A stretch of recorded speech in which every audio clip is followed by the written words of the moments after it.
Chapter 979. Seeing Zhang Xiaohua handing over the jade slip, Master Chongqing smiled at Great Master Chonggung and said, I say, when did the fragrant school have a protector? So it turns out that Abbess Jing Yi is still brooding over the past. Great Master Chonggung snorted from his nose and said, It has been so many years, yet she still remembers it in her heart. It must have been hard on her. However, the protectors of my Dalan temple are responsible for upholding Buddhism and protecting the Dharma. How could any random disciple compare to them? I wonder what kind of Dharma this Dharma protector of the aroma cult is protecting. Master Chongqing smiled and said to Zhang Xiaohua, Young benefactor's surname is Ren Xiaoxia, right? This old monk will call you Ren Xiaoxia. I wouldn't dare. My name is Ren Xiaoyao, please call me by my name. Ren Xiaoyao, when this jade slip was delivered, did Abbess Jingyi say anything?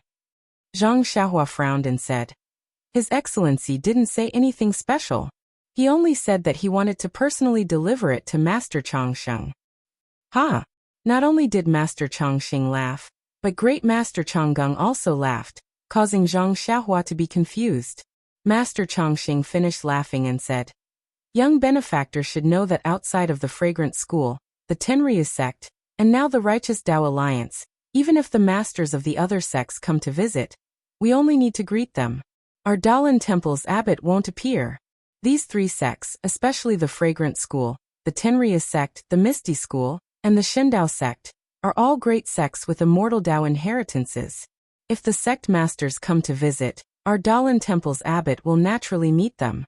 As for the other disciples, no matter which sect they are from or what their status is, only us old monks will greet them.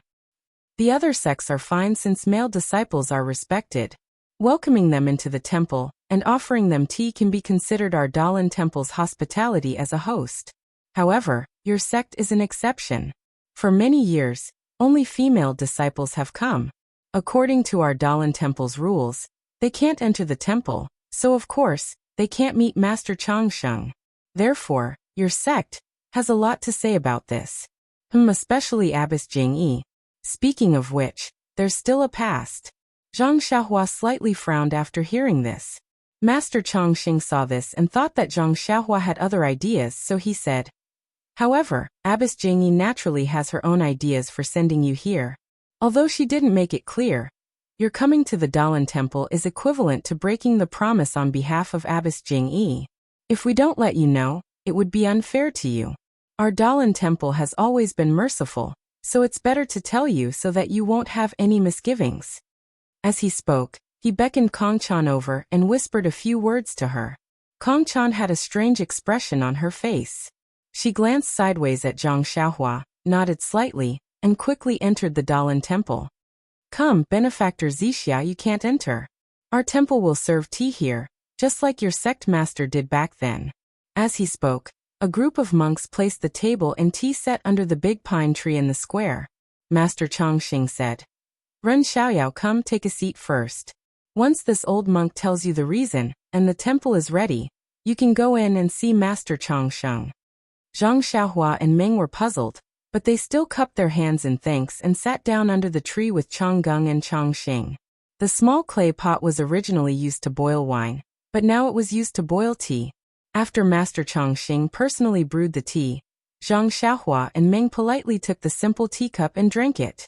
When the tea entered their mouths and teeth began to salivate. A trace of vitality also flowed into their throats, and they felt that their internal organs were incomparably comfortable. Good tea. Zhang Xiaohua praised. Although the tea brewed by the mountain spring of the Guozhuang house was delicious, the tea leaves were not as precious as those of the Dalan temple, so it was inferior. Young benefactor, you also know the way of tea? Master Chongqing asked in surprise. Zhang Xiaohua chuckled and said, How would I know? I just felt that it was very thirsty. Oh, Master Chongqing was quite disappointed.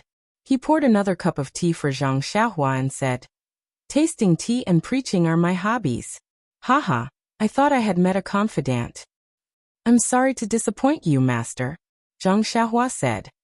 Young benefactor, you've been waiting for a long time. Let me clear up your doubts. Master Chongqing drank the tea in his cup and said, Actually, The reason is very simple. When Abbess Jing-yi was still a direct disciple, she was already a direct disciple at that time. Once she came to my Dalan temple as an emissary. At that time, Abbess Jing-yi had just received her inheritance and was a little arrogant.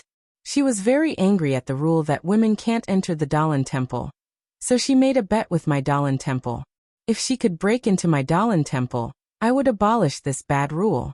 Otherwise, she wouldn't be allowed to enter my Dalan temple for the rest of her life. This. Zhang Xiaohua was somewhat surprised and whispered, "Your Excellency, this bet is really interesting." Ha ha ha. Master Chongqing also laughed and said, "This old man was also one of the disciples present that day. When I heard about this bet, I also had the same thought. Abbess Jing-yi is a woman, so of course she wouldn't be allowed to enter the Dalan temple for the rest of her life. She used this matter as a wager. Regardless of whether she wins or loses, she won't lose anything. On the other hand, if my Dalan temple loses, it will be a great loss of face. In fact, your sect's previous leader didn't allow Abbess Jing-yi to enter the temple. He only allowed her to pass an important message, but I don't know why she did it on a whim. Moreover, my Dalan temple's previous leader was very magnanimous and immediately agreed. As long as Abbess Jing-yi can pass the 3 trials set by my disciples and enter the temple, my Dalan temple will abolish this rule." Ah! Zhang Xiaohua was stunned. He couldn't understand why the Dalan temple's previous leader was so certain that Abbess Jing-yi couldn't pass the 3 trials set by the Dalan temple's disciples. Of course, since the Dalan temple still had this rule, it was likely that Abbess Jing-yi didn't succeed that year. Could it be? Zhang Xiaohua's heart skipped a beat as he faintly sensed something. Master Chongqing continued. Of course back then, although Abbess Jing-yi's martial arts were excellent, and she easily passed the first 2 tests of my guardian disciple, the 3rd test was a formation. Inside this formation, Abbess Jing-yi couldn't beat it no matter what. Therefore, when she came out of the formation, Abbess Jing-yi said that when she had the chance, she would definitely send a disciple to my temple to fulfill her unfulfilled wish. Of course, my Dalan temple's previous leader said that this bet was biased towards Abbess Jing-yi. If it was someone else who came to break the formation, it naturally wouldn't count. Perhaps Abbess Jing-yi knew that she was in the wrong, so she didn't say anything and left. This matter happened many years ago. If it wasn't for young benefactor claiming to be a disciple of the incense cult's protector, and wanting to personally give the jade slip to leader Chongsheng, this old monk might not have remembered this matter. Zhang Xiaohua nodded and said with a smile, "Before this disciple came, His Excellency didn't say anything. I reckon he didn't want to break the rules of your honorable temple. He just wanted this disciple to see the power of your honorable temple's protector, so that this disciple can also be a competent protector." This old monk understands what Abbess Jing-yi means, but Master Chongqing frowned. Young benefactor is quite young, which makes things difficult for this old monk. Our Dalan temple has a lot of disciples who are protectors, but young benefactor's age means that their martial arts skills are greatly reduced. If I were to fight someone with profound martial arts skills, it would seem like I'm bullying young benefactor. Seeing that Master Chongqing was in a difficult position, Zhang Xiaohua immediately understood Abbess Jing-yi's expression at that time. He didn't say anything and just picked up the teacup to taste the tea. Although Master Chongqing said he was in a difficult position, how could his face show that? He was also smiling as he drank the tea. Great Master Chonggung looked at Master Chongqing and asked, "Ren Xiaoxia, this old monk thinks you look familiar. Could it be that this old monk has seen Xiaoxiao in Jianghu before?" Zhang Xiaohua's heart skipped a beat, but he didn't show it on his face. He smiled and said, "This young one has long admired the reputation of the Dalan Temple's law enforcement elder, but I've never had the chance to meet him. Could it be that Great Master has seen this young one somewhere before?" Great Master Chonggung pondered for a moment and said, "This old monk saw a person who looked quite similar to Ren Xiaoxia in the Misty School several years ago." "Oh, there was such a thing?" Zhang Xiaohua said in surprise. "Isn't the Misty School now part of my incense cult's Misty Hall? Why haven't I heard of it before?" "Aha." Great Master Chonggung shook his head and said, "This old monk has forgotten that young man's name, but he doesn't seem to be a disciple of the Misty School." He should be a disciple of some Huanxi manner. However, that young man from a few years ago looked almost exactly the same. If you can see him. Oh, that's impossible. Even if you find that young man, it's impossible for him to look the same as a few years ago. Alas, time makes people grow old, and the new generation replaces the old in Jianghu. The ignorant young man from back then is now full of vicissitudes of life. Zhang Xiaohua's heart skipped a beat, but his face was full of longing as he said, "The ancients often say, an old steed crouches in the stable with 1,000 miles of ambition. Great Master Changgung and Master Chongqing, although old, are our role models." You flatter me, you flatter me." Great Master Changgung smiled and waved his hand. Then he asked, "By the way, Ren Xiaoxia, just now you said that you came to my Dalan Temple to invite my Dalan Temple to Lingxiang Peak to participate in the Martial Arts Circle Convention. Did this old monk hear wrongly? It should be 1 year later." Haha, as expected, the older you get. If it were me, I would have asked in detail from the beginning. Zhang Xiaohua thought in his heart, but he cupped his hands and said, "Great Master Changgung didn't hear wrongly. It's 2 months later." "But, your sect's defensive formation?"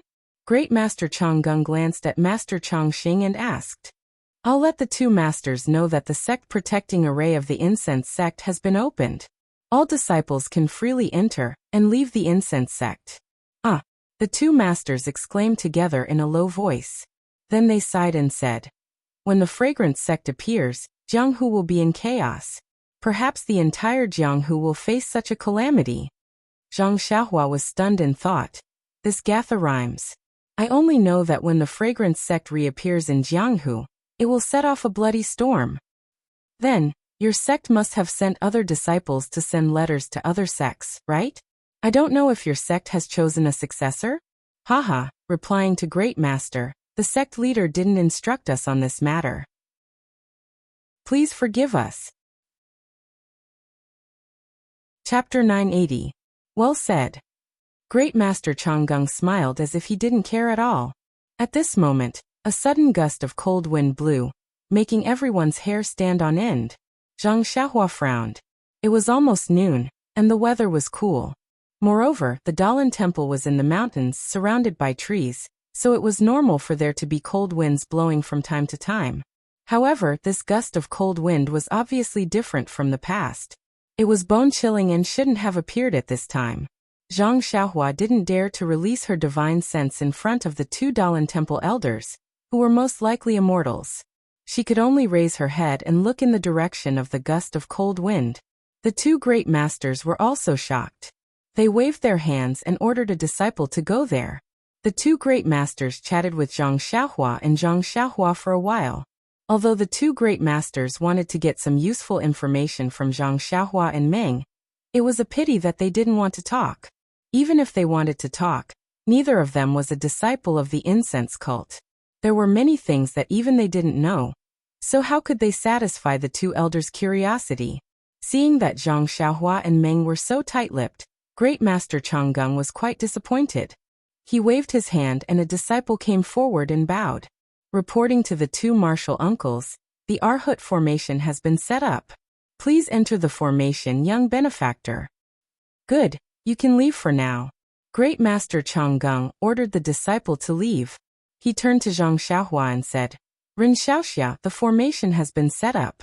Please enter the formation, Xiaoxia, and fulfill Abbess Jingyi's long-cherished wish."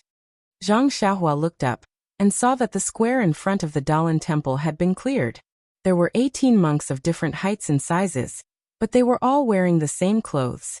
They held bronze rods in their hands and stood in a strange formation. The age difference between these 18 people was not that big. Each of them had a soaring aura. When these auras mixed together, it gave off an irresistible feeling. No one dared to underestimate them. "Grandmaster, you actually sent out 18 disciples of your esteemed temple to set up a formation to deal with a mere guardian disciple like me. Isn't that?" The great Master Changgung laughed and said, "Who in Jianghu believes in fairness? Back then, Abbess Jingyi easily broke this Arhut formation. Don't tell me you're backing out?" "Retreat?"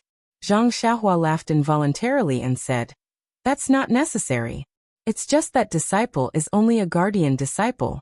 How can my martial arts be compared to my family's Jiaojudaran who has received the inheritance? Then, young benefactor. What do you want to say? Zhang Xiaohua thought for a moment and said with a smile, with Jiaojudaran as a precedent, this disciple will follow suit this time and make a bet with Grandmaster. What do you think? Ha! What does young benefactor want to bet? Grandmaster Chongqing was stunned at first, then he asked, then young benefactor, there's no harm in saying it. Hee, then this disciple won't be polite. Zhang Xiaohua laughed inwardly, but on the surface he asked, what does the Dalan Temple want to bet? This. Since you're a guest from afar, I'll ask Rin Xiaoxia to tell me first. As long as I can do it, I'll definitely do my best to agree. Hearing Grandmaster Chongqing's words, Zhang Xiaohua's heart calmed down.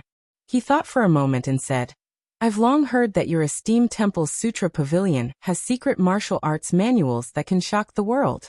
If I may be so bold, I'd like to ask Grandmaster to allow this disciple to enter the Sutra Pavilion and borrow a secret manual to read. That's impossible. Grandmaster Chongqing immediately shook his head. Your esteemed temple and my temple are both great sects with 10,000 years of inheritance. My temple has the Sutra Pavilion, and your esteemed temple also has the Technique Inheritance Pavilion. My temple's inner strength cultivation techniques might not be comparable to your esteemed temple's cultivation techniques. Young benefactor, why do you want to seek something far away? Zhang Xiaohua smiled bitterly and said, Grandmaster should understand that our temple has always prioritized female disciples. Most of the secret manuals in the temple are for women. This disciple, although I've read some of them, none of them are suitable. I thank Grandmaster for his benevolence. Grandmaster Chongqing still shook his head. Zhang Xiaohua thought for a moment and said, then, Grandmaster, can you lend me a sword or staff secret manual to read? Young benefactor, you're being too greedy. The sword techniques in the Sutra Pavilion are also secret manuals passed down through the Dalan Temple. How can they be passed down to outsiders? Then this disciple can just find an ordinary staff or hammer technique manual. That should be fine, right? Zhang Xiaohua probed. This. Grandmaster Chongqing was somewhat hesitant. He changed the subject and asked, young benefactor, what will you use as the wager? Zhang Xiaohua scratched her head and said with a smile, if I lose, I'll never set foot in the Dalan Temple again. What do you think? Uft. Meng was drinking tea when it spat it out. What? What kind of wager is this? When it heard Grandmaster Chongqing's words, Meng felt that it was inconceivable. Now that Zhang Xiaohua had actually learned it, how could Meng not spit out its tea? Young benefactor, you must be joking. Grandmaster Chongqing said with a smile. Back then, Nanjing Yi was a disciple of inheritance, and was also a candidate for the next head of the temple. Our Dalan Temple gave her face and made a wager with her. Nanjing Yi's wager should be her dignity as the next head of the incense cult. Young benefactor, you don't seem to have such an advantage. Alas then. Forget it. Zhang Xiaohua's expression was lonely. She shook her head and said, although the head of the temple repeatedly ordered me to deliver this jade slip to Grandmaster Chongqing, but a general is in the field, and the monarch's orders cannot be obeyed. I didn't think that the rumors in Jianghu were wrong. The threshold to enter the Dalan Temple is too high. It's fine if I don't enter. Grandmaster Chongqing was unmoved. He nodded and said, young benefactor's words are reasonable. However, this wasn't deliberately set up by our Dalan Temple. It was your Honorable Nanjing Yi's idea. If young benefactor doesn't want to, this poor monk won't force you. Zhang Xiaohua despised him in her heart. She scratched her chin and said, alas, this is the first time I've come out as a disciple of a guardian. If I don't meet the guardian disciples of your Honorable Temple, I'll feel like I'm missing something. Grandmaster Chongqing looked at Zhang Xiaohua with a smile and didn't say anything. Forget it. Zhang Xiaohua stomped her feet and took out a book from her bosom. She said, this is the inner strength cultivation method bestowed by the head of the temple. Although it's not the top cultivation method of my incense cult, it's still a first-class technique in Jianghu. I'm not talented, but I'm willing to use this as a wager in exchange for a chance to enter the Sutra Depository. She then asked, Grandmaster Chongqing, what do you think? Grandmaster Chongqing glanced at Great Master Chonggung. The two of them exchanged glances and nodded. Since young benefactor admires our Dalan Temple's martial arts so much, this old monk will make an exception. However, this old monk must say that if young benefactor wins, you can only look for things that don't involve inner strength cultivation methods in the sutra depository. You can only look at them in the Dalan Temple. You can't copy them, or take them out of the Dalan Temple. Zhang Xiaohua nodded. That's how it should be. If I lose, the inner strength cultivation method will be the same. Hearing this, Grandmaster Chongqing smiled bitterly. She was right. If one memorized the staff and sword techniques well, they could be memorized in a day or a few days. How could one memorize inner strength cultivation methods in such a short time? If Zhang Xiaohua remembered a single word wrongly, it would be a matter of life and death. In that case, Zhang Xiaohua would be at an advantage. Of course, if Grandmaster Chongqing was serious, he could take a liking to him for a month.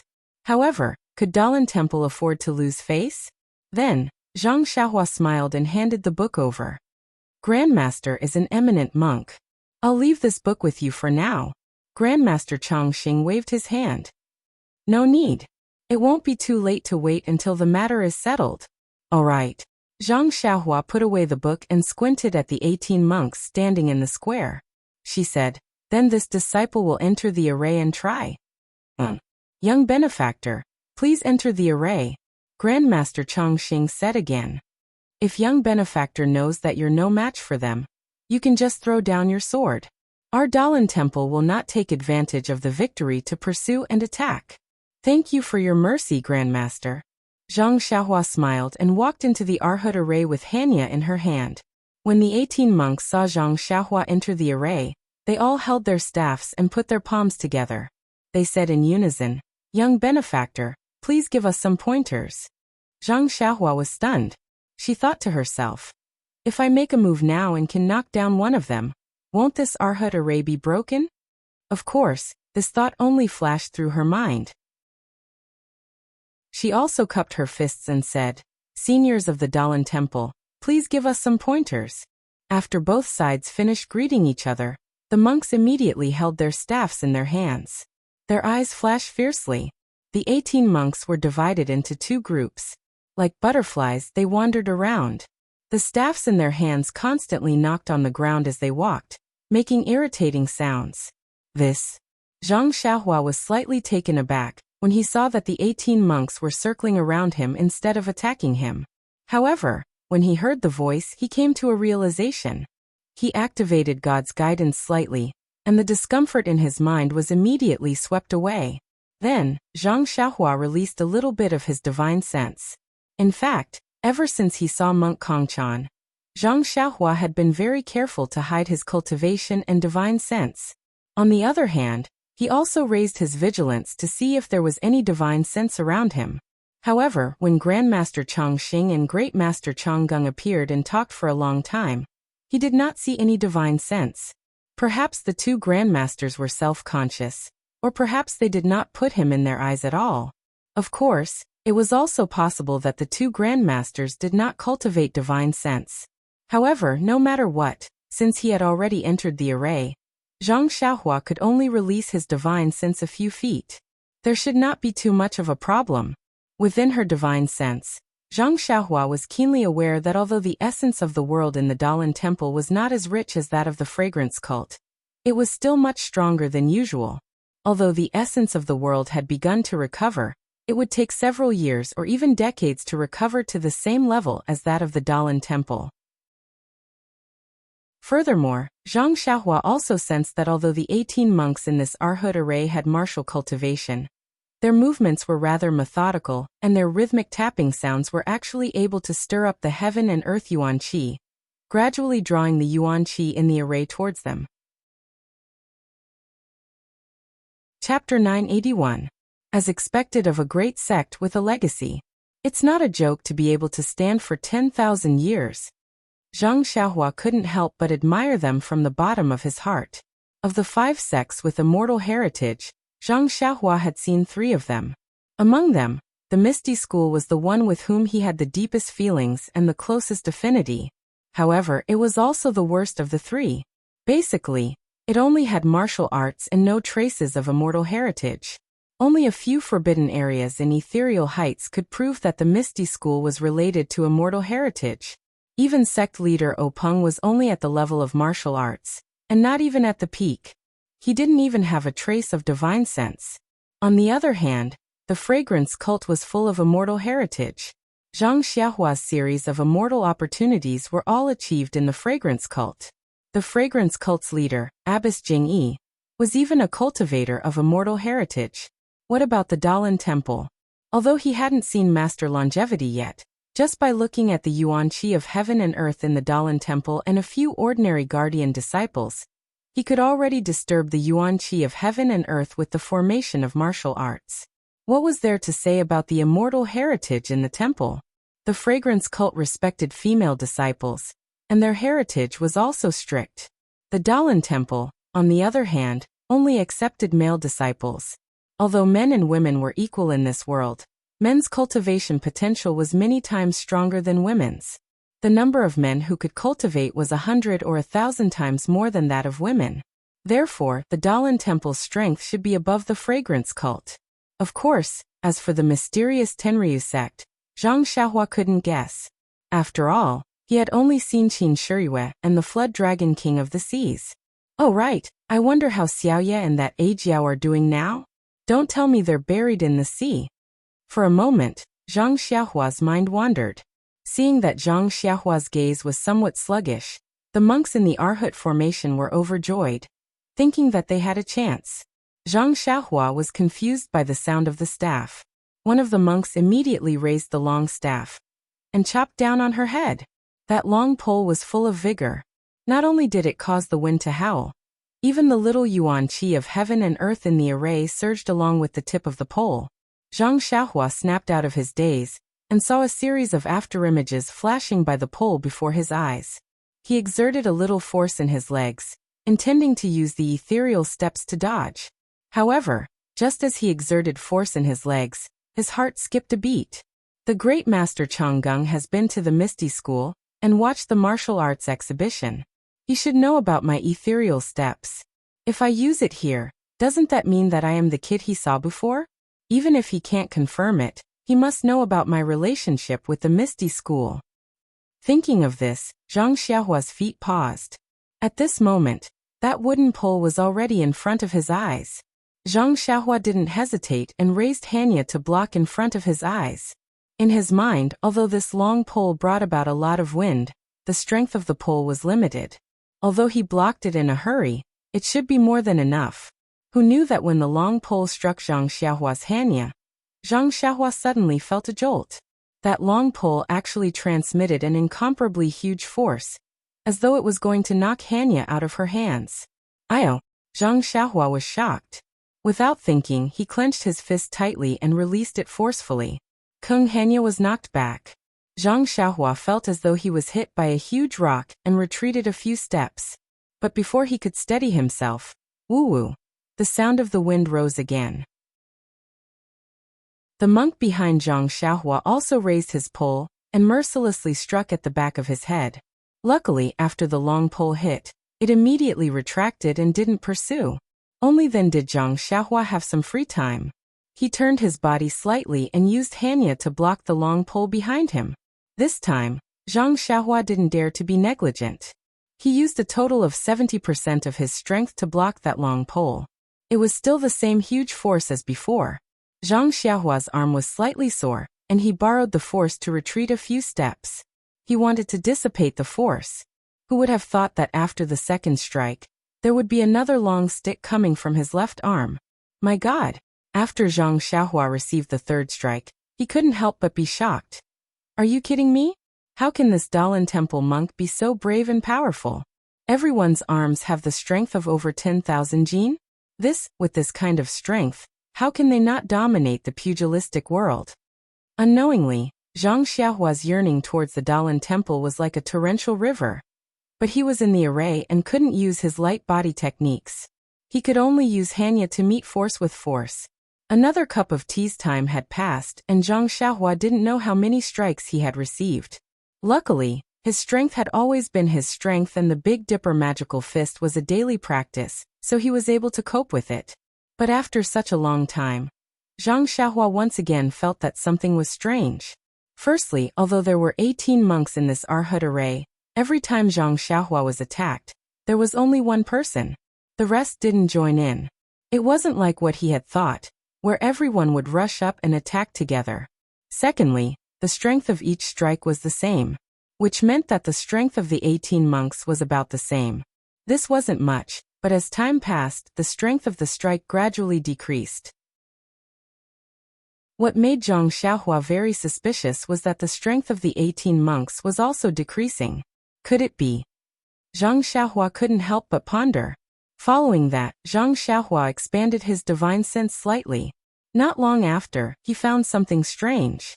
He saw that when a monk raised his staff, 2 faint and mysterious waves were transmitted from his 2 sides.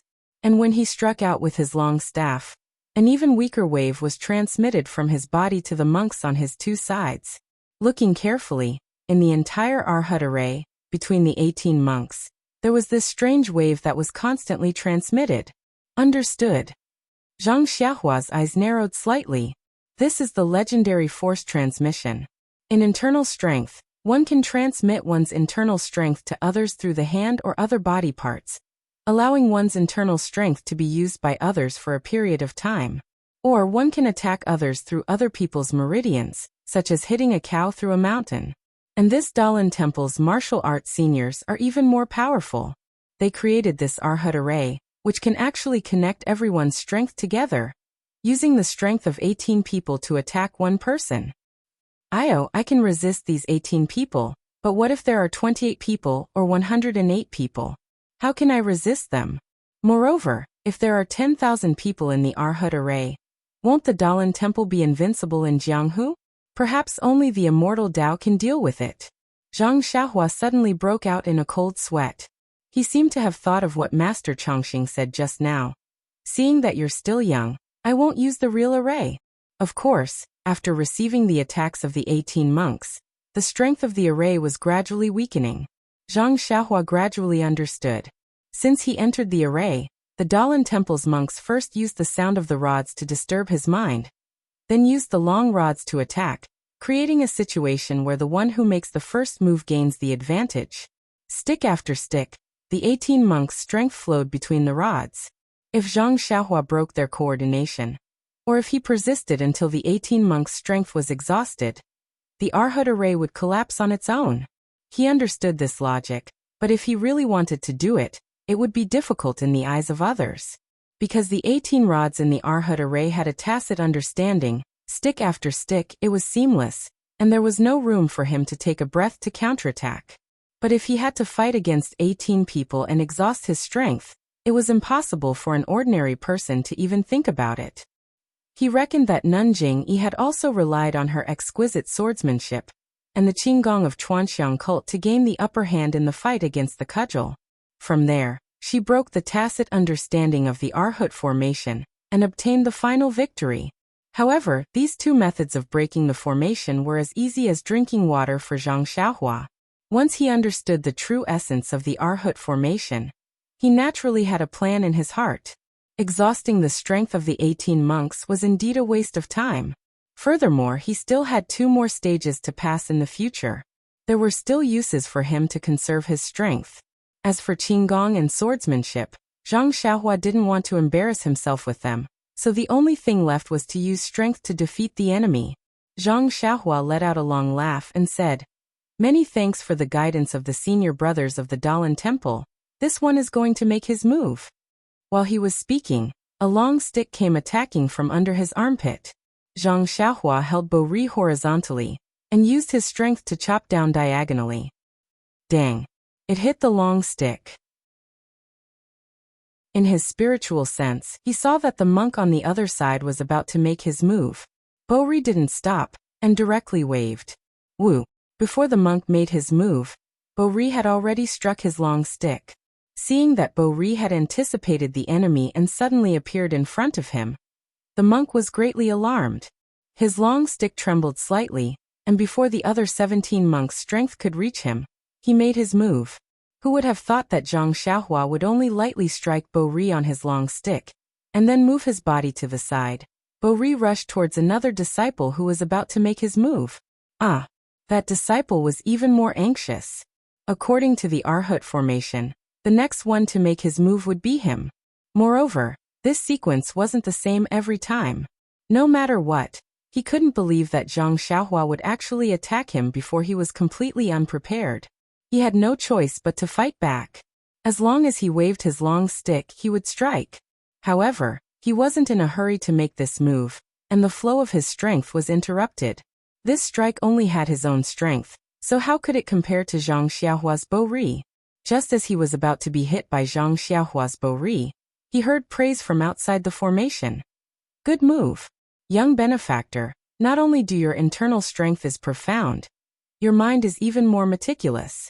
You actually guess which disciple made the move, and you can still maintain such a calm mind in this dangerous situation. Even Abbess Jing Yi from that year couldn't compare. Hearing Reverend Chongqing's words, Zhang Xiaohua held Bo Ri in his hand and laughed. Not at all. Reverend Leader's wisdom is as vast as the sea. This disciple can't compare to you. Being able to find a way to break the Arhut formation is also a great fortune. Chapter 982. After hearing Master Chongqing's words and seeing Zhang Xiaohua stop, the Arhut formation also stopped. Knowing that the formation had been broken, all the monks' faces were filled with shame. You can leave now. Great Master Changgung said expressionlessly. Remember, there is always someone better than you.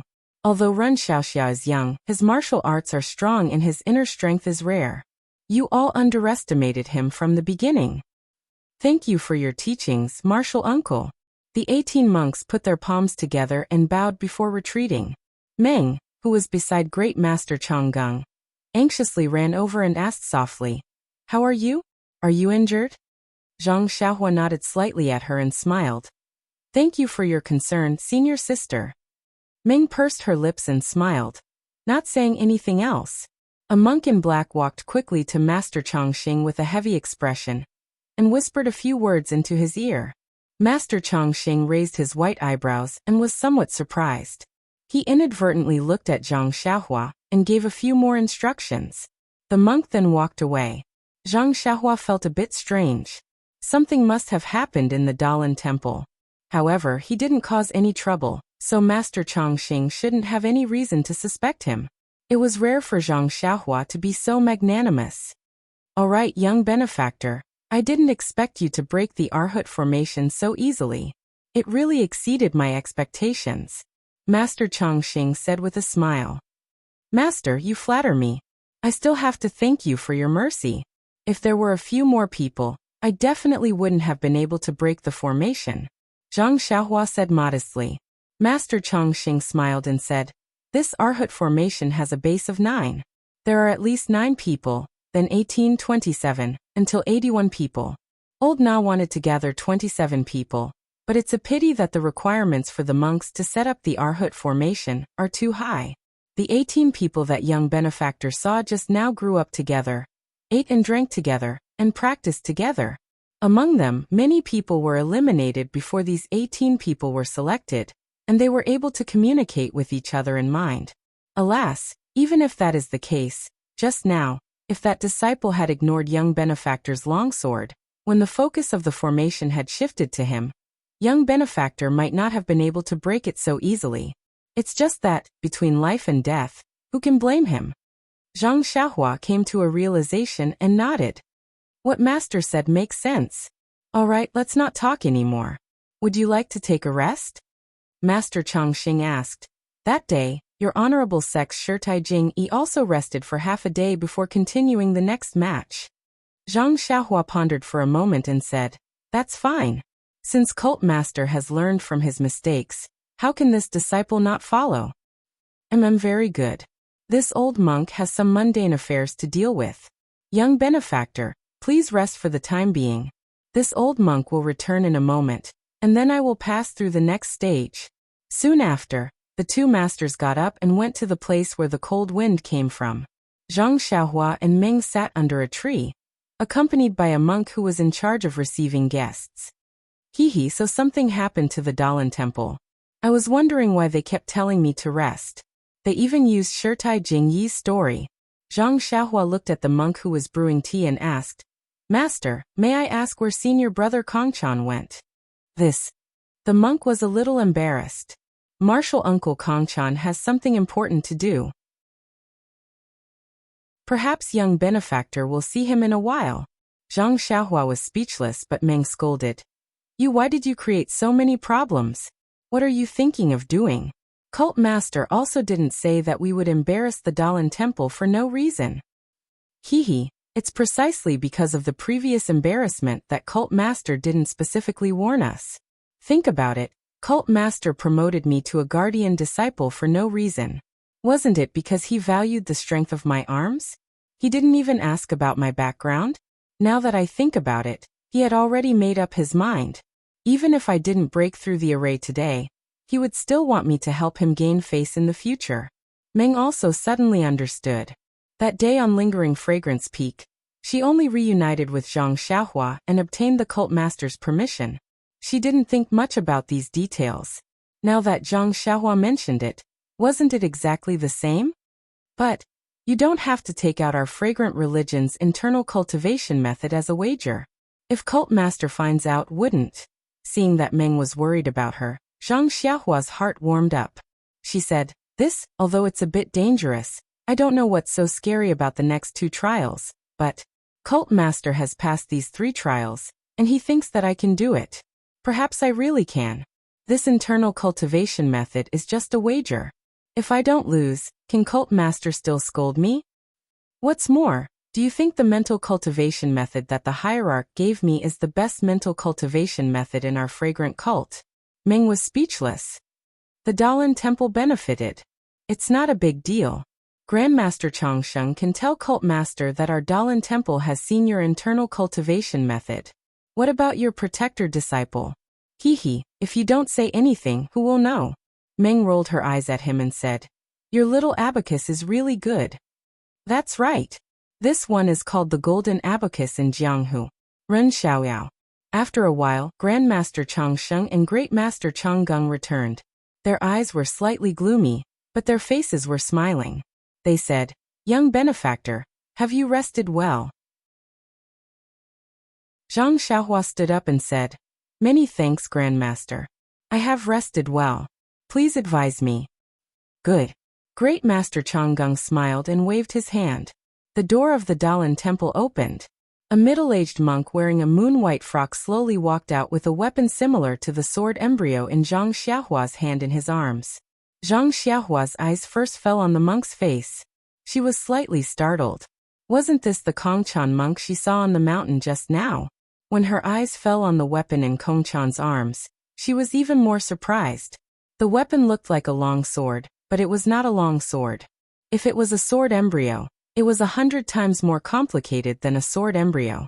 The top of the weapon was like a sword tip, but it was divided into 4 sides. Next, there was an undulating bump. This bump was engraved with strange patterns. The patterns were divided into several small sections, and between each section, there was a slight bulge. Then there was a handle, which should be the place to hold the weapon. Finally, there was a statue's head. The statue's face was very ferocious, baring its teeth. It was abnormally fierce.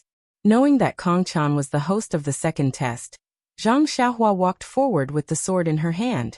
After the two greeted each other, Kongchan said, Benefactor Ren, I didn't expect your martial arts to be so profound. You actually broke the Great Arhut formation so easily. I have no choice but to see your martial arts. Zhang Xiaohua nodded. It turns out that Grandmaster Kongchan is also a protector's disciple. I was rude just now. By the way, what is the weapon in Grandmaster's arms? Why does it look so different from ordinary long swords and other items? Kongchan held the weapon's handle with one hand. His face flashed with a green light. He waved the weapon and said proudly, This is a treasure passed down by the Dalan Temple from 10,000 years ago. It is called the Demon-Subduing Pestle. It is the weapon in the hands of my protector's disciple. Demon-Subduing Pestle? Zhang Xiaohua was enlightened. He secretly placed a wisp of his spiritual will on the demon-subduing pestle. Indeed, there was a large amount of heaven-earth yuan qi on the pestle. From top to bottom, from inside to inside, it was unknown how many talismans had been added to it. Between the bumps and the fine lines, there was a fluctuation of talismans. I wonder if this demon-subduing pestle, is there anything special about it? I hope Senior Kongchan can enlighten me. Hehe, this demon-subduing pestle is used by the outer sect protectors. It is a treasure used to subdue demons and devils. This poor monk doesn't fully understand the wonders of it. It is a shame to say that in this poor monk's hands, this demon-subduing pestle can only be used as an ordinary weapon. The only special thing is that this demon-subduing pestle is as light as a piece of grass in this poor monk's hands. But when used against those of the unorthodox path, it is as heavy as a mountain. TSK. Zhang Xiaohua couldn't help but suck in a breath of cold air when she heard this. Oh my, this kind of thing is still not satisfied? You are holding a piece of grass, and when used against me, it is as heavy as a mountain. This immortal weapon is really indescribable. Moreover, this is clearly using an immortal weapon to bully a martial weapon. Who can beat you? Zhang Xiaohua muttered to herself. But now that they had reached the second stage, Zhang Xiaohua could only brace herself and step forward. That. Senior Kongchan, I am not from the unorthodox path. If this demon-subduing pestle hits me, it won't be as heavy as a mountain, right? Kongchan glanced at Zhang Xiaohua and said with a faint smile, Benefactor Ren, you can try it and you will know. Fine. Zhang Xiaohua waved Hanya and stepped forward. Since this is a famous treasure of the Dalan Temple, wouldn't it be a pity if I don't take a look at it? Sure, Benefactor Ren, this poor monk will make his move now. Go ahead, go ahead, go ahead. Zhang Xiaohua said, go ahead, and Kongchan made his move. His face turned green, and he lifted the demon-subduing pestle easily. Buzz. The demon-subduing pestle emitted a terrifying sound. The elemental energy around Zhang Xiaohua surged and pressed against Zhang Xiaohua. Before the demon-subduing pestle could even get close, Zhang Xiaohua found it difficult to breathe. It was as if a mountain was pressing down on his forehead. All right. When Zhang Xiaohua saw this, he was determined to win. He shook the great wisdom in his hand and pointed it at the tip of the demon-subduing pestle, unwilling to admit defeat. Kongchan did not dodge, and the demon-subduing pestle did not change its move. Pa! It was extremely soft, even softer than when Pan Rua hit the long rod. But then there was a series of creaking sounds, which made people's ears straighten. It was the sound of Pan Rua's sword tip sliding on the demon-subduing pestle. Zhang Xiaohua thrust out Bo-ri and stabbed it into the exorcism pestle. However, the exorcism pestle was just as Kongchan had said, heavier than a mountain. Zhang Xiaohua's arm was a little numb, and the tip of her sword couldn't resist it. She took a few steps back, and the exorcism pestle flashed with a green light, increasing its weight. The tip of her sword that was pressed against the exorcism pestle slid forward, making an ear-piercing sound. Zhang Xiaohua was shocked. Doesn't this demon-subduing pestle weigh more than 20,000 kilograms? Chapter 983. Monk Kongchan was right. 20,000 jin was as heavy as a small mountain for a martial arts expert. Not to mention an ordinary person. When this exorcism pestle hit a person's body, it was as heavy as a mountain. However, strength was Zhang Xiaohua's forte. With the fist of the North Star honing his bones every day, the strength in his arms was constantly increasing. Although 20,000 jin of strength sounded shocking, it was not unattainable for Zhang Xiaohua. Moreover, when Zhang Xiaohua received Kongchan's exorcism pestle, he already had a plan in mind. Although Monk Kongchan was a guardian disciple, and his arms were not weak, far from Kongjian's, Zhang Xiaohua believed that his single arm's strength definitely did not exceed 20,000 jin. As for why he could wave the exorcism pestle around like it was a piece of grass, it could only mean one thing. He used his mana. He used his mana to drive the talismans on the exorcism pestle, causing it to produce a huge amount of weight. This method of exchanging mana for weight was unique to the Immortal Tao. If it was during the Immortal Tao's heyday, needless to say, there would be limitless vitality in the world for people to squander and use as mana to support the exorcism pestle's weight. If Zhang Xiaohua purely relied on his own strength and did not use the immortal Dao's methods, he would not be a match. But what was the situation now? The martial Dao was flourishing and the vitality of the world had just recovered. Zhang Xiaohua did not know what method Kongchan used to use his mana to support the exorcism pestle, but he knew that it was definitely an expedient tactic. It was a trick that the martial Dao's seniors learned from the immortal Dao's methods. The direct result of this method was that it could not last long, and could only be effective for a short period of time. As long as he could endure the most difficult initial stage, even if he did not counterattack, Kongchan would be defeated. Perhaps last time, Nun Jingyi had seen through the peculiarity and won the competition. However, it was difficult to put it into practice. Monk Kongchan waved the exorcism pestle like a long sword, sometimes pointing, sometimes stabbing, and sometimes chopping. Every time he waved, there was a strong pressure, forcing Zhang Xiaohua to dodge. Kongchan's qinggong was good, so Zhang Xiaohua could barely fight back. He raised Bo Ri and barely managed to clash with the exorcism pestle a few times. His right arm was very sore and almost unable to use the sword. Zhang Xiaohua had to find some time. He passed the sword to his left hand, calmed himself down, and performed the nameless swordsmanship again, entangling with the exorcism pestle. Zhang Xiaohua did not know if it was because of the mysterious flow in his left arm, but his left arm seemed to be stronger than his right arm. Under the strange sword moves of the nameless swordsmanship, Zhang Xiaohua withstood a few more moves. Seeing that Zhang Xiaohua was struggling at death's door, Kongchan showed a smile on his face. He jumped up, and the green light on his face became brighter. He hit Zhang Xiaohua one move after another. Just when Zhang Xiaohua could not hold back and wanted to fight back, the time was not right. Before the power of the exorcism pestle in Kongchan's hand was reduced, Zhang Xiaohua found that the way Kongchan used the exorcism pestle was quite similar to the way Kongjian used the exorcism pestle. Therefore, he paid attention and received a few more moves. His heart was set.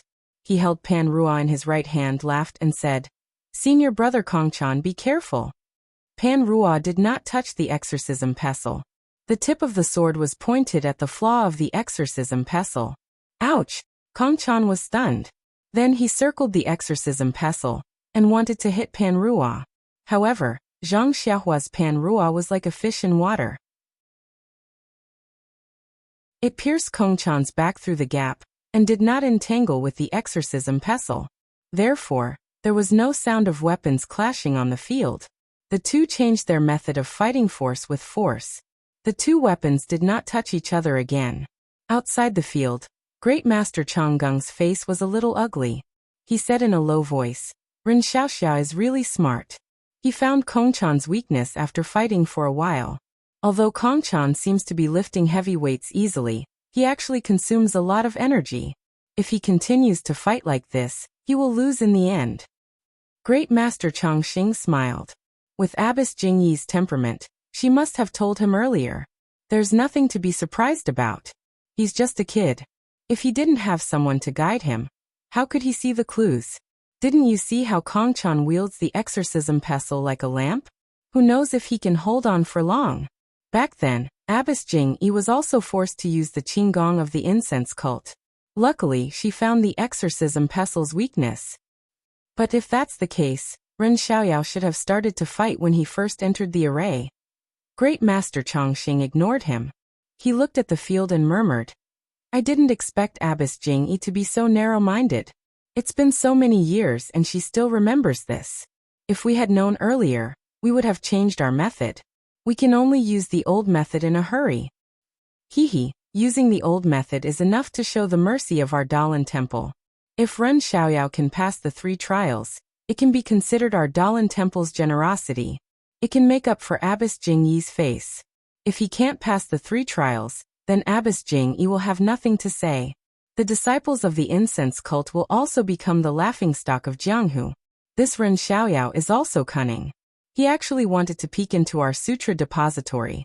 Senior martial brother, do you think this is Abbess Jingyi's order? Maybe, but I think this Ren Xiaoyao is also strange. It's obvious that his internal energy is strong. He blocked the Arhat Array's long rod and the exorcism pestle, but why didn't he use Qinggong? Back then, Abbess Jingyi relied entirely on the incense cult's Qinggong. Could it be that the incense cult's Qinggong isn't good enough for him? Or maybe he doesn't think it's suitable, so he wants to look for it in our Dalan temple? If he's a disciple of the Dalan temple, of course he has the Qinggong to practice. He's just a disciple from another sect. How can our Dalan temple give away our sect's Qinggong? What we promised him was only the sword and staff techniques. We won't accept anything else. Well, then we'll have to see who can last until the end, Ren Xiaorao or Kongchan. Let's hope Kongchan can hold on. Sigh, there hasn't been any abnormalities in the Forbidden Wind Valley for a long time. Why did it suddenly change today? If it doesn't work, we'll have to think of other ways for the third round. Well, this Ren Xiaoyao's internal energy is amazing. We can only restrain him in the Forbidden Wind Valley. But who knows if he has other secret techniques? We can only rely on the Forbidden Wind Valley. The two looked at the arena and whispered. After a while, the situation in the arena changed again. Kongchan's face turned green and gradually turned pale. The weight of the exorcism pestle also decreased slightly. If it was someone else, they might not be able to distinguish these changes. However, Zhang Xiaohua had been observing carefully, and with his divine sense probing from time to time, he had already noticed it. Thus, Zhang Xiaohua revealed a trace of a smile and shouted for the second time. Senior brother Kongchan, you have to be careful. As he spoke, he leapt up and raised Hanya high into the air. It was the heaven-shocking staff technique. Hanya was like a shooting star rising from the horizon. It streaked across the sky and landed on the demon-subduing pestle. With a pung sound, Kongchan felt his hand sink. The exorcism pestle had increased in weight. Before he could pull out the exorcism pestle and change his technique, Zhang Xiaohua shouted again. Hanya was raised again and slammed down heavily. This time, Kongchan felt even more uncomfortable.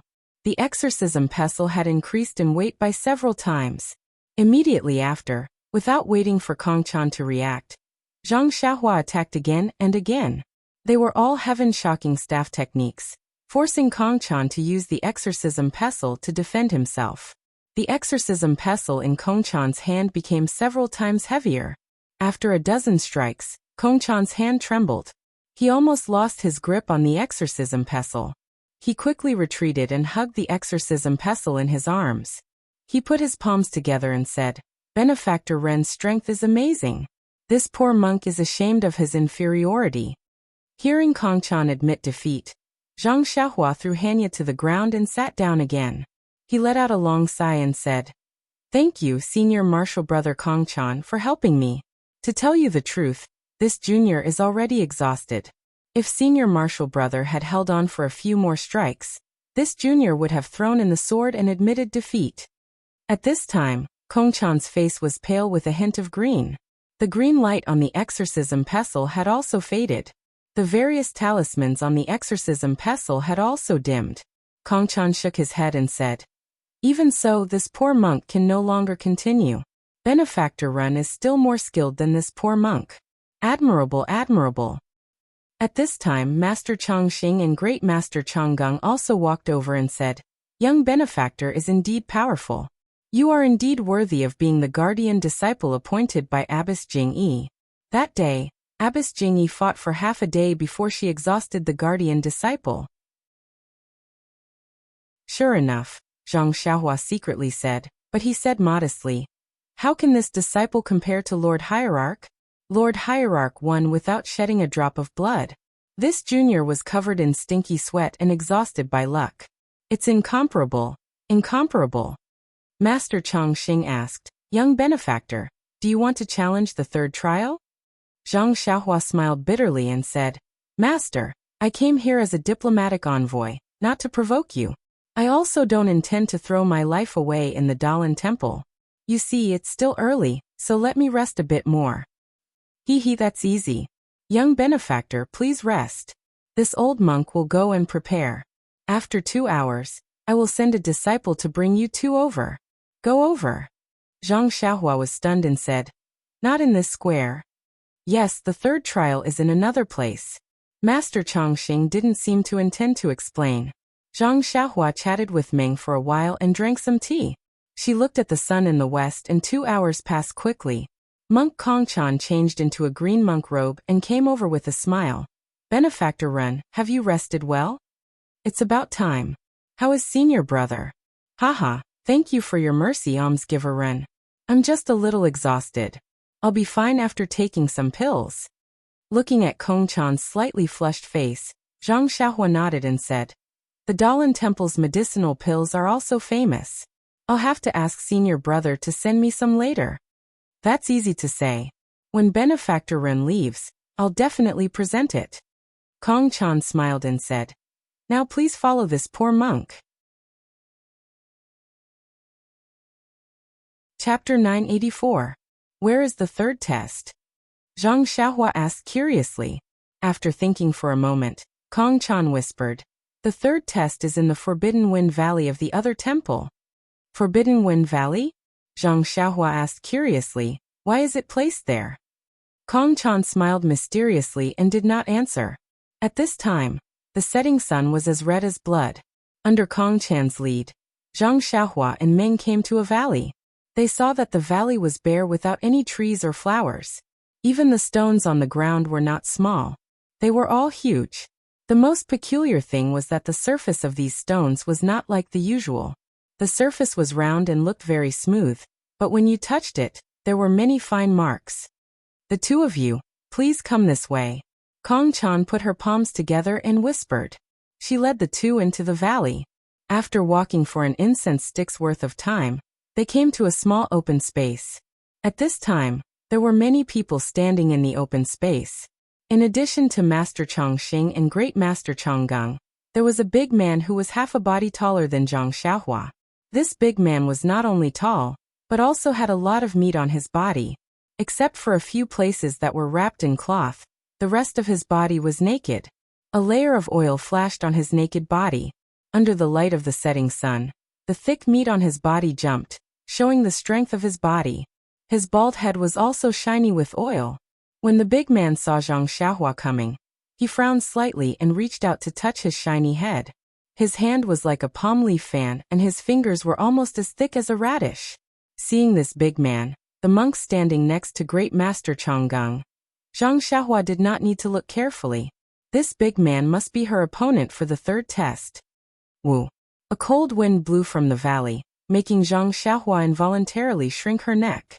The other monks in the valley had a slight change in expression. Seeing this, Kongchan hurried a few steps and said, reporting to the two martial uncles Ren Xiaoyao, a guardian disciple of the incense order, and Zi Xia, an inner disciple of Mo Xiangong, are here. Then he stood to the side. Master Chongqing looked at Zhang Xiaohua and said with a smile, Benefactor Ren, have you rested well? Has your internal energy recovered? Inner force? Zhang Xiaohua was stunned and immediately cupped his hands and said, many thanks for Master's understanding. Everything has been restored. Master, please guide the third round. That's good. Master Chongqing nodded. He pointed to the big man next to him and said, this is my Dalan Temple's guardian Vajra Kongju. He will be your opponent for the third trial. Greetings, Benefactor Ren. Kongju put his palms together and said in a muffled voice, greetings, senior brother Kongju. Zhang Xiaohua returned the greeting with a smile. After seeing senior martial brother Kongju's appearance, I feel ashamed of my own inferiority. I don't have the heart to fight anymore.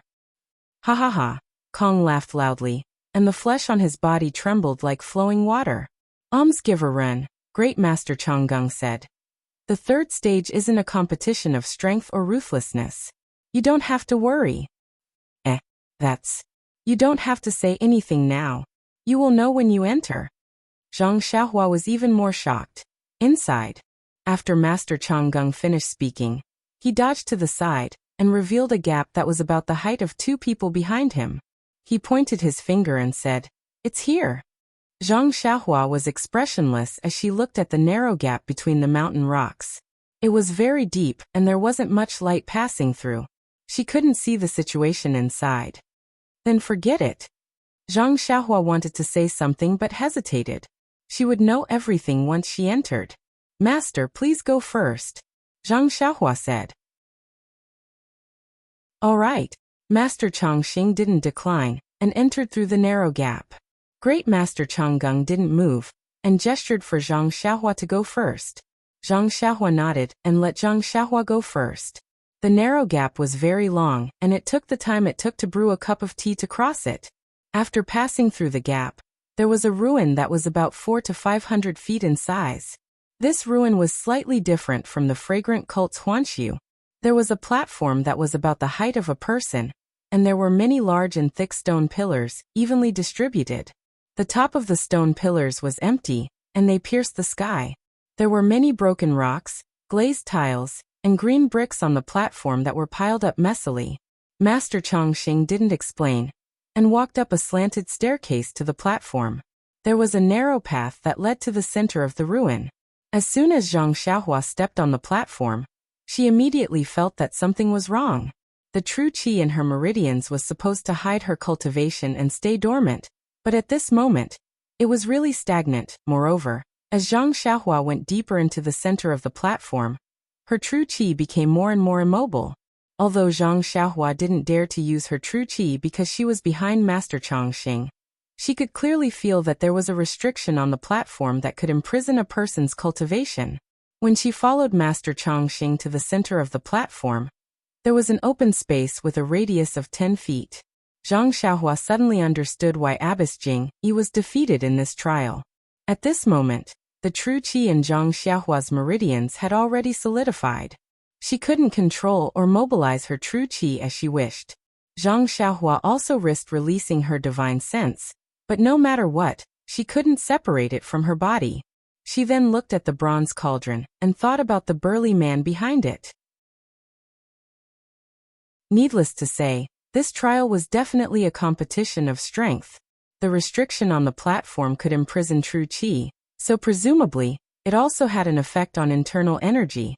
In that case, Abbess Jing Yi's internal energy, which she had painstakingly cultivated, wouldn't be of any use. Any qi practitioner or martial arts expert who came here would be the same as an ordinary person. They would have to rely on their own strength to do the talking. Not to mention this burly man who had painstakingly cultivated his strength. Even an ordinary Jianghu man would have more strength than Abbess Jing Yi. Thinking about how Abbess Jing Yi's martial arts were outstanding, yet she actually lost to an ordinary Dalan Temple monk in this Forbidden Wind Valley. How could she swallow this humiliation? When everyone arrived, Master Chongqing said with a smile, "Benefactor Ren, now that you're here, you should have a clear idea of the situation, right? Our Dalan Temple's path is different from that of the incense sect's martial arts. We walk the path of Yang. The Dalan Temple's guardian disciples have to train their strength from a young age. They have to draw water from a distant mountain spring without spilling a single drop on the way. Then they have to practice the Dalan Temple's special body tempering technique to increase their strength. Finally, they can practice our Dalan Temple's immortal cultivation technique and wield the demon subduing pestle. Presumably, after passing the first two trials, young benefactor will understand that strength is indispensable among our Dalan Temple's guardian disciples. All of the challenges are based on strength. Although young benefactor was different from your esteemed Abbess Jing Yi in that you didn't use your lightness technique and relied on your profound internal energy to pass the first two trials, the last trial will test young benefactor's physical strength. Young benefactor must have used his internal energy. On this platform, all forms of internal energy are useless. This disciple understands." Zhang Xiaohua bowed and said, "It means that I have to compete with Senior Kongju in terms of strength without using my internal energy." Yes. Not only can young benefactor's internal energy not be used, but this old monk and the others can't use their internal energy either. Therefore, young benefactor doesn't need to worry about fairness. Seeing Zhang Xiaohua nod, Master Chongqing took out a small bell from his bosom and said, "This old monk has an immortal inheritance magic tool. It's a set with the evil subduing cauldron. Young benefactor must know the divine abilities of immortal inheritance magic tools. This evil subduing cauldron weighs 5,000 jin. Every time this old monk strikes this small bell, the weight of the evil subduing cauldron increases by 1,000 jin. There's such a miraculous thing? Zhang Xiaohua was stunned and looked curiously at the small bell in Great Master Chonggung's hand. Although Zhang Xiaohua was strong, this strength came from cultivating the fist of the North Star and using the warm current to temper the bones in his body. It was pure physical strength. When he was fighting with Kong Chan, he already felt that it was amazing when he saw the evil subduing pestle changing its weight with mana. Now that he saw this small bell increase its weight by 1,000 jin with a single strike, he was even more surprised. Apart from being surprised, he thought more about his own Prajna heavy sword. This sword weighed more than 10,000 jin and couldn't be controlled by his divine sense. It was obvious that it was different from the evil subduing pestle in terms of its weight. Then what was it that could be so heavy? Zhang Xiaohua couldn't help but look forward to it. Moreover, he gradually had a vague idea in his mind. This idea sounded a little unimaginable now. Whether it would work or not, he would have to wait until Zhang Xiaohua's cultivation level gradually increased before he could verify it. Benefactor Run, don't be surprised. There are thousands of Buddhist techniques that are shocking. This is just a simple practical method. Great Master Chonggung smiled and said, the test for this stage is simple. Junior Kongju and Benefactor Run will each step forward and take turns lifting the same weight. I will wait for both of you to lift the evil subduing cauldron and increase its weight until one of you can no longer lift it. Haha, what if both of you can't lift it in the end? Zhang Xiaohua laughed. That's easy. Great Master Chonggung squinted and said, I will strike the bell again and reduce the weight of the evil subduing cauldron by 100. Meng pursed her lips and smiled. Zhang Xiaohua scratched his head and said, Buddhist artifacts are indeed powerful. Then he cupped his hands and said to Kongju, Senior Kongju, as the host, you should go first. Let me see how you lift it. Humph. Kongju snorted and strode forward. His footsteps were so heavy that the platform shook a few times. Kongju walked to the front of the evil subduing cauldron, bent down, and grabbed the legs of the cauldron. He tested it and shouted, Rise! The huge evil subduing cauldron rose in response. It seemed effortless. Then Kongju lifted the cauldron. After a while, he put it down on the platform with a bang. Fortunately, the platform was very clean and there was no dust. Under Great Master Chonggung's smiling gaze, Kongju walked back to his seat and looked at Zhang Xiaohua from the corner of his eyes. He seemed to be provoking her. Seeing this, Zhang Xiaohua didn't stand on ceremony and walked to the front of the evil subduing cauldron. She bent down, leaned forward, and held the evil subduing cauldron with one hand. She didn't even bother to shout, Rise. She just gritted her teeth, and the evil subduing cauldron was lifted up with a whoosh. Master Chonggung's eyes flashed with a strange light when he saw how easy it was to lift something heavy. He was extremely surprised. After Zhang Xiaohua put the cauldron on the ground, Great Master Chonggung nodded and said, Abbess Jingyi is indeed meticulous. It must have been hard on her. Then he picked up the small bell and it rang with a dong. Chapter 985. Zhang Xiaohua's divine sense couldn't leave her body, so she couldn't see the changes in the qi of heaven and earth around the evil suppression cauldron. She couldn't see any changes in the cauldron with her naked eyes. After the bell rang, Kongju stopped underestimating his opponent and walked up to the evil suppression cauldron. Just like before, he lifted the cauldron above his head. However, when he returned to his original position, he nodded at Zhang Xiaohua politely, indicating that it was his turn. There was no provocation in his eyes. Zhang Xiaohua smiled. She walked up to the cauldron and lifted it with one hand. When she put the cauldron down, she turned to Kongju and said, Senior Kongju, adding 500 kilograms at a time seems too slow. I think we should ask Master Chongqing to strike the cauldron 10 times at a time and add another 10,000 kilograms. What do you think? Kongju was a little embarrassed. After thinking for a while, he gritted his teeth and said, Junior Brother Ren, what do you think, adding another 2,500 kilograms at a time? Oh, that's fine. I just think it's too slow to add it bit by bit.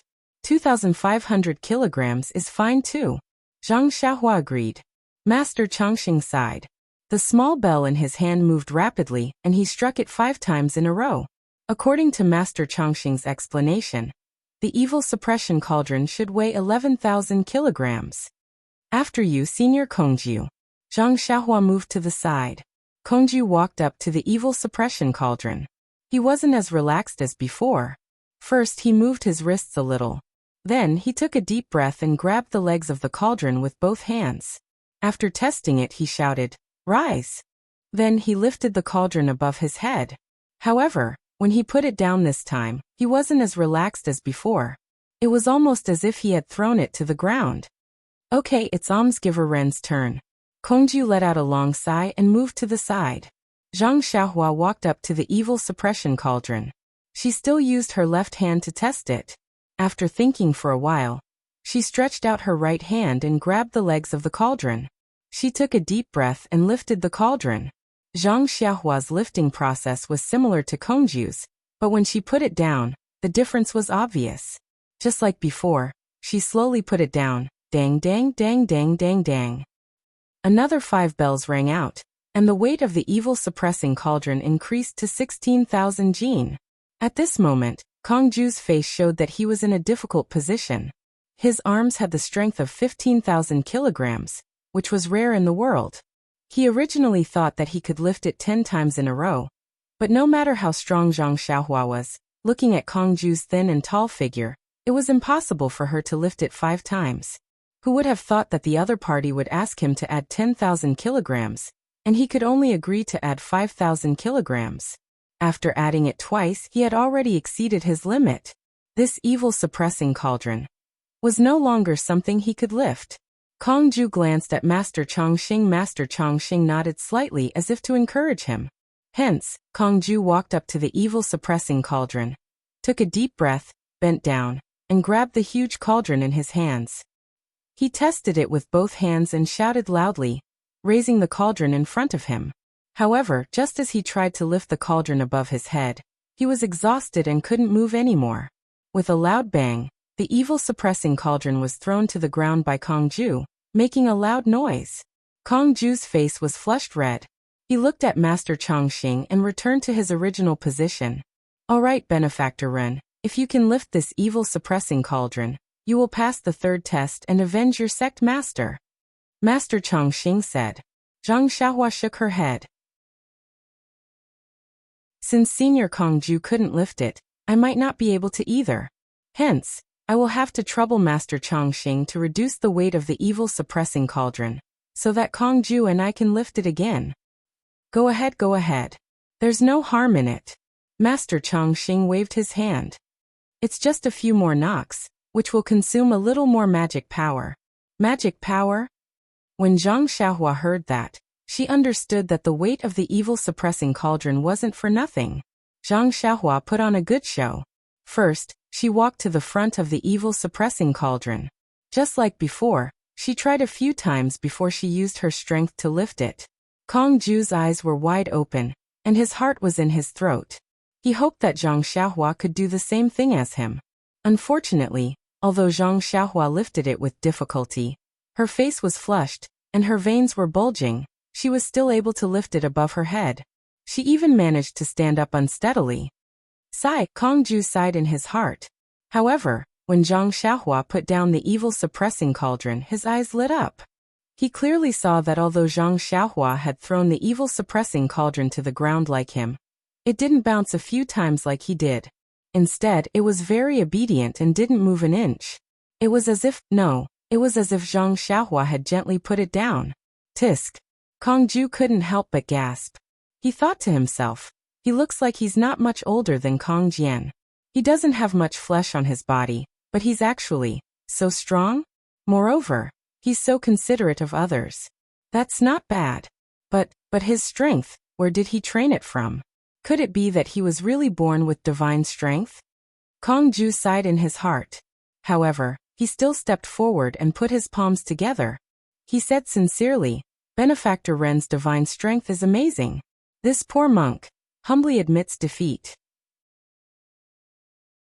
Zhang Xiaohua wiped the sweat off her forehead with her hand and smiled. Senior Kongju, I was really lucky. I talked so much with Master Chongqing just now because I wanted to recover my strength. Senior, please don't blame me. Kong Ju didn't expose her, and was about to speak. Meng Han walked over with a smile. When she saw Zhang Xiaohua raise the evil suppressing cauldron, she almost jumped up. This was a secret competition between the two super sects, the Fragrant Cult and the Dalan Temple. It was also a matter of Nun Jingyi's reputation. If Zhang Xiaohua won, there would be no need to mention the benefits. Therefore she couldn't help but say, "Congratulations, junior brother Ren." Before Zhang Xiaohua could speak, a strange cold wind blew from beside the evil suppressing cauldron. It was the same as before, but this time, the wind was much stronger. The cold wind blew from below and lifted Meng's veil, revealing her true face. Yu, Great Master Changgang, who was standing beside Kong Ju, was a little annoyed. When he saw Meng's face, his expression changed. He raised his arm and pointed at Meng's face, saying in shock, Why are you here?" However, as soon as he finished speaking, Great Master Changgang came to his senses and immediately shut his mouth. Although he was still shocked, his eyes were filled with confusion and doubt. Meng also looked at Great Master Changgang in shock. She pulled down her veil and asked excitedly, "Chang, Great Master Changgang, have you seen me before?" Zhang Xiaohua's heart skipped a beat when she heard this. She didn't bother talking to Kong Ju and walked up to Master Changgang. She bowed and asked, "Master, have you seen my senior sister Zixia before? When was it? Where was it? Please tell me the truth." By this time, Great Master Changgang had regained his composure. Although there was doubt in his eyes, he still shook his head and said, "Young benefactor Zixia, I have never seen her before." But you just saw Zixia, wasn't she?" "Haha, young benefactor, you misunderstood. I have seen someone who looked like Benefactor Zixia before, but that was many years ago. How could it be Benefactor Zixia?" Hearing this, Zhang Xiaohua was even more overjoyed. He immediately asked, "Master, where did you see it? Who is she? Please tell me." "Yes, Great Master Changgang. Can you tell me where you saw someone who looked like me?" This Great Master Changgang seemed to be in a difficult position. He looked at Master Changxing and said, "That was 40 years ago. I was still a disciple of the law enforcement hall at that time, but this matter involves the Dalan Temple. Forgive me for not being able to." Zhang Xiaohua was anxious. She bowed to the ground and said, "Master, this matter is very important to my senior sister Zixia. Please tell me." Zixia also hurriedly bowed and said, "Master, this matter concerns my origin. Please be merciful." This Great Master Changgang shook his head and said, "Isn't this making things difficult for me?" Master Changxing thought for a while and said, "Young benefactors, don't be anxious. This matter concerns the Dalan Temple, so we have to carefully consider it. Benefactor Ren has passed the 3 tests, and is about to go to the temple to see Abbot Changsheng, and present the invitation card to him. I also have to report the matter of young benefactor entering the Sutra Depository to read the secret manuals. Junior brother Changgang can report this matter to the abbot, and let him make a decision. What do you think?" Zhang Xiaohua praised. "That's great, that's how it should be." Meng also nodded slightly. "All right, we'll go out and let Benefactor Zixia wait outside the temple for the time being. Young Benefactor Ren, please follow us into the temple." Meng was waiting under the tree outside the Dalan Temple. Zhang Xiaohua followed the 2 masters into the Dalan Temple. Although this Dalan Temple was similar to the Dalan Temple in front of the mountain, and had incense and candles and Buddha, there were many wandering and cultivating monks here. There were no traces of pilgrims. Moreover, the buildings in this temple were more magnificent. The sculptures and murals were more simple and unadorned. Even the commonly seen green bricks under their feet revealed the vicissitudes of time. Zhang Xiaohua and the other 2 walked through several halls and finally turned to a secluded place. Before Master Changxing opened the door of a small hut, a divine sense swept out from inside the hut. Zhang Xiaohua's heart skipped a beat. She activated the nameless formula and carefully concealed her cultivation and divine sense. Sure enough, the divine sense hovered in front of Zhang Xiaohua a few times and then retracted. "Abbot, we've brought Benefactor Ren Xiaoyao from the incense cult to deliver the invitation card." Master Changxing stood at the door and whispered, "Come in." An old and peaceful voice sounded. Yes, Master Chongqing responded and said to Zhang Xiaohua, Benefactor Ren, please come in. With that, Master Chongqing pushed the door open and led Zhang Xiaohua into the house. Great Master Changgung followed closely behind. Inside the small house, there was a portrait, a bookshelf, and a few meditation mats. On one of the meditation mats sat an old monk with extremely long and white eyebrows. Zhang Xiaohua sized up the layout of the room and immediately went forward to bow. Greetings, Master Chongsheng. Chapter 986. A gentle force supported Zhang Xiaohua and stopped him from kowtowing. You don't have to be so courteous. Young Benefactor Ren, please forgive me for being too simple. Master Chongsheng's voice was unusually amiable and pleasant to listen to. Zhang Xiaohua was convinced and said, It's my great fortune to be able to meet you. How can I be so calculative about such things? Ah, good. Young Benefactor Ren may be young, but you are experienced in dealing with people. It's no wonder that you were able to receive the favor of your esteemed leader and deliver the invitation on behalf of a direct disciple. It's nothing. Zhang Xiaohua said humbly. It's all because I have some strength. Only the esteemed leader sent me here. Oh. Master Chongsheng was puzzled. It's like this. Master Chongqing stepped forward and explained the matter in detail. In the end, he explained, without the abbot's permission, this poor monk acted on his own accord. Please punish me, abbot. Haha. The abbot smiled and waved his hand. Junior, you're wrong. All the martial arts in the world originate from the Great Forest. The martial arts of the Dalan Temple are meant for everyone to cultivate. Although young Benefactor Ren is a disciple of the fragrant religion. Zhang Xiaohua was delighted when he heard this, but he was immediately disappointed.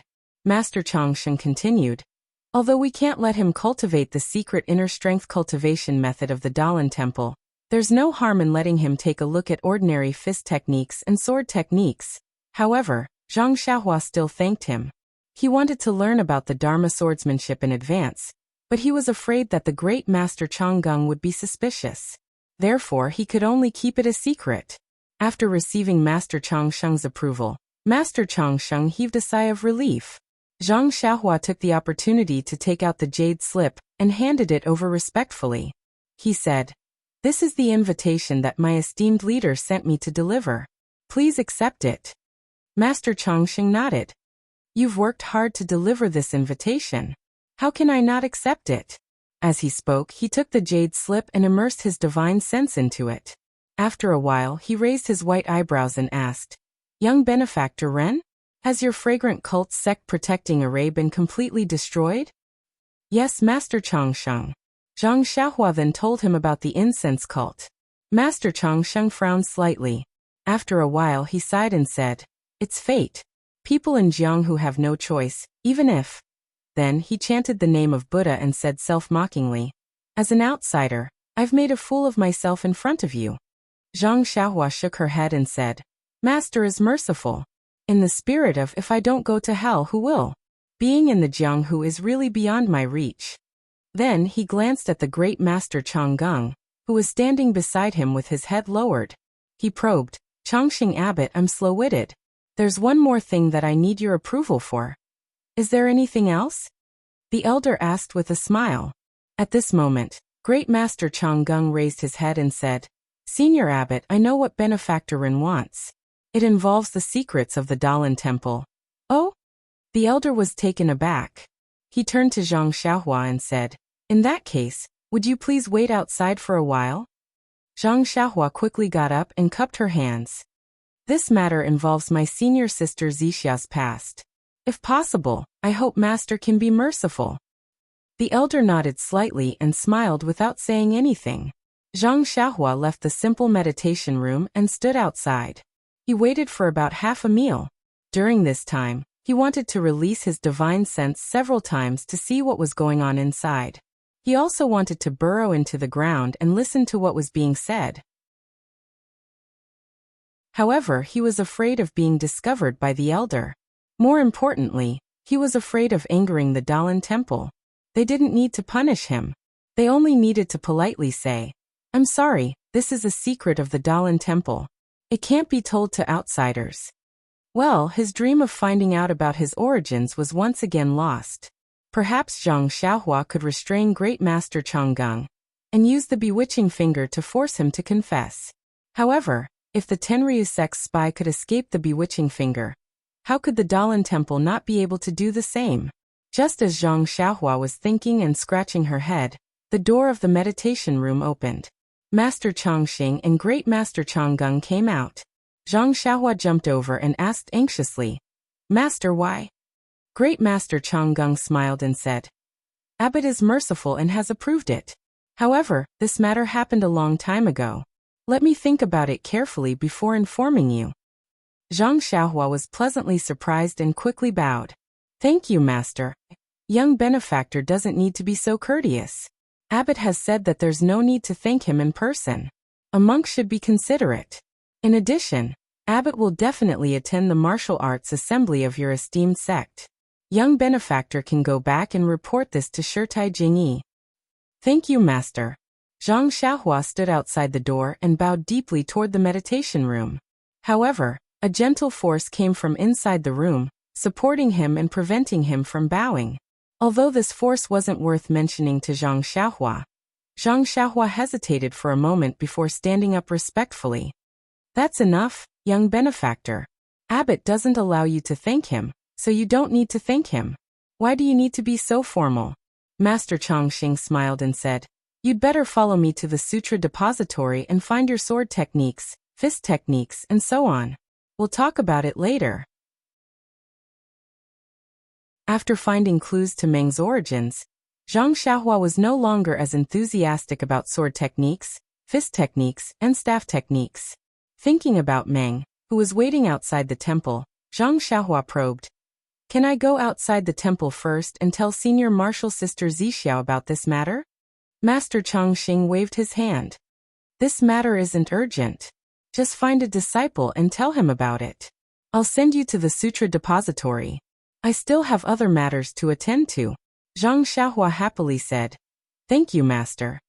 Soon after, he thought of another matter and asked, "That's right, before I came to the Dalan Temple, the sect leader repeatedly urged me to pay my respects to Grandmaster Yuantian if possible. Should I report this to Grandmaster Changsheng?" "That's easy. I'll report this to Abbot in a moment. Before young benefactor leaves, you can go to the pagoda forest."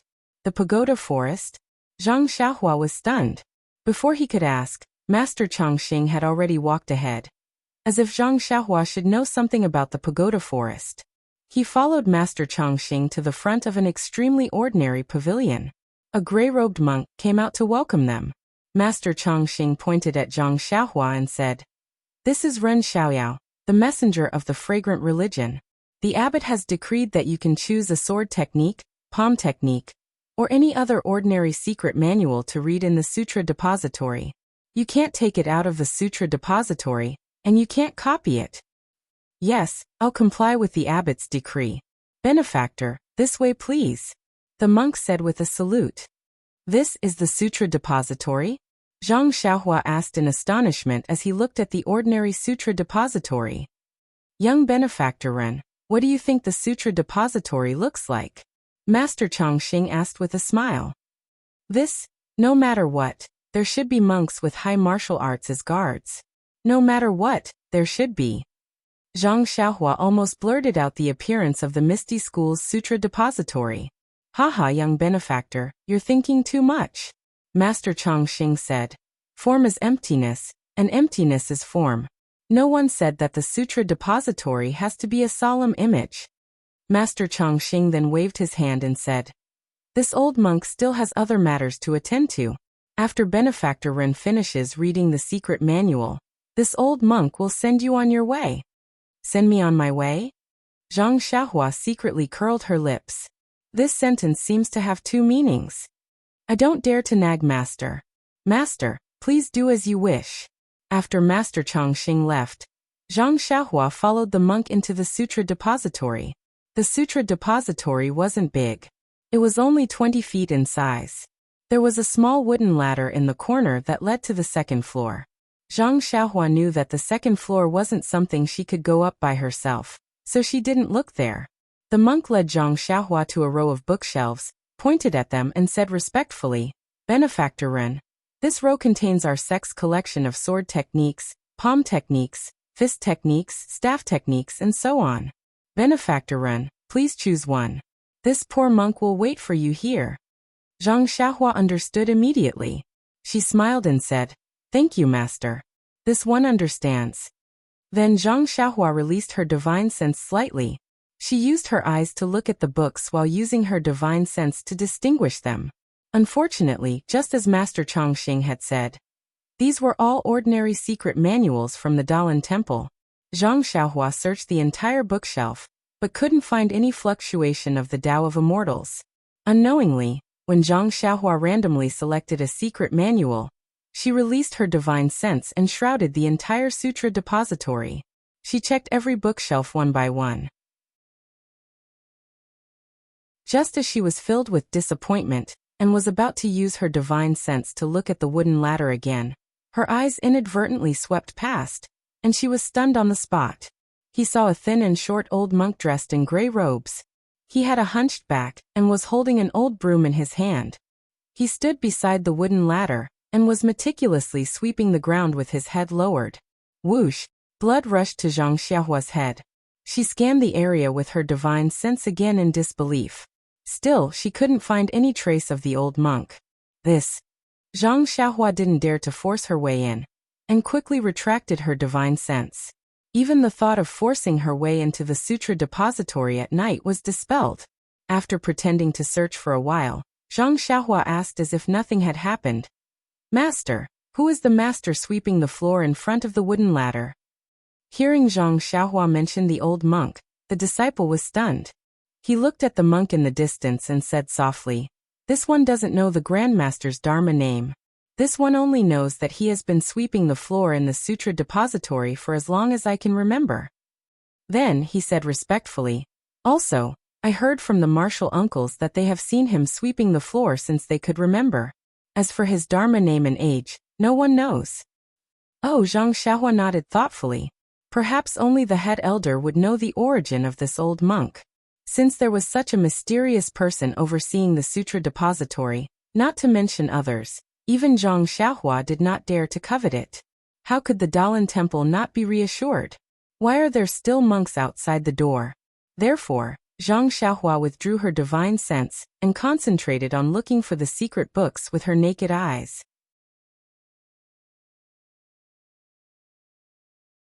Chapter 987. The Dalan Temple's collection was indeed powerful. Although there weren't many fist manuals, sword manuals, and staff techniques, they were all exquisite. At least, Zhang Xiaohua had never heard of any of them. After searching for a long time, his gaze finally landed on a booklet at the top of the bookshelf titled Tong Tian Staff Technique. Actually, there wasn't anything special about it. It was just that Zhang Xiaohua had previously read Refining the World, and recently read Sword Performing the World, so he was very curious about this Tian. That bookshelf was very high. Even with Zhang Xiaohua's tall and thin figure, he could barely reach it. And the booklet was covered in dust, indicating that very few people had read this secret manual. Didn't Zhang Xiaohua like to look for things that others didn't want? Benefactor, please don't blame me. This bookshelf is really too high. This poor monk's height is limited, so it's not convenient for me to reach it." The monk saw the dust on the booklet and explained shyly, It's fine. Zhang Xiaohua smiled and waved his hand. "Benefactor, please come here." The monk said embarrassedly. He extended his hand and invited Zhang Xiaohua to the front of the praying mat in the corner. He pointed to the praying mat and said, "This is where this disciple meditates on the secret manual. This book cannot be brought out of the sutra depository. Benefactor, please meditate on it here." Okay. Zhang Xiaohua sat down cross-legged. The monk bowed and left. Zhang Xiaohua opened the Tong Tian Staff Technique book and saw that it recorded the moves of this staff technique. It was very clear. But when Zhang Xiaohua concentrated on reading it for a while, he couldn't help but feel disappointed. Although this staff technique was magical, it was only relatively speaking. If it was an ordinary person in the pugilistic world, they would treat it as a treasure. But for Zhang Xiaohua, It was really good to look at but useless. Zhang Xiaohua sighed. Just as she was about to close the secret manual, a gentle voice suddenly sounded in her ears. Young benefactor, why are you sighing? Zhang Xiaohua was shocked.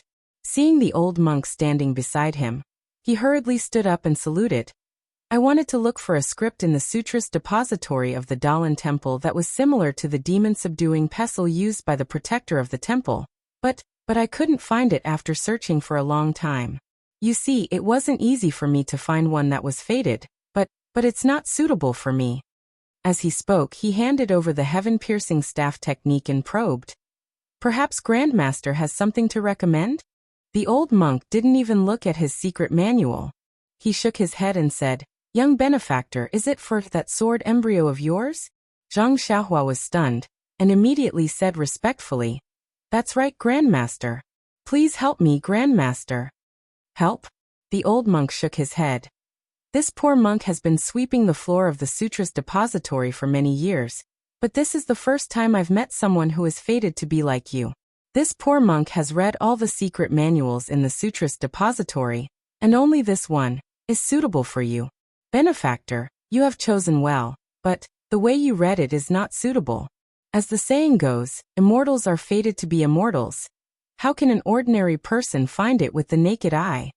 After he finished speaking, the old monk picked up the broom and lowered his head to remember to sweep the floor. Zhang Xiaohua's face was filled with respect. He bowed and sat down cross-legged. At this moment, he didn't need to look at it with his naked eye. He only released his divine sense and enveloped the secret manual. After a long while, he felt that the human figure in the secret manual was moving, displaying the staff technique from the beginning to the end. However, the moves of the staff technique were completely different from what was recorded in the secret manual. For the next few days, Zhang Xiaohua came to the Sutras depository and opened the heaven-piercing staff technique manual. Then he sat down cross-legged and closed his eyes to comprehend it. In the end, even the old monk who was sweeping the floor was surprised. He thought that Zhang Xiaohua's talent was limited and couldn't fully comprehend it. In fact, even the mysterious old monk didn't know that when Zhang Xiaohua first memorized the staff technique in the secret manual, and then immersed his divine sense into the secret manual, the staff technique displayed by the human figure in the secret manual was completely different. It was obviously another set of staff techniques. In a day, Zhang Xiaohua actually saw 9 different sets of the heaven-piercing staff technique. Of course, this wasn't the most bizarre part. When Zhang Xiaohua accompanied Meng to rest outside the temple at night, he woke up in the morning. In yesterday's 9 sets of heaven-piercing staff technique, most of the moves were forgotten. It was just like when he practiced the Big Dipper magical fist. At this time, Zhang Xiaohua was no longer as ignorant as before. He knew that he had picked up a treasure. This heaven-piercing staff technique might not be as simple as what was recorded in the secret manual.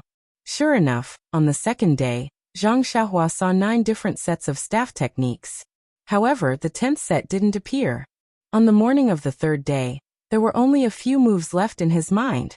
Therefore, for 9 days, Zhang Xiaohua actually saw 81 sets of staff techniques from the heaven-piercing staff technique manual. Finally, in his mind, there were only 360 moves of the staff technique left. These moves were similar to the moves of the Big Dipper magical fist. They weren't linked together. Zhang Xiaohua didn't have time to link these moves together.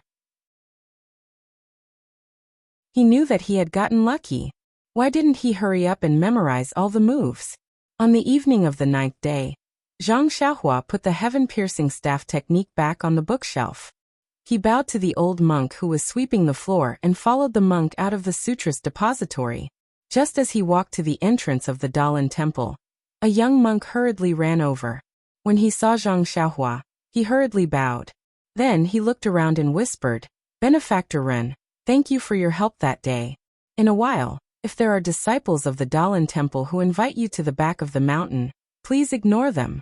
Be careful of any tricks. After he finished speaking, he hurriedly left.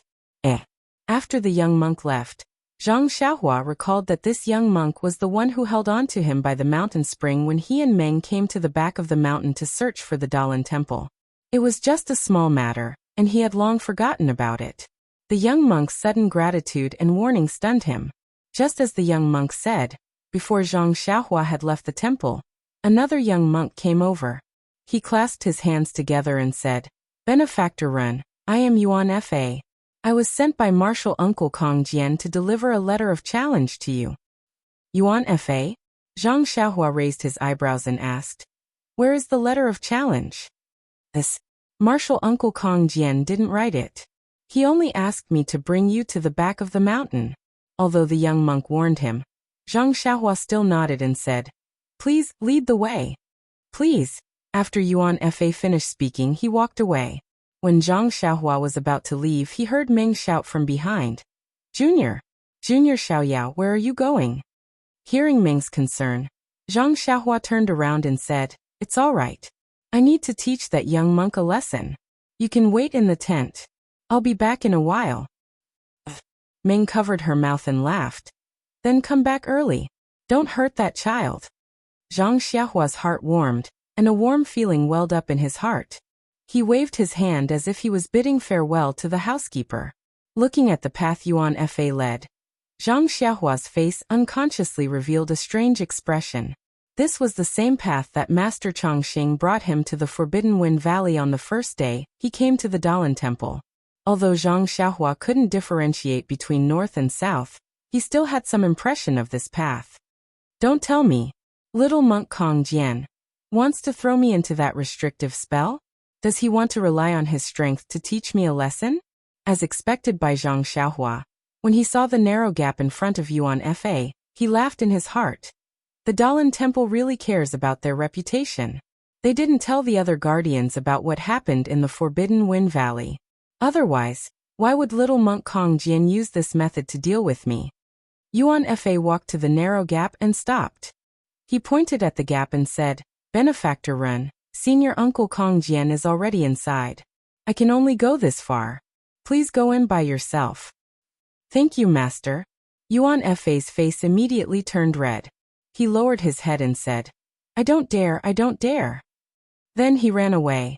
Zhang Xiaohua rubbed his nose, turned around, and walked into the crack. There was a restriction in this place, so he wasn't afraid that Kong Jian would play any tricks. Moreover, this was Dalan Temple's territory. No matter how bold Kong Jian was, he wouldn't dare to do anything shocking. He was probably just feeling indignant and wanted to regain some face. Sure enough, when Zhang Xiaohua came back to the platform, in front of the evil suppression cauldron, the little monk Kong Jian was still holding the two bronze hammers. He had a sinister smile on his face and said, "Benefactor Run is really brave. You even dared to come to the Forbidden Wind Valley." Hehe, are you dumbfounded now that you're here? Can Benefactor Run still use his internal energy? Zhang Xiaohua's expression didn't change. He shook his head and said, "Of course not. Do I need you to tell me? I knew it 9 days ago." 9 days ago? The little monk Kong Jian was stunned. He asked in surprise, What are you doing here?" "Of course I'm here to learn from Senior Kong Ju." "What? You?" The little monk Kong Jian pointed his hammers at Zhang Xiaohua and said, "You're actually worthy enough for Senior Kong Ju to fight with you?" Zhang Xiaohua was proud of himself. Just as he was about to say something, a gust of wind suddenly blew. The entire platform was in a mess. Just as the gust of wind blew, Zhang Xiaohua suddenly felt his divine sense loosen. He was actually able to leave his body. The wind had actually caused the restrictive spell on the platform to lose its effectiveness. Zhang Xiaohua's divine sense immediately left his body and scanned the surroundings. Suddenly, he discovered that there was a weak fluctuation of energy on the platform beside the evil suppression cauldron. It was a flaw that looked like a hole. Zhang Xiaohua rolled her eyes and flew to the little monk Kong Jian, whose face was covered by the strong wind. She reached out and sealed his acupoints. Then she grabbed him and threw him behind a big pillar. She then flew to the side of the evil suppression cauldron on the flat platform. She cast a spell and went straight into the hole. With Zhang Xiaohua's entry, the hole was automatically sealed after a short while. The strong wind also stopped blowing. The entire platform was silent. Only Kong Jian, whose acupoints were sealed, was lying quietly under the big pillar. Zhang Xiaohua entered the platform and released her divine sense. Unconsciously, she was stunned. The entire platform was covered in restrictions. Only the space in front of her, which was about the height of a person, still had some cold wind blowing out. Only this passage-like space did not have the slightest restriction.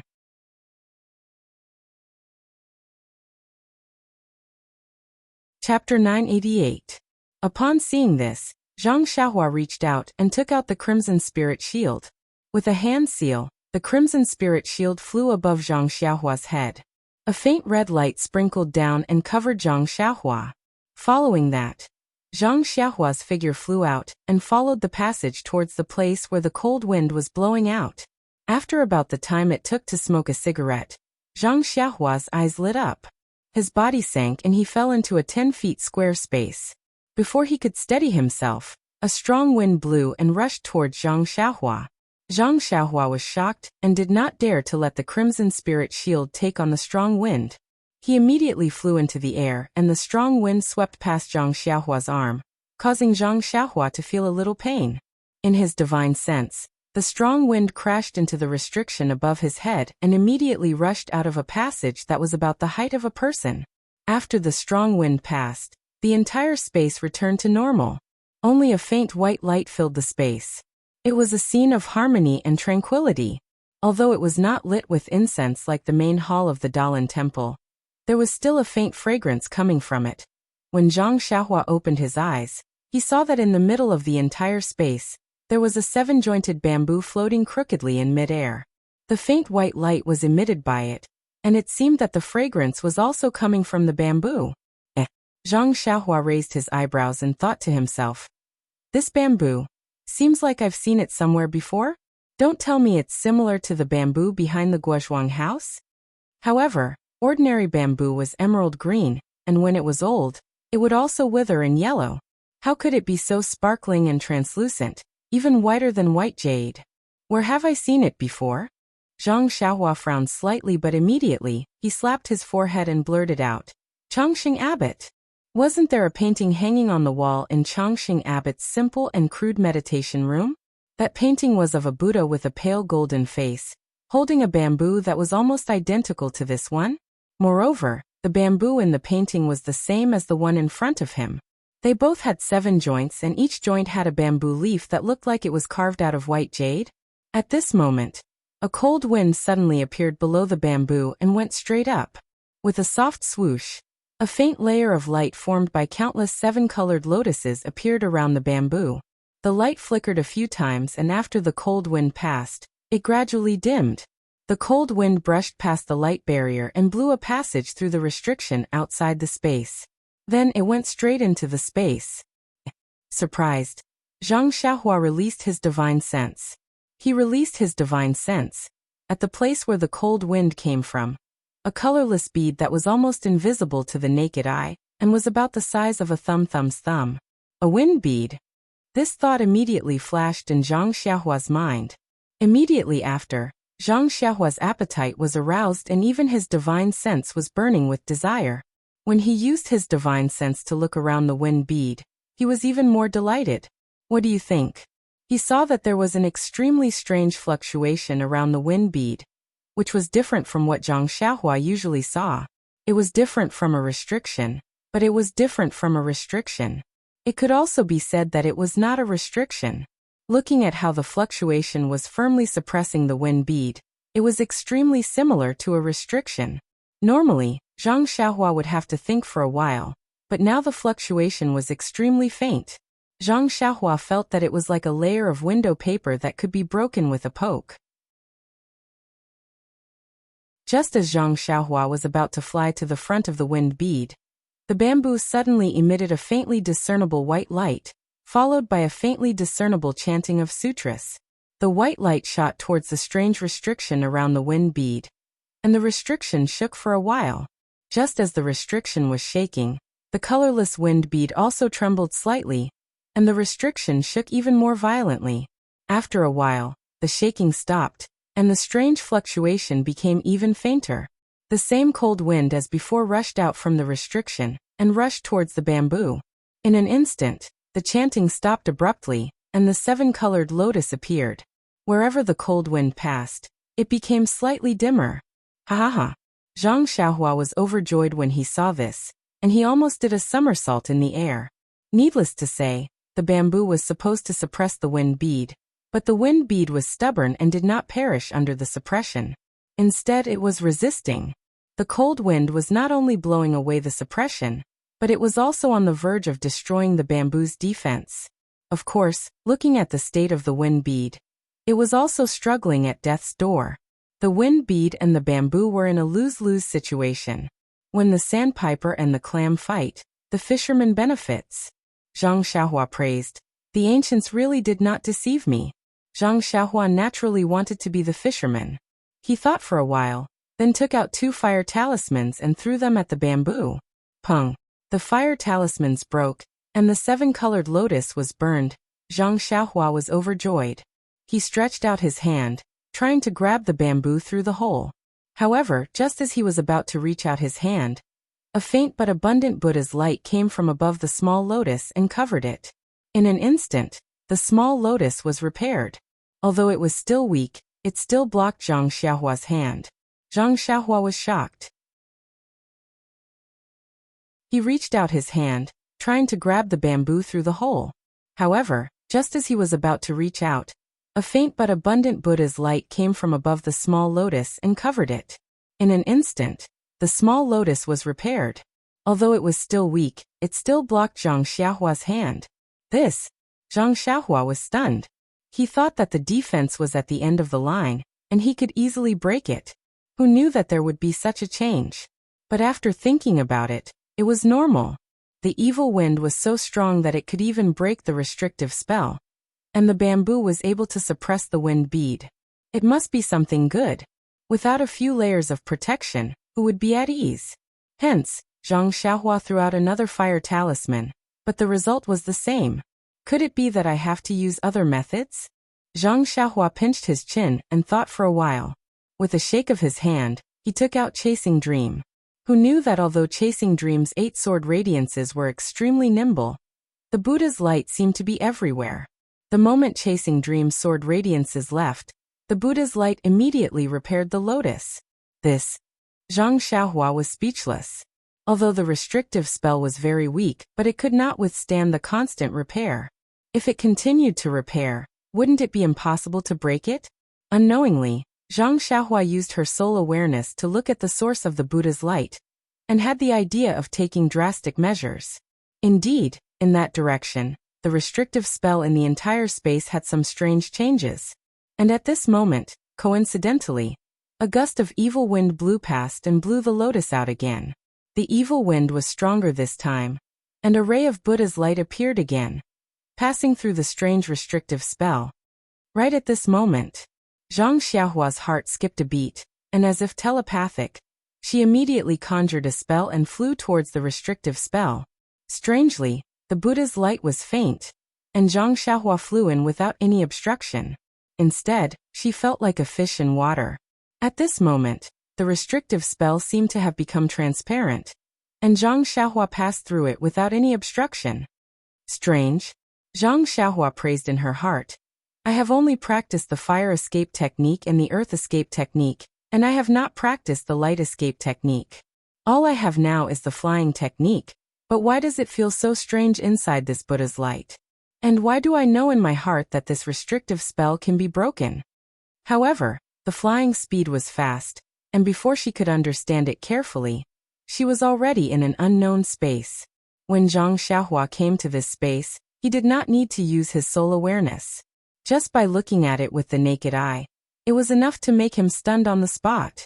He saw that there were only 2 colors in this space, one black and one white. The black was on top, and the white was on the bottom. The place where the black and white met in the middle was very clear, and there was no sign of gray at all. When he took a closer look, the black one had the absolute advantage again. It was like a black cloud covering the top, completely suppressing the white one below. It was actually black, and it was suppressing the white color. And in the white color, there was a 9th grade lotus, emitting a faint white Buddha's light. Looking up, it was also pitch black. However, A black flag could be seen in the pitch-black darkness, and it suddenly came into view. This. Zhang Xiaohua once again let out an extremely astonished sigh. He rubbed his eyes hard. He really could not understand how he could still see darkness in the darkness. Furthermore, the black flag was still swaying slightly in the windless space. It was quite proud. Zhang Xiaohua looked at the black and white color, and unconsciously thought of the black and white fruit that he had kept in his money bag. However, that black and white fruit was similar to the elixir produced by the 8 trigrams purple gold furnace, and it looked like a yin and yang fish. There was white in the black, and black in the white. The black and white in front of him were somewhat different, and it was a pure opposition of black and white. After looking for a while, Zhang Xiaohua released his divine sense, but just as he released it, his jaw almost dropped. Not to mention that the light emitted by the 9th grade lotus was not pure white in his divine sense, but was divided into 9 colors, and the 9 colors were not only suppressed by the black color, but also divided into thin filaments in the gaps of the black color, like the roots of a big tree that was upside down, extending upwards. And the gaps of the Buddha's light made Zhang Xiaohua even more dumbfounded. The surroundings of the black flag were actually filled with knives, spears, swords, halberds, hammers, sickles, bottles. In short, there were all kinds of shapes, and there was no exception. Zhang Xiaohua carefully scanned with his divine sense, and it turned out that there were 360 Dharma instruments that were emitting strange, primitive, and bloodthirsty fluctuations. And the 9-colored Buddha's light was seeping out from the gaps of these 360 Dharma instruments. But when he saw this, Zhang Xiaohua unconsciously frowned, and even became a little pensive. The positions of these 360 Dharma instruments looked very familiar, and it should be a very powerful array, and the Buddha's light could actually seep out from this array. Either the Buddha's light was valiant and broke out of the array, or there was another situation, and this Buddha's light was purposely released by this array. After thinking for a while, Zhang Xiaohua released a strand of his divine sense. The Buddha's light from the 9th grade lotus did not block it, but the black array moved slightly and blocked the strand of divine sense.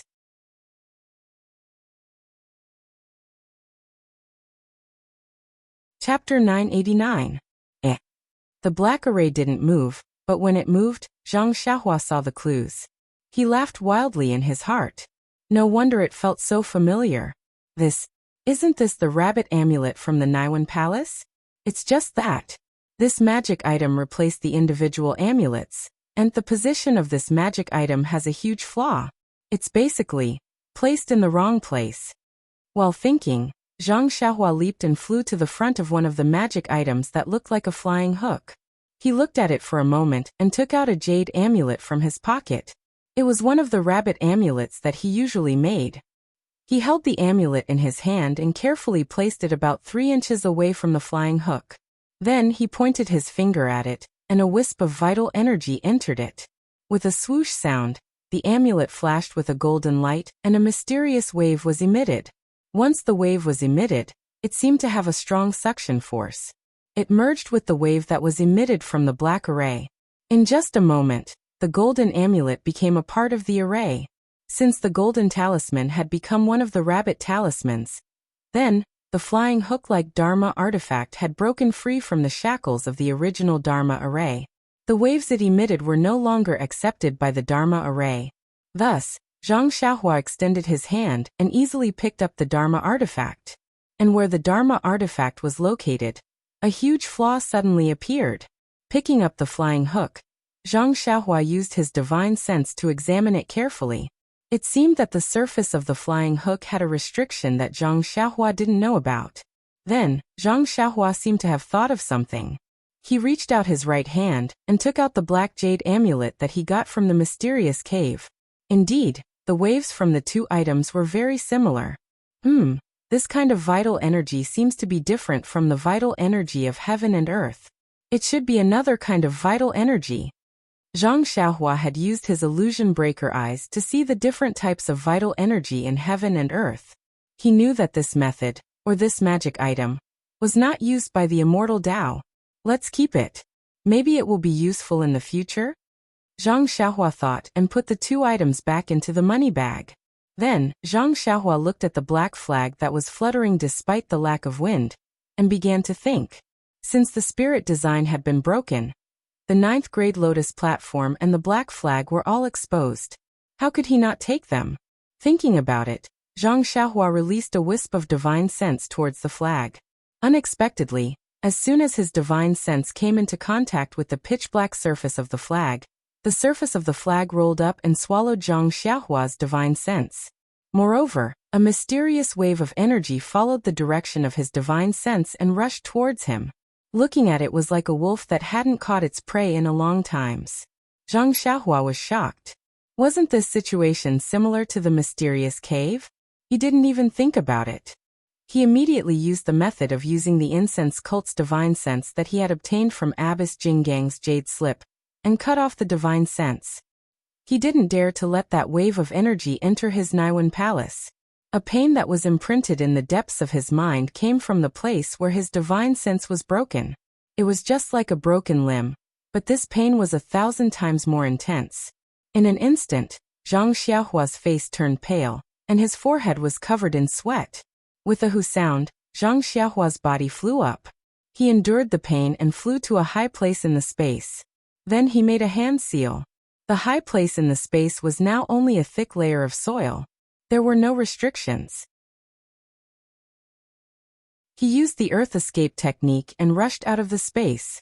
Once he got out of the ground, Zhang Xiaohua looked around casually. He then sat down cross-legged and silently used the God guidance to slowly recover his divine sense and heal his injuries. After about the time it took to brew a cup of tea, the pain of his divine sense being broken slowly subsided. Alas, I went for wool but came home shorn. In the future, it's better not to touch these black things. Zhang Xiaohua was quite regretful. He stood up from the ground and carefully observed his location. It was a huge place, and the ground Zhang Xiaohua was standing on was covered with all sorts of strange images. There were pagodas, Buddhas, and pagodas. Surrounding the pagodas, Buddhas, and temple halls were people of all sorts, all of whom were bowing their heads in worship. Above the crowd was a flying celestial maiden, and a sky full of flowers. Next to the celestial maiden was a flying celestial dragon, a hovering eagle, and a 9-colored deer standing on auspicious clouds. Zhang Xiaohua roughly looked at the ground. The ground under his feet was about 1,000 feet. When he looked up again, it was like a pavilion. It shrunk layer by layer. The top was so small that it was almost invisible. He didn't know that it was too high. On the side of the pavilion, like the ground, there were also all kinds of pictures, all kinds of human figures, and all kinds of stories. It looked unusually beautiful and shocking. On the side of the pavilion, in addition to the pictures, the most conspicuous thing was that there were many lifelike Buddhas. These Buddhas were the size of a real person. They were either standing, lying down, or sitting cross-legged. However, there was one thing in common. In front of each pagoda, there was a protrusion. On the protrusion, there was a wooden box with sandalwood incense. There was no restriction on the wooden box. Zhang Xiaohua's divine sense penetrated it. Inside there was nothing except silk and some scriptures. Strange, why are there so many boxes with silk and scriptures? Zhang Xiaohua was surprised. He released his divine sense and looked at all the sandalwood boxes in his divine sense. Inside, there were only silk and scriptures. Many of them didn't even have scriptures, only a few strands of silk. Zhang Xiaohua made a gesture and wanted to fly up to take a closer look.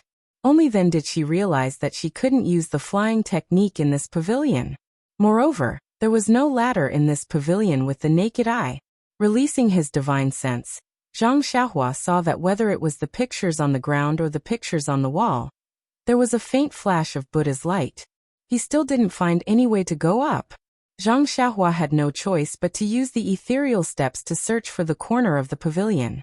The edge of the pavilion seemed to be only a few hundred feet long, but Zhang Xiaohua actually took half the time it took to brew a cup of tea to reach it. By the time he finished looking at the 6 wall-like edges, he spent about the time it took to eat a meal. Zhang Xiaohua found a small door that was about the height of a person at one of the edges. However, this door was also sealed. Zhang Xiaohua gave up after a cursory look. This seal was related to the Buddha's light, and it was not something he could see through with his cultivation. Inside this small door, Zhang Xiaohua found dozens of sandalwood boxes similar to the ones on the wall. In these sandalwood boxes, they were different from the ones on the wall. In addition to scriptures and silk, there were some round, square, pale white and red beads. Some of these beads were the size of a finger, some were the size of a soybean, and the largest one was the size of an egg. What is this? Using his divine sense, he saw that these were different from the immortal Tao artifacts and jade slips. Zhang Xiaohua rubbed his chin and thought for a moment. Then he formed an incantation gesture and waved his hand. All the sandalwood boxes opened, and the beads inside were swept clean. He put them all into his belt. Seeing that there was nothing else in the pavilion, Zhang Xiaohua returned to the black and white space. Zhang Xiaohua didn't dare to touch the pitch-black flag. However, the lotus throne didn't seem to reject him. Therefore, Zhang Xiaohua tried to put his divine sense on the lotus throne again. At this time, the lotus throne suddenly shook. A ray of Buddha's light penetrated diagonally downwards. The little colorful lotus below was probably attacked by the wind beads again. Zhang Xiaohua was overjoyed. She flew toward the restriction that the Buddha's light penetrated. At the same time, she used her divine sense to try and put the lotus throne into her belt. Unexpectedly, it went smoothly. The lotus throne seemed to have been waiting for Zhang Xiaohua to save it. When her divine sense moved, the Buddha's light immediately shone brightly. Then it shrank countless times and flew into Zhang Xiaohua's belt. Zhang Xiaohua wasn't sure if she had put the lotus throne away, or if the lotus throne had walked right into the trap. Within the Buddha's light, the pitch-black flag fluttered rapidly. A wave of fluctuation was coming out from the array. Zhang Xiaohua flew and pointed at the golden talisman. The talisman rotated slightly and activated the fluctuation of the array, intercepting the flag. Then, Zhang Xiaohua slapped her, but and followed the Buddha's light into the restriction where the bamboo and wind bead were. Zhang Xiaohua looked at the small lotus beside the bamboo and laughed. The big lotus is already surnamed Zhang. How much more arrogant can you be? As she spoke, she threw out another fire talisman. This time, it easily burned a big hole in the small lotus. Then he stretched out his hand and reached into the restriction. Oh, why is it so heavy? Zhang Xiaohua grabbed it but couldn't lift it. So, she wrapped her divine sense around it and exerted force with her left arm. The bamboo was immediately taken out by Zhang Xiaohua and put it into the money bag. It was also very smooth. Strange. Zhang Xiaohua was a little puzzled. She couldn't help but think to herself.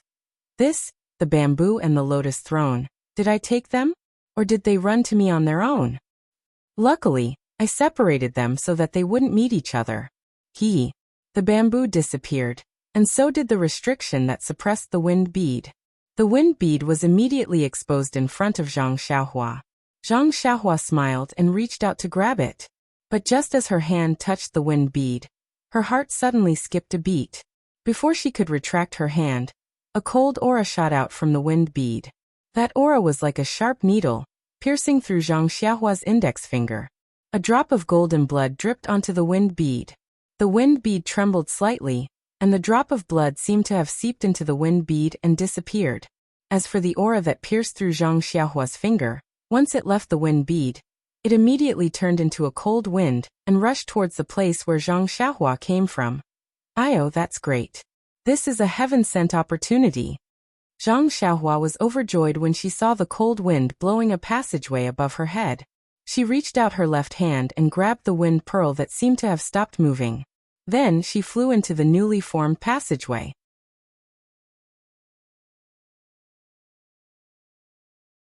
Chapter 990. Woo! A gust of wind blew on the platform again. In the gust of wind, Zhang Xiaohua's slender figure appeared from the mountain rock beside the evil suppression cauldron. Before he landed on the ground, a green jade box appeared in his hand. He quickly put the wind bead into the jade box and cast a dozen of his most powerful inhibition spells on the jade box. Only then did Zhang Xiaohua heave a sigh of relief. He attached a strand of divine thought to the jade box and put it into his belt. This wind bead was extremely powerful. Since it was able to fight against the bamboo that was suppressing him, he was not sure if the jade box would be able to trap it. Thus, he left a strand of his divine sense. As long as the wind bead showed any changes, Zhang Xiaohua would immediately unleash the powerful seal again. After doing all this, Zhang Xiaohua took the little monk Kong Jian out from behind the stone pillar. She put him down and unsealed his acupoints to wake him up. At this time, the gust of wind had just passed. Kong Jian did not suspect anything. He rubbed his eyes and said, "Why is the wind so strange? I've only heard wind in the Forbidden Wind Valley occasionally. Why is there so much cold wind these days?" Zhang Xiaohua's heart skipped a beat. She asked, "Why is this place called the Forbidden Wind Valley?" Kong Jian was stunned.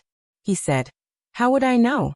I've asked my senior brothers before, but they all said they didn't know. Even Abbot Chongqing doesn't know. He only knows that it has always been called that." Then Kong Jian looked at Zhang Xiaohua and asked tentatively, "Almsgiver Run, you said you had a fight with Senior Kong Ju. You too, who won?" "Do you still need to ask?" Zhang Xiaohua touched her nose. "If your Senior Kong Ju won, wouldn't you know? If I lost, would I be able to stay in the sutra depository for the next few days?" "Ah?" The little monk, Kong Jian, was on the verge of breaking down. With a long face he clasped his hands together and said, "Almsgiver Run, I asked you to come here because I wanted to have a chat with you about our ideals. The weather is so beautiful today, we can't afford to be irritable." But the wind was strong just now, so this little monk suddenly remembered that the clothes I washed in the morning are still hanging by the door. If I don't take them in, they will get dirty, so let's not talk about life today. We'll talk about it when we have the chance in the future. Zhang Xiaohua was almost laughing in his heart. Yes. Little monk Kong Jian was overjoyed and said, "In the future, when I walk a little further on the path of life and comprehend more, I'll talk to Almsgiver Ren. What do you think?" "Of course." Zhang Xiaohua nodded. "I'm also dizzy from all the reading in the sutra depository. How would I have the mood to talk about my thoughts?" "All right, then I'll accompany you back." Little monk Kong Jian heaved a huge sigh of relief. Without hesitation, he led Zhang Xiaohua back to the entrance of the Dalan temple. Seeing that the little monk had left in a hurry, Ming giggled and said, "How was it? Did you teach this little monk a good lesson today?" "Of course," Zhang Xiaohua said proudly. "I, Xiaoxia, am the best at persuading people with my virtue." When this little monk Kong Jian listened to my advice, he almost thought that I, Xiaoxia, had a glib tongue. Before I finished speaking, he was already convinced. If he wasn't a monk, he would have chopped off a chicken's head and burned yellow paper to become sworn brothers with me. "Ah!" Ming laughed hysterically. She pointed at Zhang Xiaohua and said, You'd better be a monk. It's a great loss for Buddhism to lose you."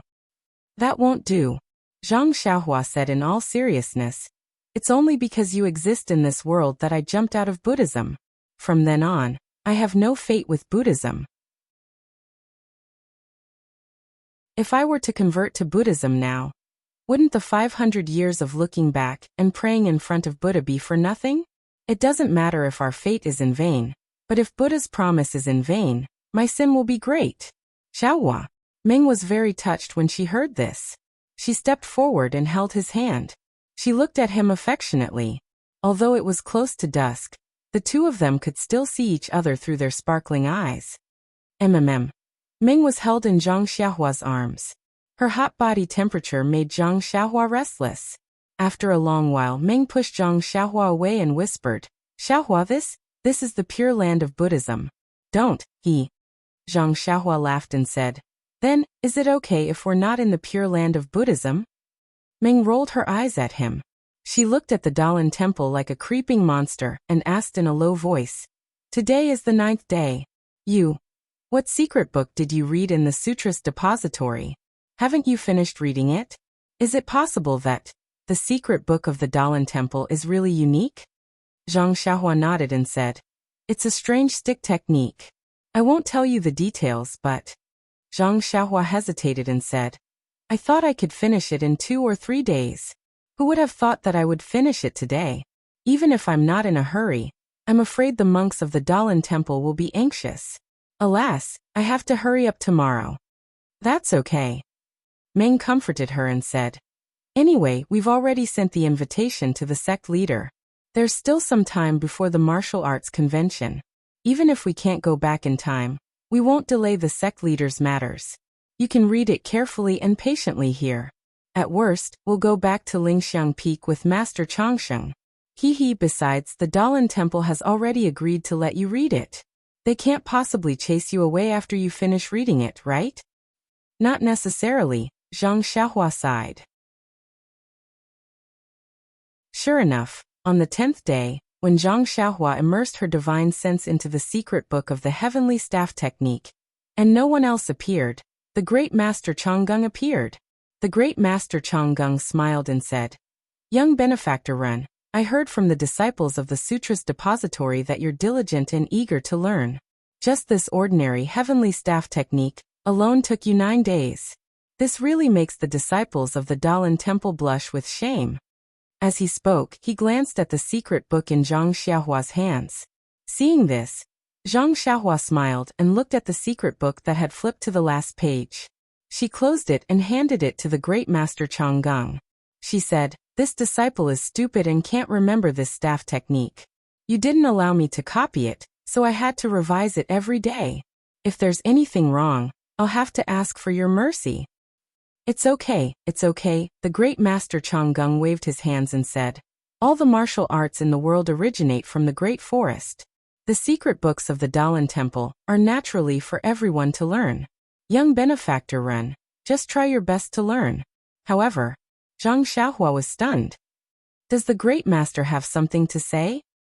This old monk has some matters to attend to and needs to leave the temple. I remember that young benefactor has something to ask this old monk. Io. Zhang Xiaohua slapped her forehead. She had wanted to ask the great Master Changgung about Meng's background, but she had forgotten about the staff technique. It was rare that Meng knew about her cultivation, and never mentioned it for the past 9 days. If the great Master Changgung hadn't come, she probably would have forgotten about it. Zhang Xiaohua hurriedly got up and put the secret book of the heavenly staff technique back to its original place. She pulled the great Master Changgung and said, Great Master is merciful. This junior has almost forgotten about it. This junior has already memorized the staff technique, and there's no need for me to come to the Sutra's depository. Great Master, please quickly tell this junior and senior sister Zixiao about the past. Haha, benefactor need not be in such a hurry. This old monk has obtained the abbot's permission.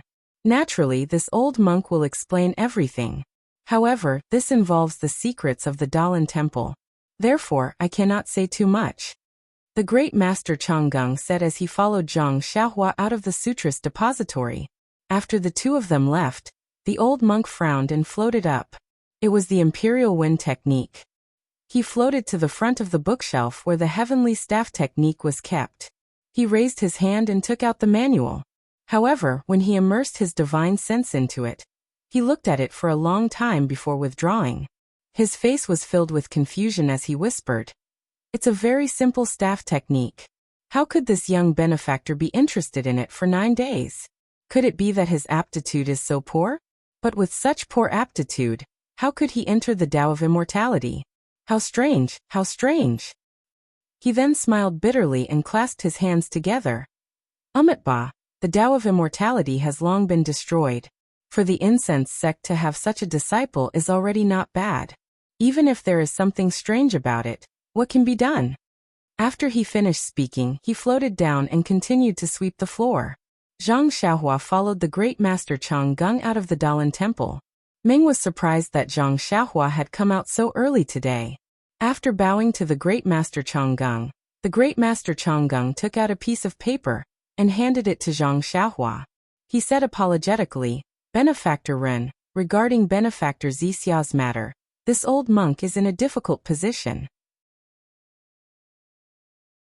Although the abbot has said that there is nothing about the Dalan Temple that cannot be told to others, but there are still some secrets. Forgive this old monk for not being able to. Haha, here are some places and names. The two of you will have to search for them yourselves. I see. Zhang Xiaohua was a little disappointed, but Meng's eyes flashed with gratitude. She bowed again and said, Thank you for your kindness, great master. This matter involves the privacy of your esteemed temple, and should not be divulged. Great master, please rest assured that this matter will only be known by me and junior brother. As long as it involves the Dalan temple, we will definitely hear it and rot in our hearts. Haha, that's good, that's good. At this moment, the great master Changgung released the paper in his hand. Zhang Xiaohua took the paper and opened it. There were indeed several places and names inside. She turned to look at Meng and handed the paper over. Meng shook her head and said, Junior brother, you should take it. We are in the same profession. Oh, okay then. Zhang Xiaohua did not stand on ceremony and kept it in her arms. The great master Changgung nodded slightly and said with a smile, I have seen young benefactor Ren's staff techniques. The abbot has decreed that if benefactor wishes to pay respects to great master Yuan Tian, please follow me. After hearing this, Zhang Xiaohua understood. She had talked to great master Changxing and the great master Changgung about paying respects to great master Changgung. Great master Changxing had replied that they could go to the pagoda forest to pay their respects before they left. Now that he mentioned it, he probably had the intention of sending them off. Thus, Zhang Xiaohua cupped her hands and said, That's right. The great master Changgung has spoken my mind. I have been nagging your esteemed temple for several days. After paying respects to great master Yuan Tian, we should return to the incense cult. Please cast a monthly vote, a recommendation vote, a collection, and a tip.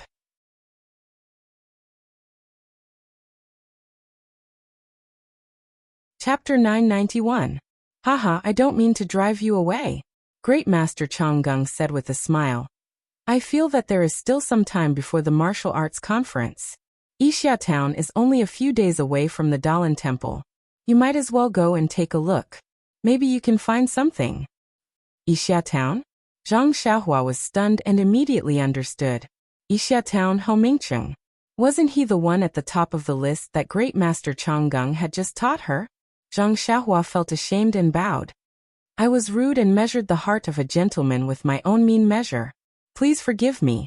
Seeing that Zhang Xiaohua was so honest, Great Master Changgung was also relieved.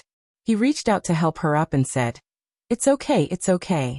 You are guests from afar and sincerely worship the previous generation of the temple. How can I care?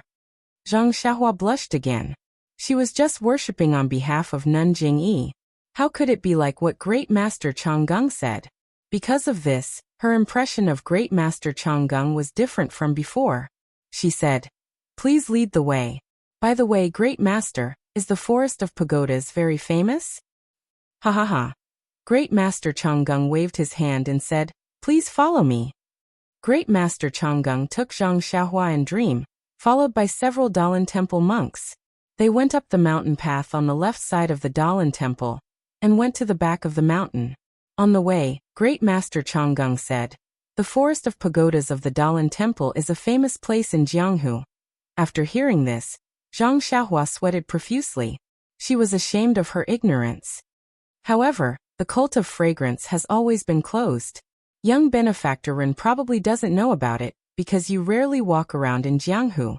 It's understandable. Zhang Xiaohua chuckled and did not answer. This forest of pagodas is the tomb of the great masters of the Dalan Temple. Since the founding of the Dalan Temple, only the famous and accomplished great masters have to build pagodas in the forest of pagodas after they pass away to show their merit.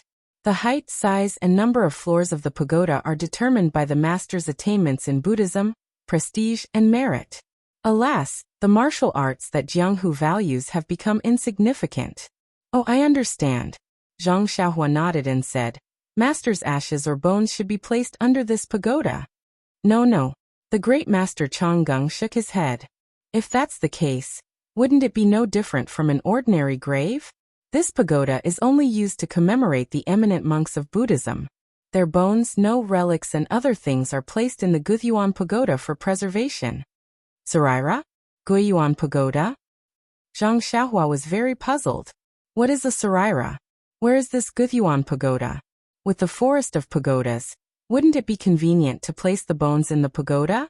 Why is it placed in the Guyuan Pagoda? Haha, little benefactor, you don't know. The saraira is the remains of the eminent monks of Buddhism after they pass away. This set of bones is different from the bones of ordinary people. Its shape is ever-changing. Some are round, some are oval, some are lotus, some are even Buddha and Bodhisattva. Even the colors are different. There are black, white, red, green and other colors. It looks very respectable, like pearls, agates and crystals. This is related to the cultivation of the eminent monks. Alas, although my martial arts are strong, if I can refine it into a saraira after I pass away, it can be considered that I have achieved success in my cultivation in this life. Isn't this similar to the spiritual beasts in Huangsu? There's something in the body. Zhang Xiaohua was slightly stunned. In her heart, she naturally compared the saraira with some of the beast pills in her belt. But immediately, Zhang Xiaohua thought of the hundreds of round beads that were similar to the saraira mentioned by the great master Changgung in that strange pavilion. Could those be saraira? Zhang Xiaohua thought to herself. But how would she dare to take out the round beads? After thinking for a while, Zhang Xiaohua probed. With the great master's martial arts cultivation, after he passes away, there will definitely be saraira. The great master Changgung was also puzzled. He turned to look at Zhang Xiaohua and asked, "Little benefactor Ren, how can you be so sure?" Haha, the great master is the law enforcement elder of the Dalan temple. If the great master doesn't have a saraira after he passes away, how many disciples in this generation of the temple can there be? Zhang Xiaohua explained and then apologized. I hope the great master can forgive me for rudely discussing the great master's matters after his death. It's all right. The great master Changgung waved his hand and said, form is emptiness, emptiness is form, life is death, death is life. If I can't even understand this, how can I talk about saraira? Then he smiled and said, little benefactor Ren's words may be arbitrary, but there's some truth in them. Although the attainment of Dharma has always been the key point of saraira, but, if the martial arts cultivation is not high, this saraira, maybe there is, but it's limited. Of course, the Dalan temple places equal emphasis on Dharma and martial arts, and even views martial arts as a minor detail. If the disciples of the Dalan temple want to reach the peak of martial arts, they must also be proficient in Dharma. Otherwise, it's extremely easy for them to go mad and die a horrible death. There's such a saying? Zhang Xiaohua was flabbergasted and said, then according to what the great master said just now, there aren't too many monks who have profound attainment in Dharma but not high martial arts. Little benefactor Ren is right. The great master Changgung nodded and said, the eminent monks of the Dalan temple have always been like this. As long as the attainment in Dharma is high, it's easy for them to achieve great success in martial arts. Only a few great masters are obsessed with Dharma and don't want to practice martial arts. Zhang Xiaohua felt a little lucky at this time. It seems that those beads are not saraira. Oh, by the way, great master, the Dalan temple has stood in Jianghu for so many years. How many pagodas are there in the pagoda forest? Zhang Xiaohua asked again. Not many, only 99,803 pagodas. Although the great master Changgung said it was not many, his eyes were full of pride. So many? Zhang Xiaohua and Ming were shocked. Then, how big is this pagoda forest? Little benefactor Ren, please look. The great master Changgung pointed to the undulating mountain range in front of them and said, this mountain range is full of pagodas. This pagoda forest is the entire mountain range. Zhang Xiaohua and Ming looked up and saw that not far away, on the mountain range, there were countless pagodas.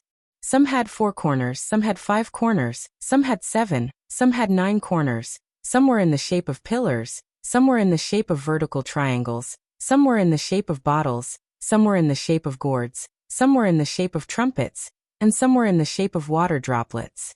Some had 2 or 3 floors, while others had 7 or 8 floors. The tallest ones had more than 10 floors. In short, there were many kinds of pagodas with strange shapes. Although it was far away, the pagodas were carved with countless patterns. Some were flying, some were birds and beasts, some were Buddhas, and some were nirvana. The patterns were vivid and lifelike. Although it was far away, they could feel the painstaking effort contained in them. It looked very similar to the patterns in the pavilion that Zhang Xiaohua had entered.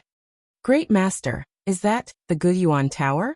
Zhang Xiaohua pointed to a tall pagoda built against the mountain, and asked without hesitation. Little Benefactor Run is right. That is the Guyuan Tower of the Dalan Temple. The great master Changgung looked at the huge pagoda with reverence in his eyes. He said solemnly, the Guyuan Tower is built against the mountain. Its height is as high as the mountain range. At the top of the mountain, you can see that the top of the Guyuan Tower is taller than the tallest pagoda in the pagoda forest. The Guyuan Tower occupies a large area. Only the entrance of the tower is exposed in the pagoda forest. Most of the Guyuan Tower is blocked by the forest, so you can't see the whole picture. Pesquetiste. That's right.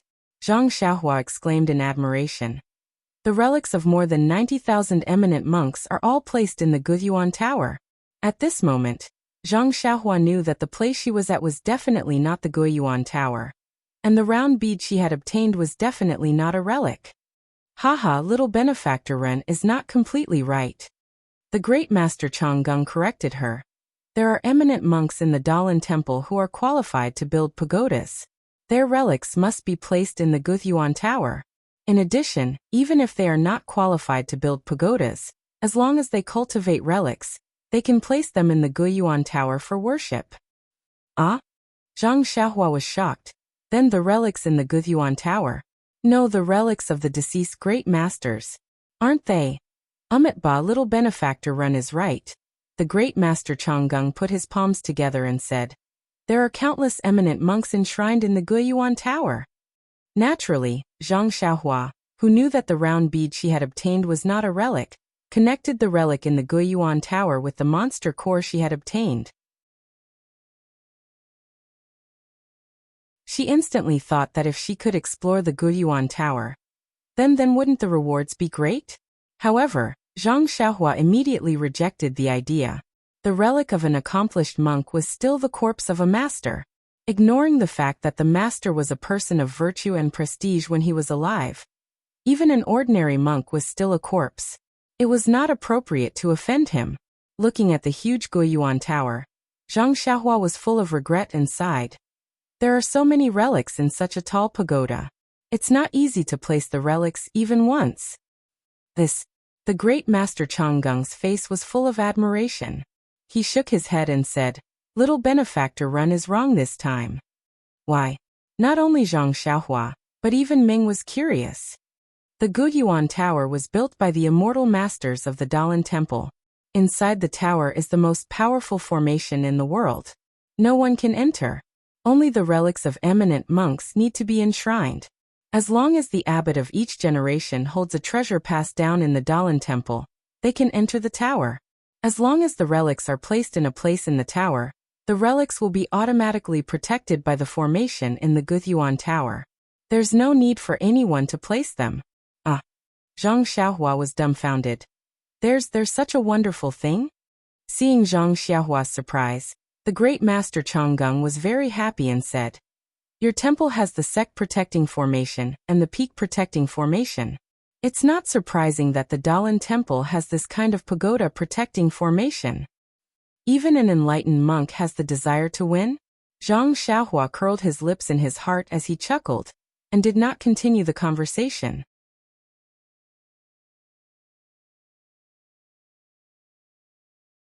Chapter 992.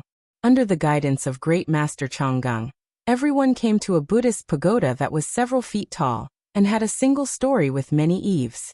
At this time, there was an incense burner and some candles placed in front of the pagoda. Zhang Xiaohua followed Great Master Changgung, bowed, and lit the candles.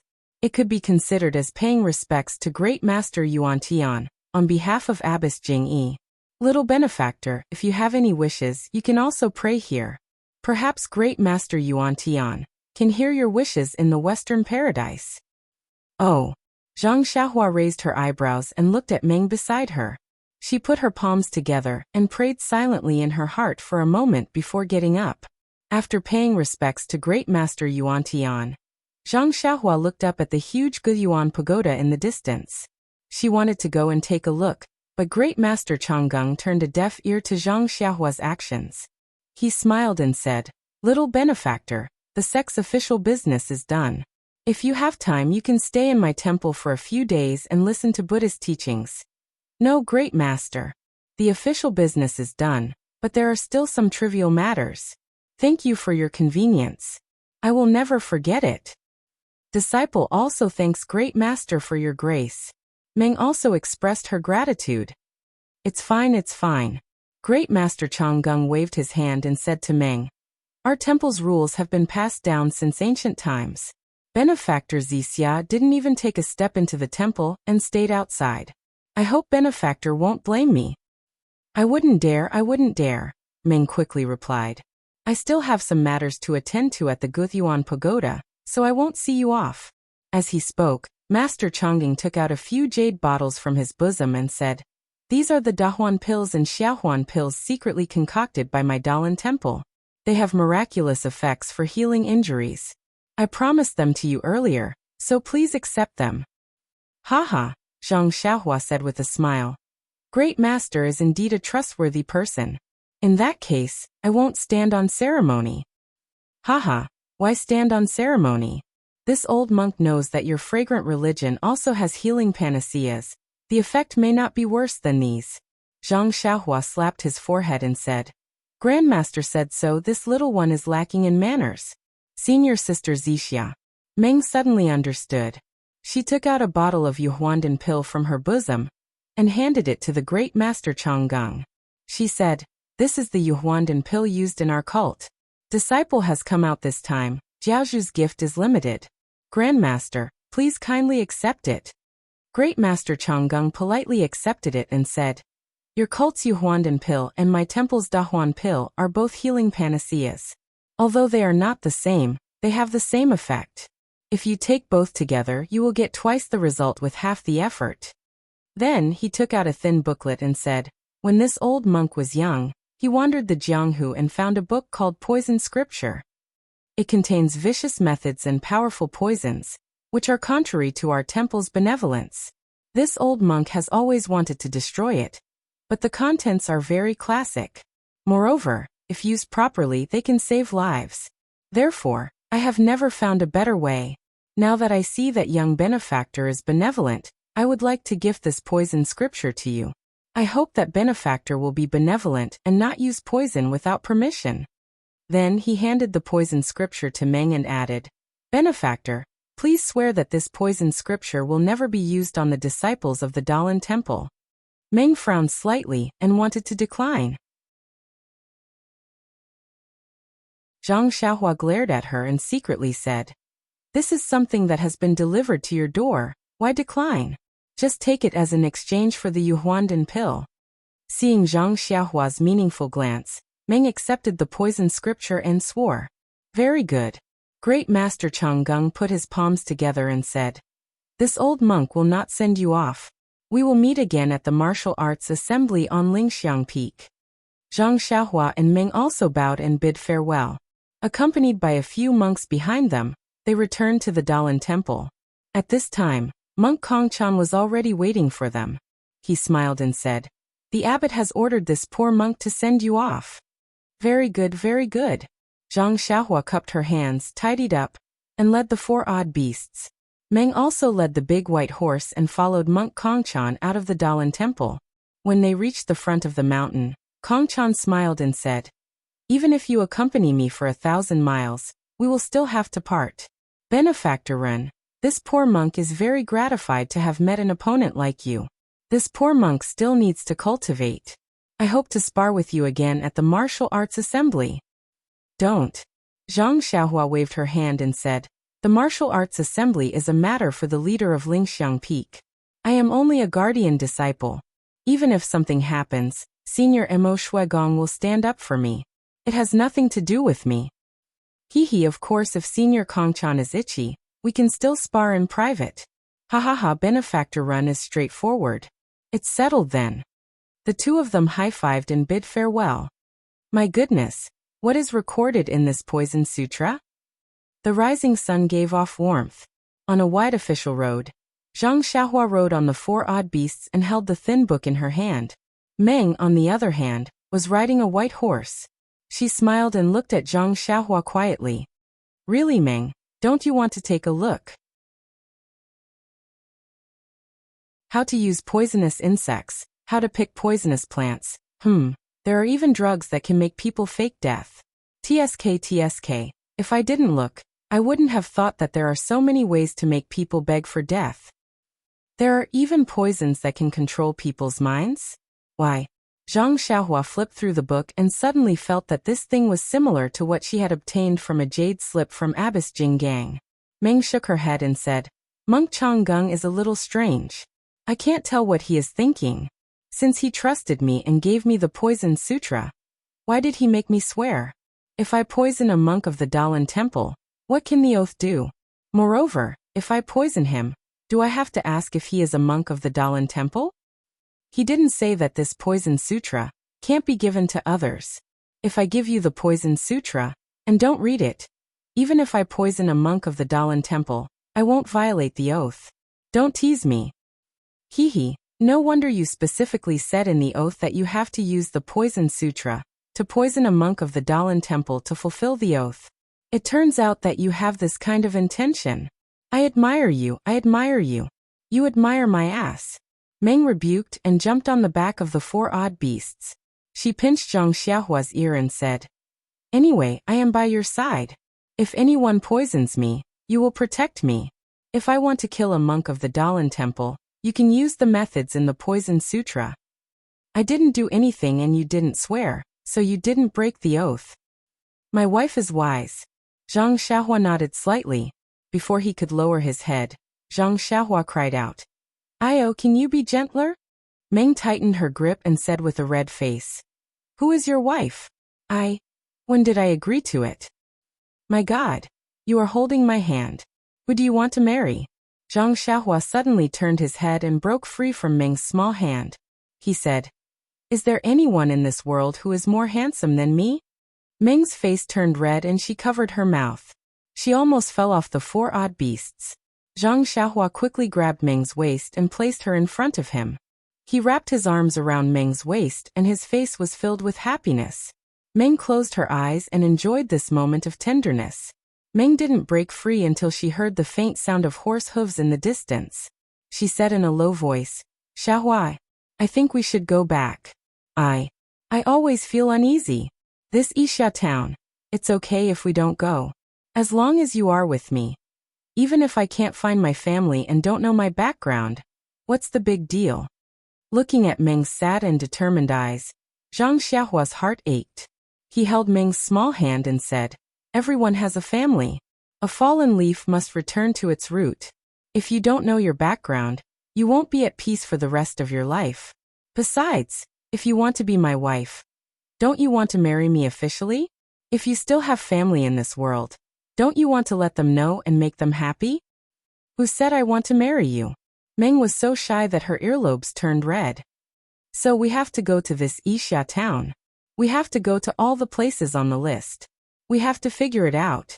It's the first thing I do for you. Xiaohua, you are so nice. Meng said affectionately. Hehe, you know I'm nice. Why don't you kiss me?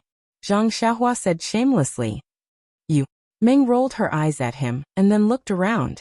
There didn't seem to be anyone on the mountain road. She moved her mouth closer. Just as she touched Zhang Xiaohua's face, the sound of horse hooves suddenly came. Meng was shocked and immediately moved away. Her face was so red that it looked like it was dripping blood. With a leap, he jumped back onto the white horse. There are so many annoying people in this world. Zhang Xiaohua sighed and looked at Meng's cherry lips reluctantly. He had long cursed the person who had come without seeing his shadow 10,000 times in his heart. The people behind the mountain road were still far away. It took them half a cup of tea's time to catch up with them. Zhang Xiaohua didn't want to look back. She just circled David's deer to the side and made way for the pipe. However, annoying people always had annoying things. You couldn't avoid them even if you wanted to. The newcomers were a group of 7 or 8 young men in their early 20s. They were all dressed up in bright and colorful clothes. There were even a few of them who had something similar to a pearl hairpin on their temples. It really made people puzzled as to whether they were men or women. They rode on their horses and stirred up a lot of dust. Meng frowned slightly. When they passed by, one of the men occasionally looked back. He saw Meng and David's deer on the side of the road. When he saw Zhang Xiaohua's face, he couldn't help laughing. He shouted, "Senior brothers, look. They are two young men who just came out of Jianghu." "Oh, really?" Everyone shouted and reined in their horses. They shouted, "We haven't had fun for a long time. Good food delivered to our door." As they spoke, they surrounded the horses and spread out in all directions to block Zhang Xiaohua and Dream's path. Zhang Xiaohua was already impatient in her heart. She hated these people for ruining her fun. When she saw this, her face was full of panic. However, she sneered in her heart. "Hey boy, which sect are you from?" The disciple who saw Zhang Xiaohua shouted. "Please vote for me. Please vote for me. Please keep it. Please tip me."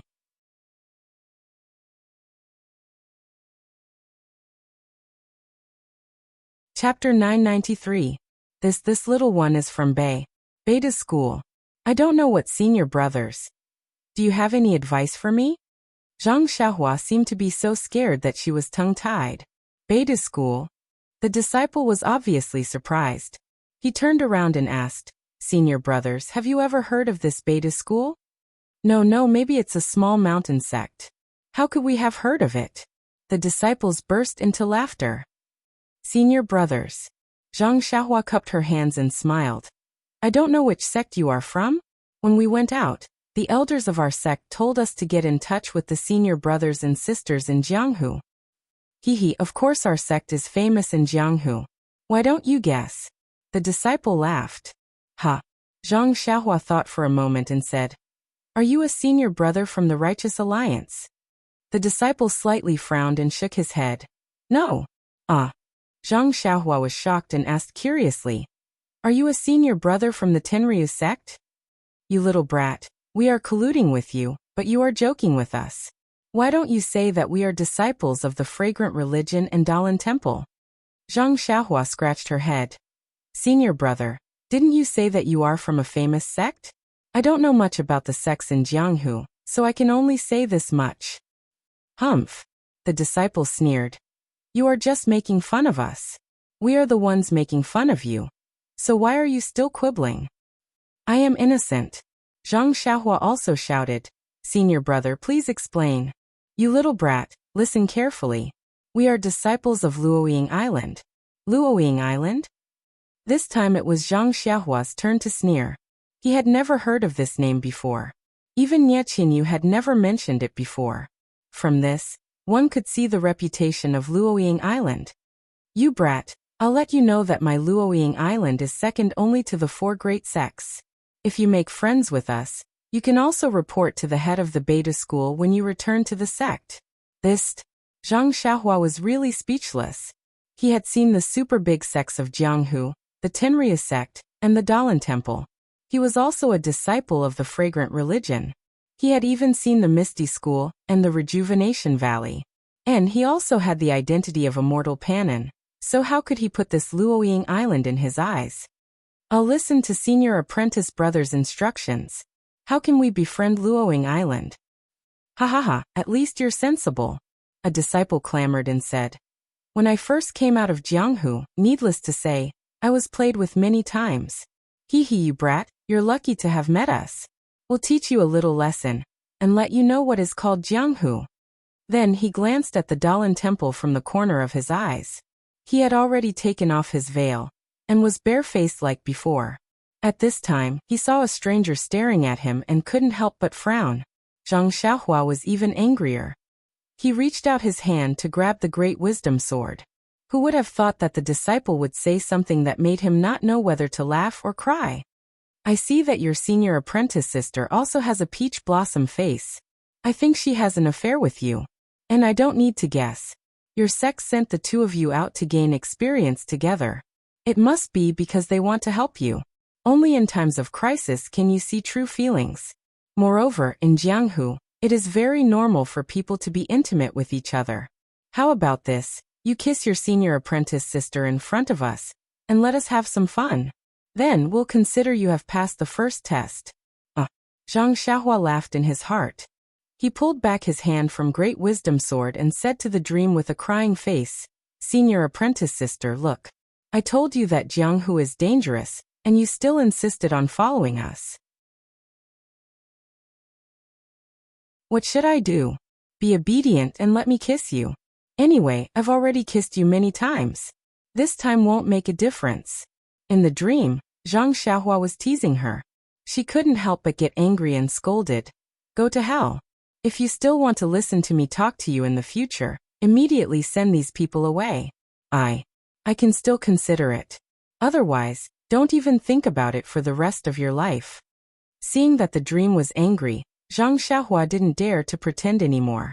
He immediately stood up and laughed. Don't be angry, don't be angry. It was a lonely journey. It was just a joke, right? I will send them away now. Send them away. After he finished speaking, he raised Great Wisdom Sword and shouted, Where did these brats come from? This Xiaoxia has never heard of Luoying Island. I'm too lazy to play with you. Didn't you hear what my senior apprentice sister said? Quickly get lost. This Xiaoxia saw that although you spoke rudely, you didn't have any bad intentions. You didn't take advantage of the fact that there aren't many people here to do anything bad. This Xiaoxia will let you go. When the group of people heard this, they all laughed. It was as if they were watching a silent farce. Ai, these people. Zhang Xiaohua sighed. If I didn't show them some real skills, they would really think that I'm from a small mountain sect. When everyone was laughing, Zhang Xiaohua took out her short sword and prepared to give them a good show. At this time, there was a spectacular sound of horse hooves. It was like the sound of a mountain overturning the sea. It was very fast coming from afar. In just a moment, a group of black horses was approaching. The horses were full of valiant men. They were holding long swords in their hands. In front of them were a man and two women. At this time, the disciples of Luoying Island didn't have time to tease Zhang Xiaohua. They hurriedly led their horses to the side of the road and waited for the group of people to pass by. Who would have thought that they would have the same experience as Zhang Xiaohua? When the three people in front saw the people on the side of the road, their eyes revealed an indescribable meaning. They looked at each other and raised their hands. The whole group of horses immediately stopped. Dozens of black horses stopped uniformly. The scene was quite spectacular. The woman in front of them patted her black horse. She cupped her hands towards the disciples of Luoying Island and said, We are the disciples of Dragon God Sect's patrol team. Which sect do you belong to? Tenryu sect? The disciples of Luoying Island were surprised and asked strangely, This senior sister, I heard that the Tenryu sect has never been in Jianghu. How come there is a patrol team? The woman scolded, My Dragon God Sect's actions. Who are you to criticize? Quickly report your name. Otherwise you will be killed. This one is a disciple of Luoying Island. The disciple didn't dare to delay, and immediately said while trembling, Luoying Island? The woman frowned and said, I have never heard of it. Then she patted her horse and went in front of Zhang Xiaohua. She looked at her and asked, This little brother, which sect do you belong to? Little brother? Zhang Xiaohua was a bit confused. Was there a fragrant religion written on her face? However, Zhang Xiaohua was also very polite. She cupped her hands and said, This one is a disciple of Beidou school. I guess this senior sister of Tenryu sect has never heard of it. Beidou school? The woman sucked in a breath of cold air and said with some surprise, Are you really from Beidou school? Zhang Xiaohua was even more surprised and said, Yes, Beidou school. You know about it? The woman said seriously, That's right. Previously, an immortal appeared in Rejuvenation Valley and wanted to take Rejuvenation Valley's Nie Qianyu as a disciple of the immortal. But Nie Qianyu claimed that she was a disciple of Beidou school and didn't want to go to another school. Tell me, who in Jianghu doesn't know about Beidou school? Zhang Xiaohua scratched his head. He knew about this, but he didn't expect Nie Qianyu to refuse like this. In his opinion, there was no difference between being a disciple of Beidou school and being a disciple of an immortal. But, in the eyes of Jianghu people, Beta School seemed to be slowly becoming famous. It seems that if I don't want to attract attention in the future, I have to change my name, Zhang Xiaohua thought.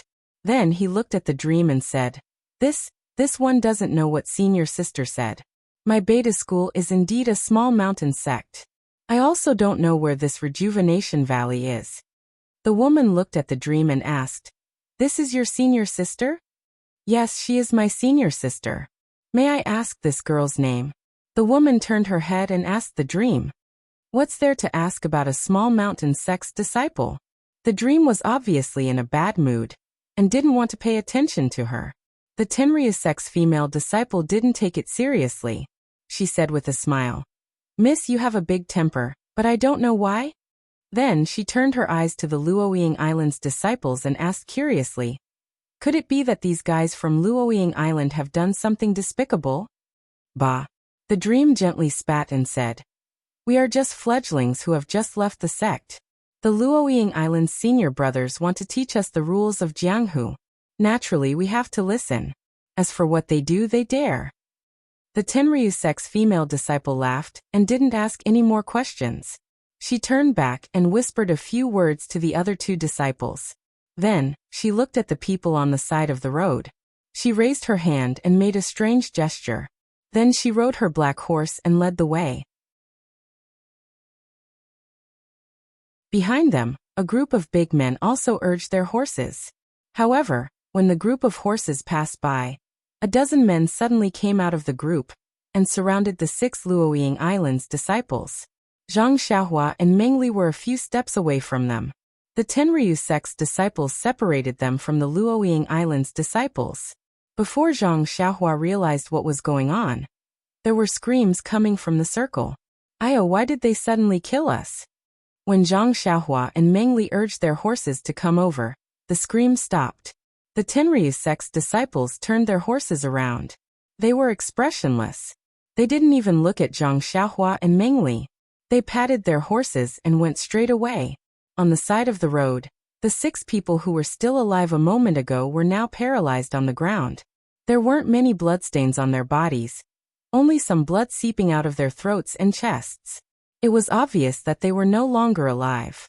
Beside them, there was a green triangular flag, and on the flag, there was a lifelike little dragon. The Tenryu sect's way of doing things is really overbearing. Zhang Xiaohua sighed in her heart.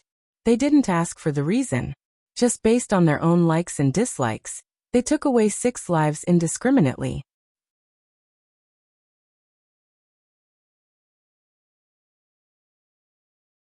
Chapter 994. After hearing Zhang Xiaohua's words, Meng also felt a little uneasy.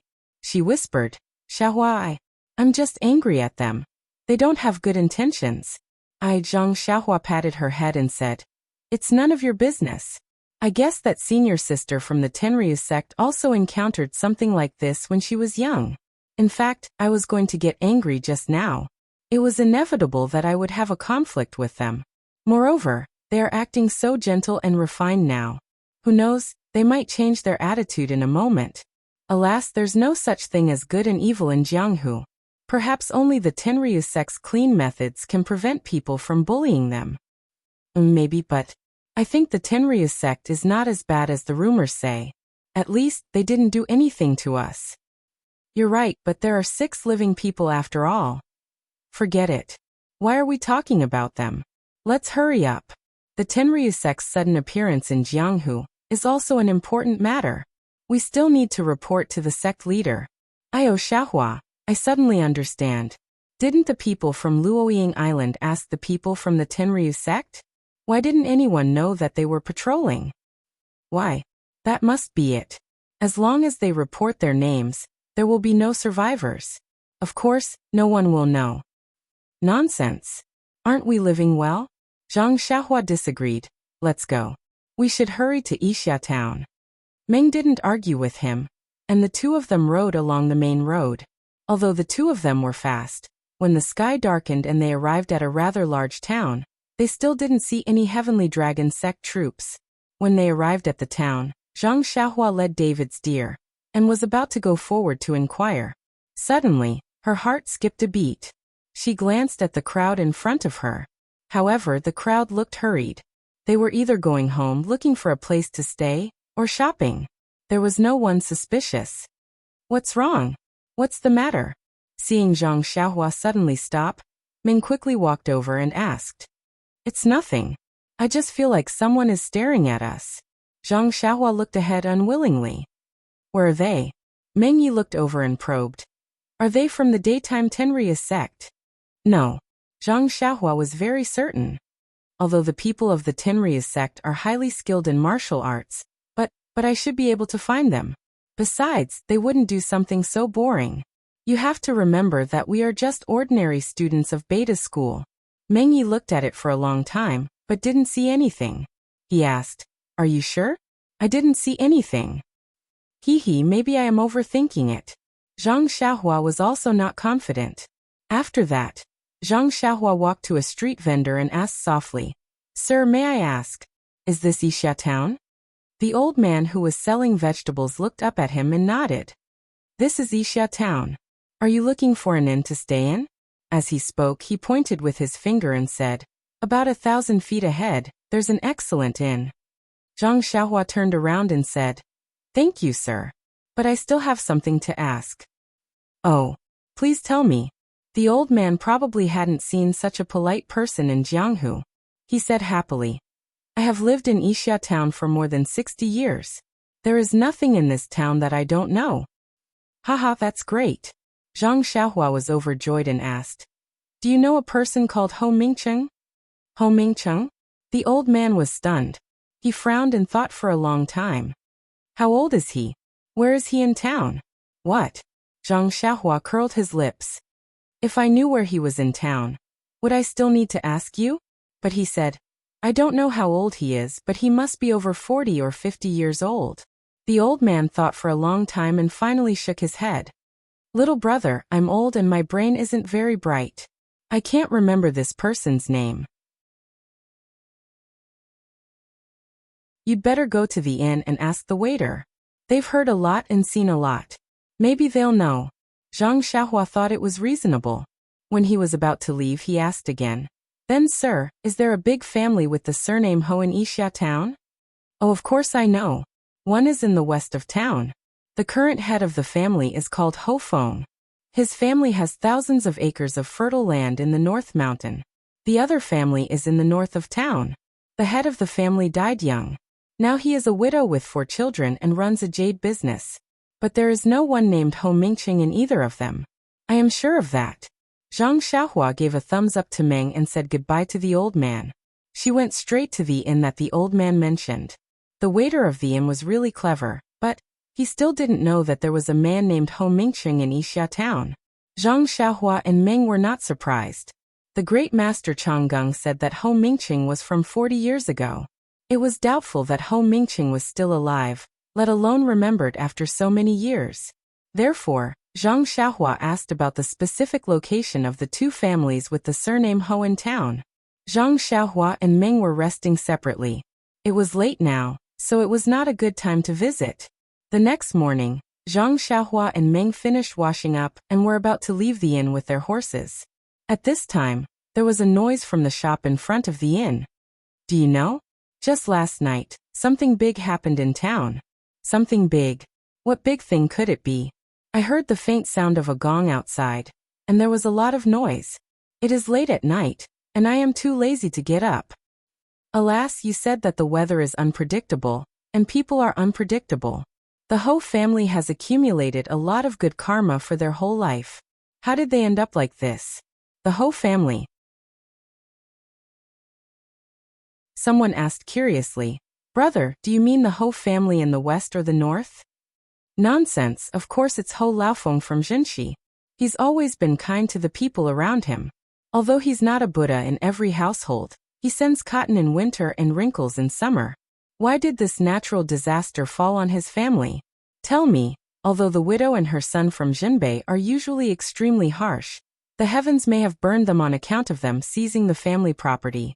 But how could they burn Ho Laofeng as well? It is strange. One is in the west, and the other is in the north. They are so far away from each other. Both of them are from the Ho family. What? Don't tell me. You want the entire town to burn? Hearing this, Zhang Xiaohua's face changed. She pulled Meng's hand and said, Quick, let's go. Meng heard it too.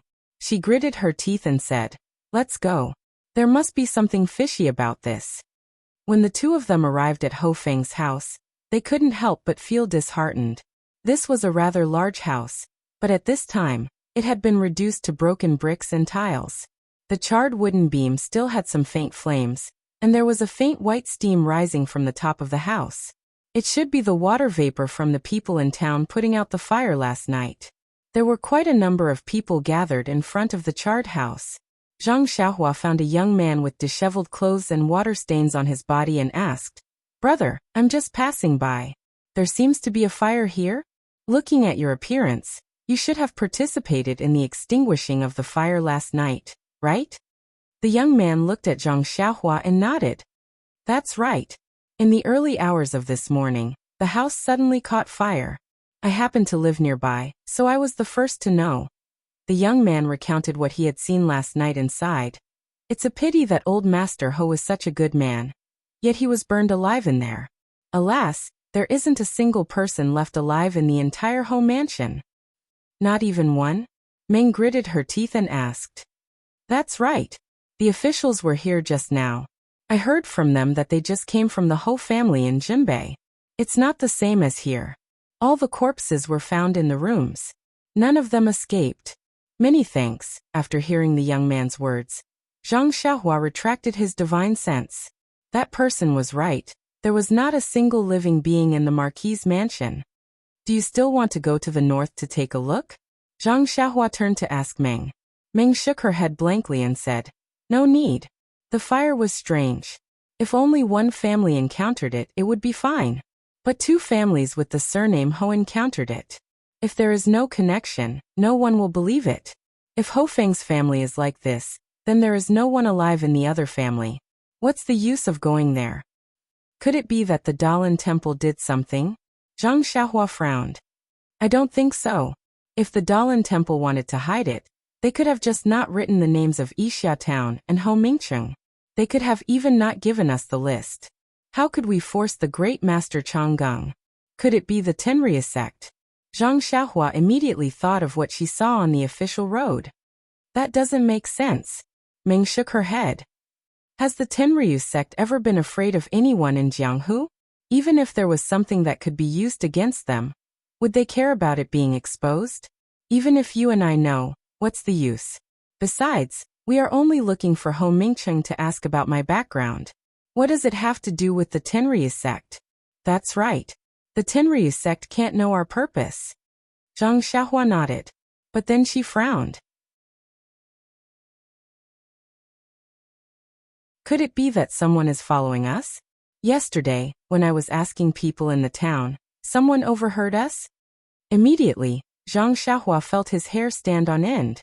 That day he had released his divine sense, and there was no one around. If it was as he expected, and he felt that there was someone following him, then that person's martial arts, no, the divine ability of the immortal Tao, was just how high was that person's martial arts, no, divine ability of the immortal Tao? Involuntarily, Zhang Xiaohua looked around for a long time.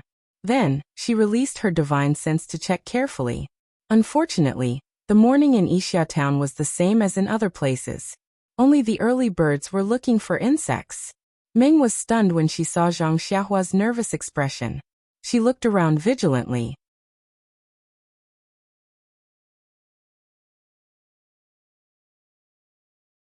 Chapter 995. After a long while, Zhang Xiaohua whispered, Let's go, Meng. There are no more clues here. Let's go to the next place. Okay. Meng nodded. The two of them mounted the horse and went straight to the town. Zhang Xiaohua looked at the villagers and thought for a while. In the end, he did not dismount the horse and ask. After they were far away from the town, Meng could not help but ask, Where is the next place? If you don't ask, how are we going to get there? Zhang Xiaohua smiled and said, Let's leave the town first. I keep having the feeling that someone is following us. Now that we've asked, even if we give a few different names, They'll know where we're going once we leave. Wouldn't that be telling them for nothing? Okay, I'll listen to you. Meng was a little sad. Zhang Xiaohua knew what she was thinking. He patted David's deer and went forward to hold her hand. He said, Meng, don't think too much. No matter what your background is, no matter who your family is, you're always a dream in my heart. The girl who made my heart flutter. I'll miss you, protect you, cherish you. I'll accompany you day and night, never to be separated. Xiaohua. Meng called out to Zhang Xiaohua and jumped into his arms. She hugged Zhang Xiaohua's waist and buried her head in Zhang Xiaohua's chest. After a while, Meng raised her head and her cherry lips were right in front of him. Zhang Xiaohua could not help but lower his head and kiss her. After a long time, the two of them who had been practicing internal energy for a long time separated. Meng leaned her body against Zhang Xiaohua, and her chest heaved up and down. She was still very excited. The deer, Huan Huan, stood quietly by the side of the road. The big white horse also looked for grass around Huan Huan, and slowly chewed on it. The entire road was very quiet. Xiaohua, maybe. I don't have to look for my background. Isn't it better to be with you and live happily on Lingxiang Peak? This was the second time Meng made this request. It is good to live on Lingxiang Peak, but do you think you can let go of everything in the past? You don't want to think about your background anymore? Zhang Xiaohua asked. If your parents want to know about you, and you hide on Lingxiang Peak, won't you be unfilial? Zhang Xiaohua's words were naturally emotional. His parents were in the Guozhuang house, but he and his second brother could not rush back to tell them that they were safe. He tried to persuade Meng to find her home. Okay. I'll listen to you. Meng looked at her lover, her heart full of sweetness. Where are we going? Meng nestled in Zhang Xiaohua's arms and asked. And let me see. As she spoke, Zhang Xiaohua reached into her bosom and took out the list. She first looked left and right, then released her divine sense and carefully checked it. Only then did she open it, take a look, and immediately put it back into her bosom. Seeing Zhang Xiaohua so careful, Meng said, Xiaohua, you don't have to say anything. I will go with you. If you say it and others hear it, won't it spoil our plans? As she spoke, Meng's eyes looked left and right, as if there was someone nearby. And Zhang Xiaohua could not help but look around. She nodded and said, I already know the place and the name of the person. Let's go ahead and find a place to ask. After he finished speaking, Zhang Xiaohua burst out laughing and said, Even if I don't tell you when I ask someone, don't you want someone else to hear it? Meng laughed and said, When you ask someone, you just have to be careful. If there are too many people, they may not be able to hear it. Zhang Xiaohua thought it made sense. They rode forward for half a day and came to a very small town. In order to cover up, Zhang Xiaohua let Meng cover for him. They sat in a tea house and found an excuse to leave for a while. Then they found a secluded place and used the earth escape. They also found a place where there was no one, and asked a few older people about the place. Of course, Zhang Xiaohua was also careful and asked a few more irrelevant places. However, he was not familiar with this place, so most of the things he asked were unknown. He wanted to ask about the last few places, but he was afraid that others would know and catch him in one fell swoop.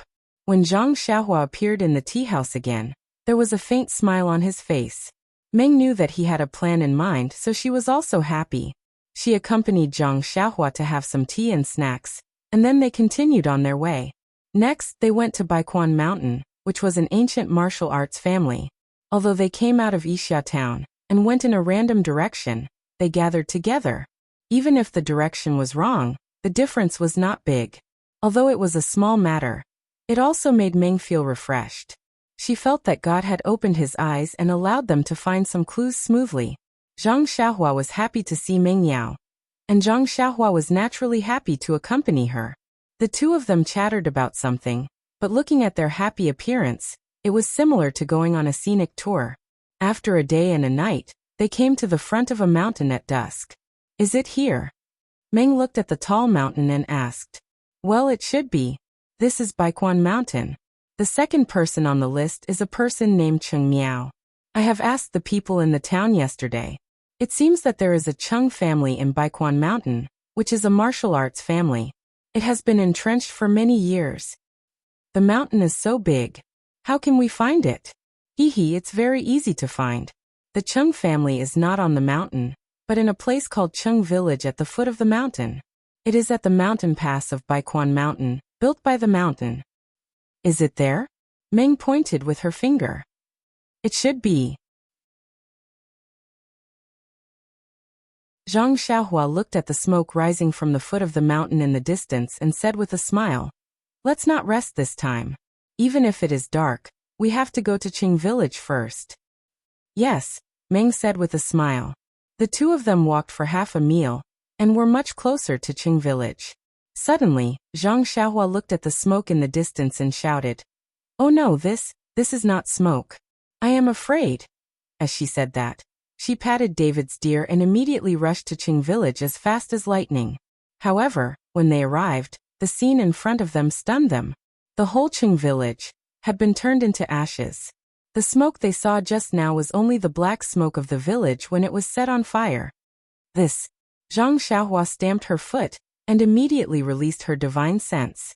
At this time, her divine sense could cover a large area, but in the whole area, there was no one who could attract her attention. What the hell is going on? Meng looked at the burned village and the dead bodies in front of the houses that had just been extinguished. She could not help but feel sad and said to herself, I just want to know my background. Is this too much? This is the second time. Zhang Xiaohua said to herself.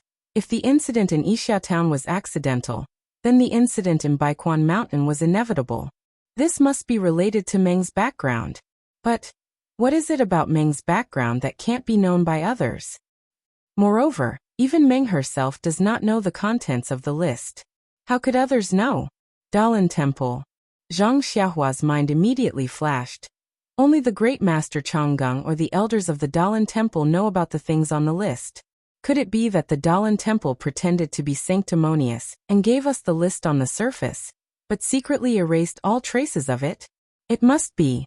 Otherwise, why would the great master Changgang be so shocked when he saw Meng's face? 40 years ago, the woman who looked like Meng was Meng's mother. Who could make the great master Changgang so shocked? Why did the Dalan Temple try so hard to stop Meng from meeting her mother? But if the great master Changgang killed Meng, wouldn't it be over? Well, of course not. First, it would offend the fragrant temple. Second, it would create a blood feud with Meng's mother. I guess the Dalan Temple does not want to see that happen. But how can they hide it from us for a while? How can they hide it forever? Meng will meet her mother sooner or later. The more Zhang Xiaohua thought about it, the more confused she became. At this time, Meng had already looked around the small mountain village. The village was not big, but there were about 100 families. There was not a single living person. Meng's expression was very solemn.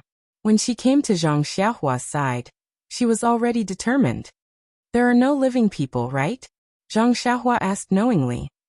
Well, even the livestock were burned to death. Meng said with grief and indignation. Xiaohua, I've decided not to look for my background. Even if I can't see my mother in this life, even if I can't be happy in this life, I won't look for it. Have you decided? Zhang Xiaohua understood Meng's feelings very well. Yes, I've decided. Well, I support you. But Zhang Xiaohua shook her head and said, if there are no accidents, the others on the list, even if we don't look for them, they may not be alive. Maybe their fates were already decided when the Dalan Temple wrote this list. Meng shook her head. Maybe, but if I go they will certainly die. If I don't go, maybe they will have a chance to live. Xiaohua, let me deceive myself. I'd rather believe that if I don't go, they can live well, even if they are now ashes. Okay. Zhang Xiaohua sighed and took out the list. She rolled it into a ball and rubbed it between her palms.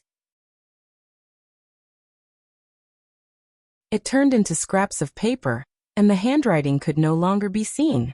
With a wave of her hand, the scraps of paper flew between heaven and earth, and not a trace of it could be seen. Seeing the list destroyed, Meng seemed to have removed a big stone from her heart. She took a deep breath and forced a smile. Well, it's all over now. Let's go back to the incense cult and start our happy life at Lingxiang Peak? Of course, Zhang Xiaohua laughed. You don't have to worry about this pugilistic world anymore. Of course, I'll go back with you. Then the two of them looked back at the Chung village, which was still smoking, and left.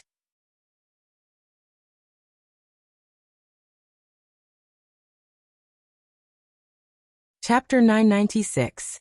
A few days later, Zhang Xiaohua and Dream arrived at a lush mountain range.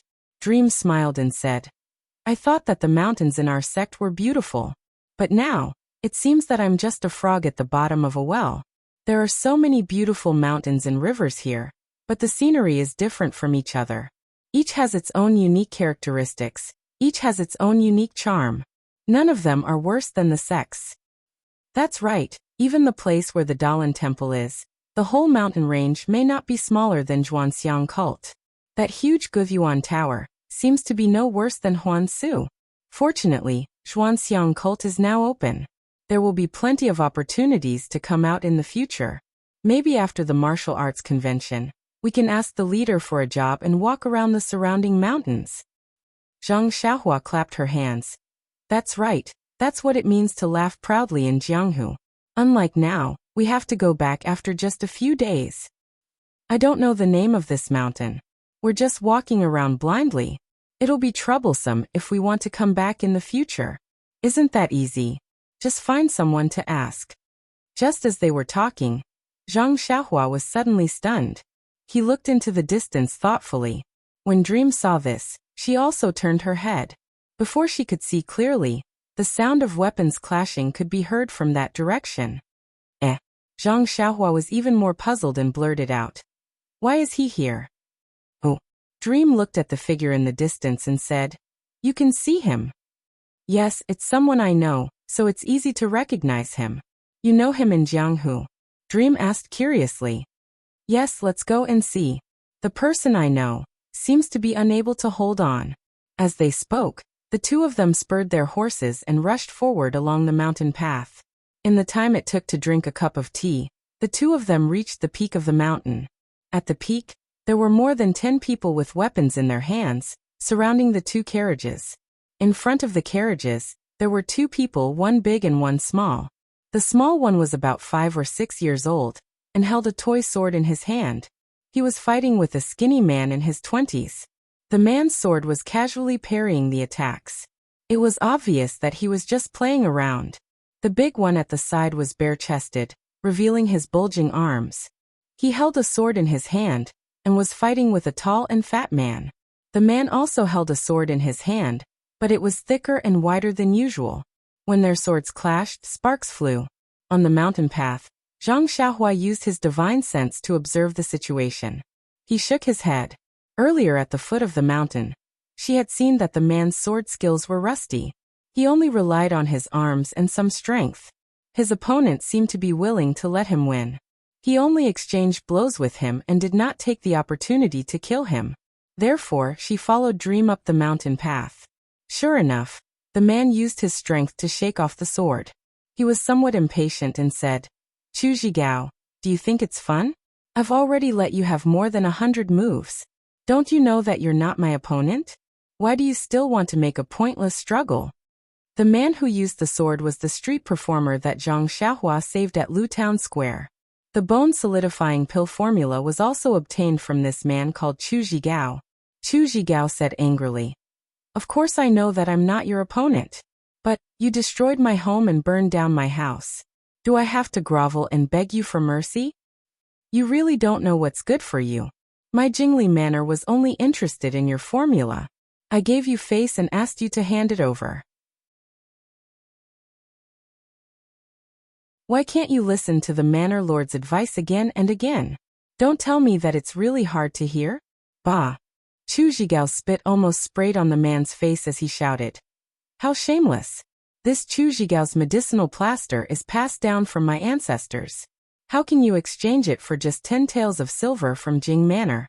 Now you're bullying my sect. How can I give it to you?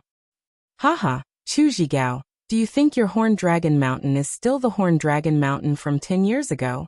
You're already a street performer and selling medicinal paste. What are you talking about? The 10 taels of silver is the manor lord's kindness. If it's up to me, I'll just rob you. Bah, if it wasn't for the fact that Senior Chu left early and didn't leave behind his martial arts, we wouldn't be afraid of your jingly manner.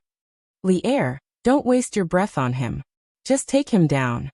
My patience has run out. Yes, Manor Lord. I'll do it now. As he spoke, the man who was fighting with the child at the side hurriedly brandished his sword. The child panicked and his sword was sent flying. Then he was easily caught in the man's hand. Chu Zhigao, your son is already in my hands. Are you going to stop or not?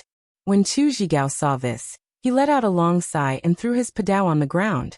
Just as he was about to speak, a yellow figure suddenly flew out from another carriage and pounced on the face of the person who was holding the child. In the Tenrya sect, there was no one in the huge hall.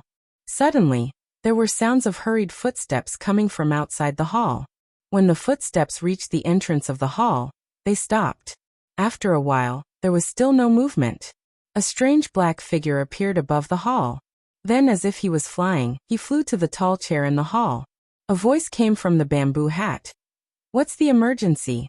How dare you disturb my cultivation? Zung zung. There were a few light footsteps. A woman came forward and bowed. Lord Sakura, this little one has found the whereabouts of the saintess. What? Sakura lost his composure.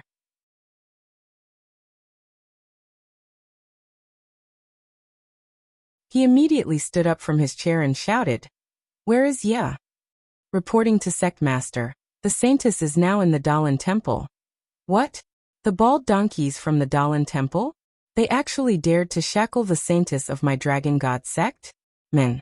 Lord, please calm down, please calm down.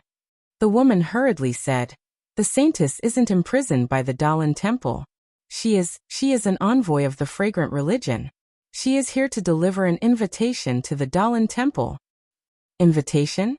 Is it the same as the disciple from the fragrant religion, who came to deliver the invitation? That's right. The Holy Maiden really went to the Dalan Temple as an emissary of the incense cult. She was accompanied by a young male disciple of the incense cult.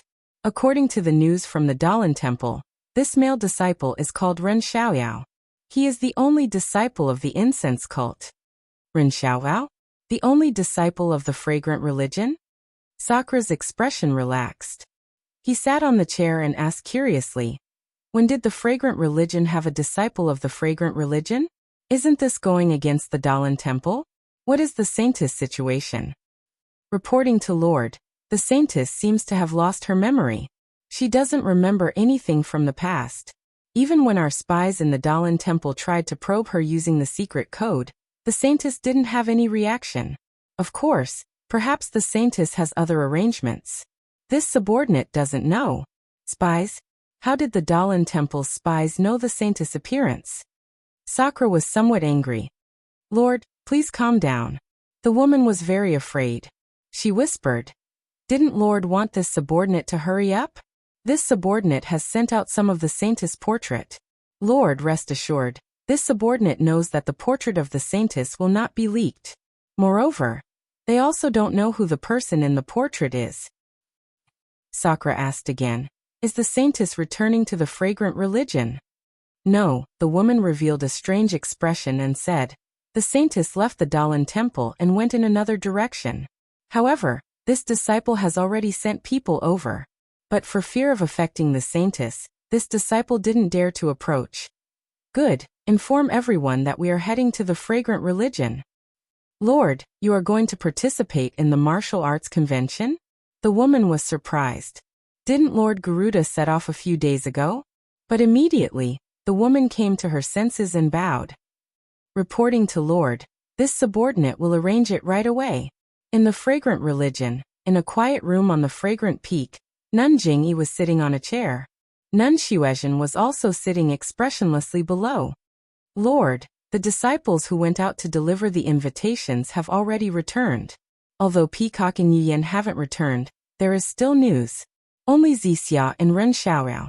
Since they entered the Dalan Temple, there hasn't been any news. What do you think? No matter. Ren Xiaoyao went to the Dalan Temple for some other matters. I guess he was asked to stay by Chongqing and the others. Moreover, the Dalan Temple is far away from the fragrant religion.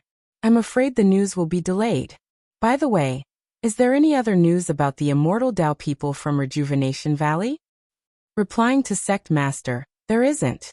Your respected self also knows that those of the immortal Dao come and go. If they didn't deliberately let others know, who would be able to see? We don't know how long this person of the Way of Immortality has been in Jianghu. Not only do we not know about it, I reckon that even the Tenryus sect may not know about it. That old man suddenly took a liking to Rejuvenation Valley. It's strange. Are all cultivators of the immortal Tao pure of heart and few desires, ignoring the mortal world? This subordinate does not dare to make wild guesses. Lord Hierarch is also a successor of the immortal Tao. This subordinate does not have that kind of feeling. Sigh, that's because my sex cultivation is still too low. According to my disciple's message, that immortal could actually fly as high as a mountain. That's probably the legendary wind controlling technique. My sect can only float in the air right now. That's still far from it. If the light body technique is already so good, then there's no need to talk about the rest. However, this subordinate still has some thoughts. I don't know if it's appropriate to say it. Haha, you and I are senior sister. Although you didn't participate in the official selection and didn't take charge of a hall, but you have made great contributions to my sect. Others may not know, but how can this sect not know? If you have something to say, feel free to say it. Thank you, Lord Hierarch, for your wise judgment. This subordinate is happy even if I have to sacrifice my life. There's no need for that. It's all for the foundation of the incense sect, for the paradise of my Lingxiang peak.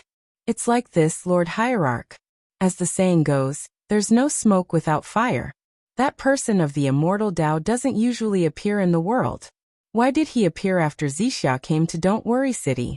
Although, there's no definite connection, but this subordinate still has some doubts. Please cast a monthly vote, a recommendation vote, a collection, a tip, if you like this work. You're welcome to cast a recommendation vote or a monthly vote.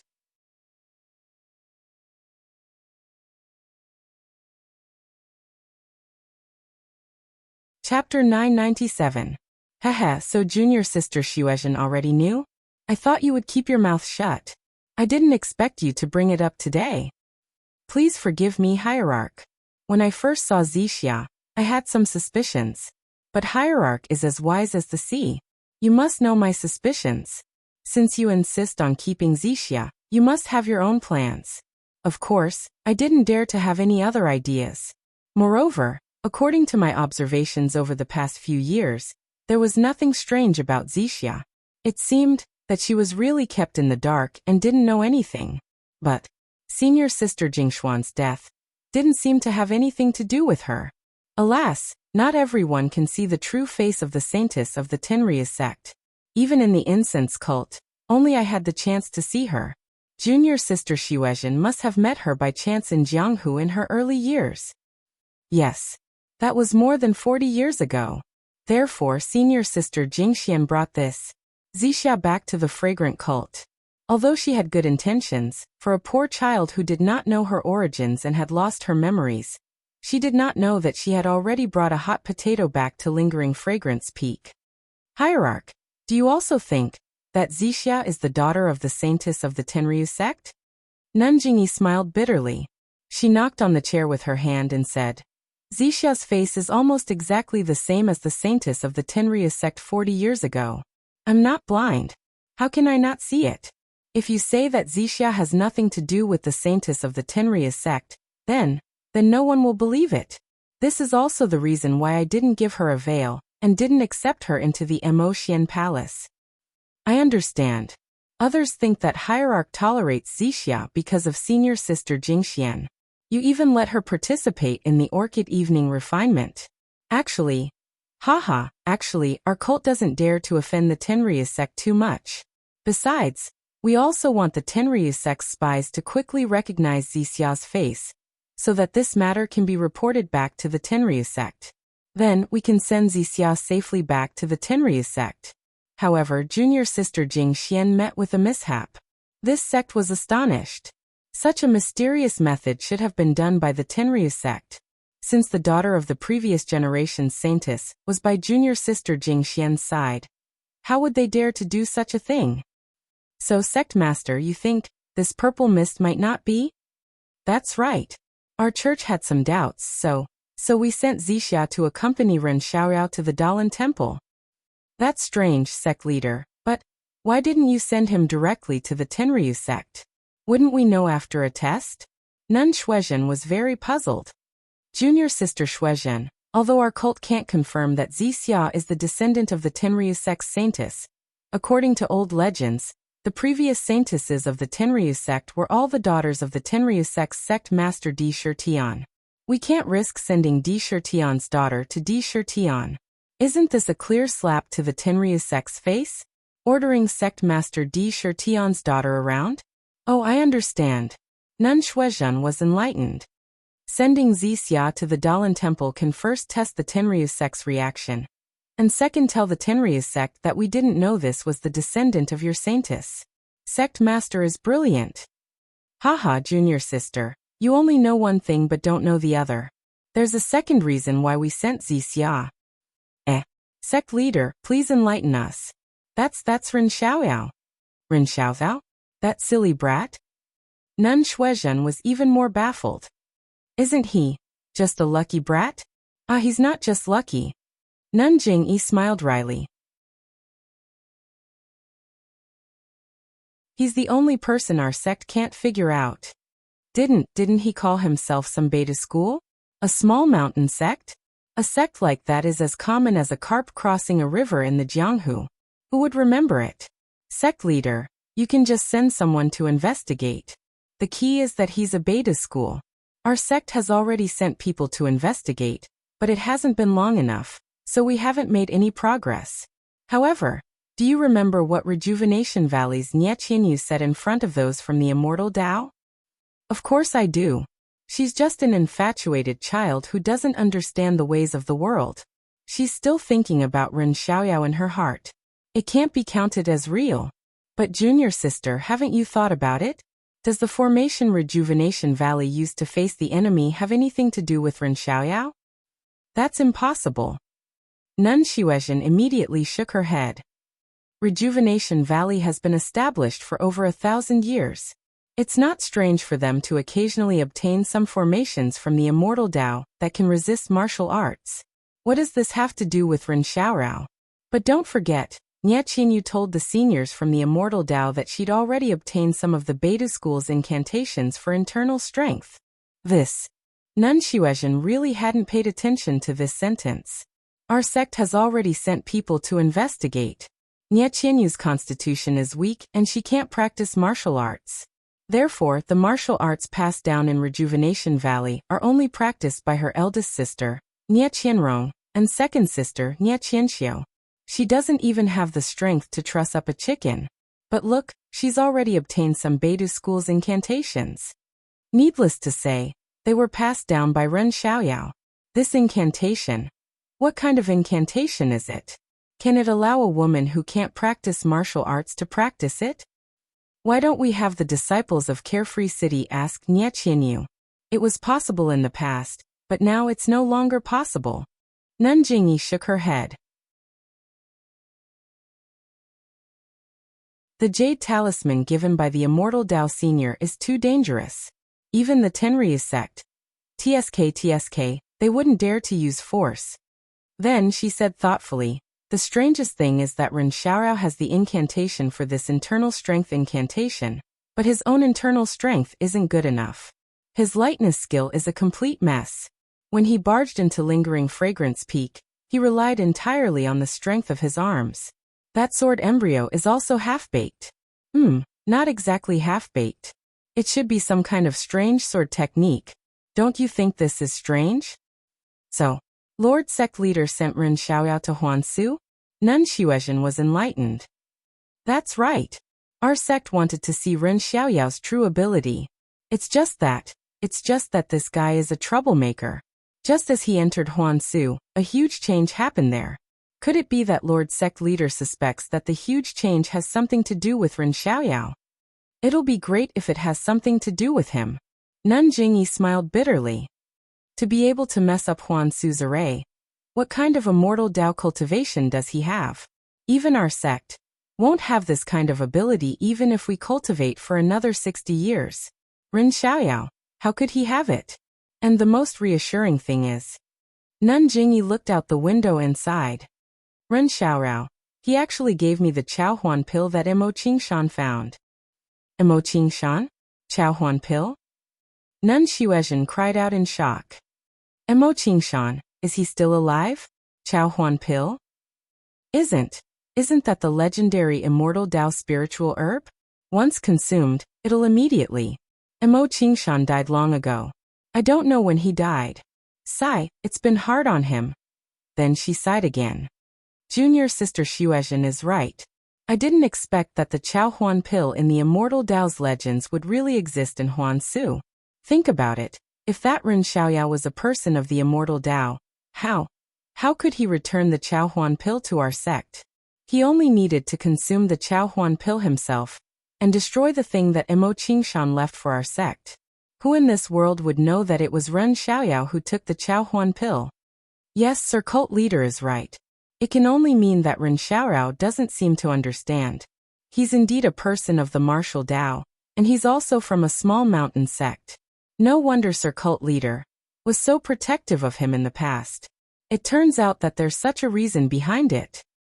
Yes, this is also the reason why our sect couldn't see through Ren Xiaoyao.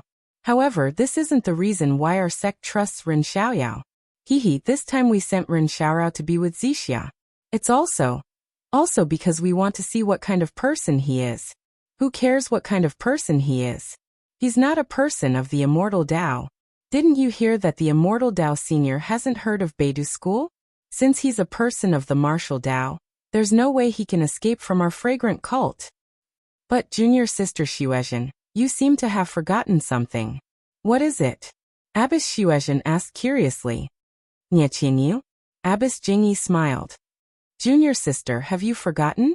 Nie Qianyu is the only disciple of our protector. Not only did she bear the reputation of being unmarried, but she also claimed to be a disciple of Beidou school. For her to have the determination to reject the immortal Dao means that her love for Ren Xiaoyao is stronger than gold. What else can it mean? If our sect wants to kill Ren Xiaoyao, this little girl will crush the jade slip in anger. Although the immortal Dao senior may not reach out to meddle in this matter, but if this girl also enters the immortal Dao, I'm afraid it'll be detrimental to our fragrant cult in the future. With a hiss, Abbess Xuezhen sucked in a breath of cold air and smiled bitterly. I really didn't think that much. I really didn't think there were so many implications.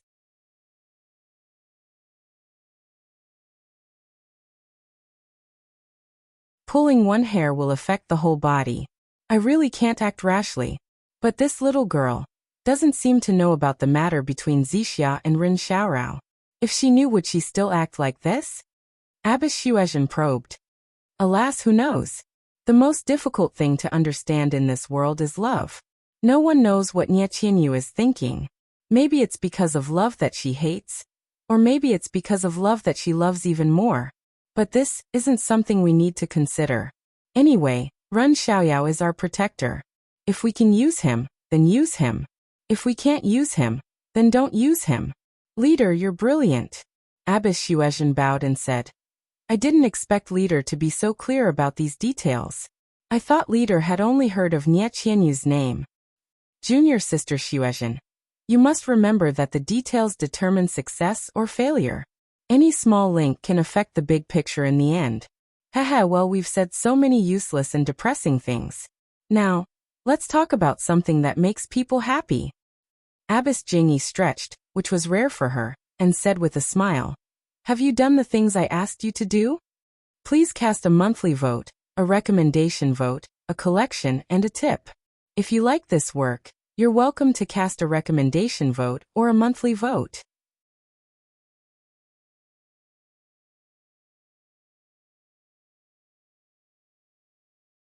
Chapter 998. Your Excellency, are you talking about the Misty Hall? This subordinate has already passed down Sect Master's decree a few days ago. Misty Hall's Yang Ruping, Vice Hall Master Gao Kunheng, and the girl called Oyen have all been sent to Emotian Palace. What about Mingqing? Are they ready? Well, I don't know. I've already informed Mingqing. He should be here by now. Well, let's go. Junior sister Xuezhen, let's go to Emotian Palace together. Ask Elder Jingfan, several masters, Peacock, Chun, and the others to come here. I'm here to announce a happy event. Happy event? Master Xuezhen was obviously stunned, then nodded and went out. Yes, it's a happy event that our sect has been preparing for a long time. Master Jingyi seemed to be answering Master Xuezhen, but Master Xuezhen had already gone far away. In Emotian Palace it was the usual meeting. Everyone was sitting with their heads down, waiting for Master Jingyi's arrival. Only Chun tilted his head and looked at the old masters who usually didn't come out, and Yang Ruping, Gao Kunheng, and the others who were sitting far away from them. He opened his mouth several times but hesitated. Finally he couldn't help but ask, "Then are you Zhang Xiaohu?" Wasn't the one sitting behind Gao Kunheng Zhang Xiaohu? At this time, hearing a female disciple call his name, Zhang Xiaohu looked up. It was a female disciple wearing a mask and a palace dress. How could he tell who she was? She didn't dare to answer casually, and turned to look at the Misty Hall's hall master with a puzzled expression. Yang Ruping heard it too. She glanced at Chun and said with a smile, "This? Junior sister, are you familiar with the disciples of the Misty Hall?" Chun smiled and said, "Haha, I'm not familiar with them. I just want to ask, is that Chun of your Misty Hall doing well?" Hearing this, Zhang Xiaohu immediately understood. This female disciple must be the Chun mentioned by Xiaohua. She has the same name as Chun, but she wore different clothes when she went to the Misty Hall last time, so they can't recognize each other. Without waiting for Zhang Xiaohu to speak, Yang Ruping smiled and said, "So it's junior sister Chen. I was wondering who was familiar with our ethereal hall's disciples." Then he hesitated and asked, "I wonder, why is junior sister Chen here?" Of course, Yang Ruping was definitely suspicious. She knew the rules of Emotian Palace. When she was under Nun Jingyi's tutelage, even though she was very favored, she didn't have the right to sit there. He senior sister Yang, I senior sister Peacock, and junior sister Yuyan have all received the inheritance of our fragrant sect. Only those who have been classified as legacy disciples are qualified to sit here. Hearing this, Yang Ruping was surprised, but more than that, she felt bitter. She had also gone through the test of the refining heart cave. Unfortunately, the test happened after she went to Emocho City. At that time, she was deeply in love and couldn't extricate herself. How could she escape from the inner demons of the refining heart cave? The situation in the dreamland was absurd and abnormal. She did not even tell Openg about it, and buried it deep in her heart. When she heard that he was the successor, her heart was filled with mixed feelings. There was some bitterness and some jealousy. When she thought of her dead husband, she felt even more grief. Yang Ruping was only slightly distracted. She immediately stood up and saluted. Congratulations to the 3 junior sisters. These 3 would be the highest level of the fragrant sect in the future. If the Misty Hall wanted to be safe in the fragrant sect, of course, they would have to rely on them. How could Yang Ruping not be respectful? "We don't dare." Peacock stood up and returned the salute. "We were just lucky, we don't dare to show off." Senior sister Yang is the head of the hall. We will have to rely on you in the future. The Misty Hall is newly established by the fragrant sect. We will have to rely on you in the future. Yang Ruping said with a smile. "Haha, we are all sisters of the same sect, we should do so." Chun looked at Zhang Xiaohu and asked, "Zhang Xiaohu, how is Chun?" Zhang Xiaohu smiled and said, "Junior sister Chun is doing very well. Her skills have improved greatly, and she is in seclusion on Shixin Peak." "Ha ha ha," Chun clapped and said, "Now that's interesting. If her martial arts were too weak, she would not be worthy of the name Chun." Zhang Xiaohu was sweating. He unconsciously thought of what Zhang Xiaohua had said and looked at Chun. "You're all here?" A voice sounded from Emotian Palace. Everyone was surprised and looked up. They didn't know when Nun Jingyi had quietly sat there. "Greetings to the hierarch." Everyone went forward and saluted. "Well, sit down," Nun Jingyi said with a smile. After everyone sat down, Nun Jingyi looked at the haggard young Ruping and said with concern, Ruping, how are you on Shirxing Peak? Hearing her master's tone, which was the same as when she taught her martial arts, young Ruping's heart ached and she almost cried. She didn't answer immediately and lowered her head to hold back her tears for a while. Then she looked up and said with a forced smile, Thank you, Master, for your concern. I am fine. Alas, Ruping, it's not that I want to scold you. You are not suitable to be a hall leader. It's better to concentrate on your martial arts. Look, several junior sisters have received the inheritance. You, even if you failed in the refining heart cave, you still have a chance to enter the way of immortality. Master, thank you for your concern. I will remember my late husband's last words. I can't let him down. I still hope that I can take good care of his disciple. Give a man a fish and you feed him for a day. The Misty School has to walk on its own. How can it be sheltered under the wings of a little girl like you? The Misty School. Young Ruping was stunned. Obviously, she knew that Nun Jingyi had made a mistake. She smiled bitterly and said, The Misty Hall is doing well now. I will hold on for a few more years. It won't be too late to consider it after the younger disciples have matured. Then, have you not considered letting go now? Nun Jingyi seemed to ask casually. Now, young Ruping was even more stunned. She didn't know what Nun Jingyi meant. She thought for a while and said, As Master said, I really don't want to be the hall leader of the Misty Hall. But without me, I'm afraid, the entire Misty Hall will be bullied by others. Of course, if Master has any arrangements or a suitable candidate to be the hall leader of the Misty Hall, as long as the disciples of the Misty Hall are not treated unfairly, I will definitely agree. Seeing that young Ruping was so resolute, Nun Jingyi asked again, Then are you going to be the hall leader of the Misty School? Then I'm even less interested. Young Ruping heard it and said casually. But then she came to a realization. It was as if she was struck by lightning. Nun Jingyi had already mentioned the Misty School and not the Misty Hall twice. How was that a slip of the tongue? Obviously, there was another meaning behind it. At this moment, not to mention young Ruping, everyone understood the meaning behind his words. Their faces were all filled with shock. Zhang Xiaohu was even more so. His eyes were wide open as he looked at this conversation that had nothing to do with him. Master, what do you mean? Young Ruping's voice was trembling. It's very simple. There's no meaning. Nun Jingyi's tone was very indifferent. I'm just asking if you are willing to be the hall leader of the Misty School? Nun Jingyi's voice was very soft. But in everyone's eyes, it was as if a hammer was hammering on their hearts. No one expected her to ask such a question. Master, you mean to let the Misty Hall split the incense cult and set up another Misty School? Master, I didn't mishear you, did I? Young Ruping still didn't dare to confirm it. Why not? Nun Jingyi waved her hand casually. I never intended to keep the Misty Hall in the Shirxing Peak. Ever since the Misty Peak, I never intended to. Everyone in Emotien's palace was shocked again. For a moment, young Ruping didn't know what to feel. At the same time, all the puzzling things that happened in the Misty Hall in the Shirxing Peak in the past 5 years were explained. Nun Jingyi didn't let other outer disciples into the Misty Hall, and didn't split the Misty Hall into other outer sects because of young Ruping. More importantly, she didn't intend to keep the Misty School in the incense cult. As for the so-called Misty Heights, Nun Jingyi didn't care at all. She only wanted to be gentle and didn't want to be forceful. Knowing this, Ruping, do you still not want to be the hall leader? Nun Jingyi asked with a smile. I still have the same words. I really don't have the ability to manage people. Young Ruping still said.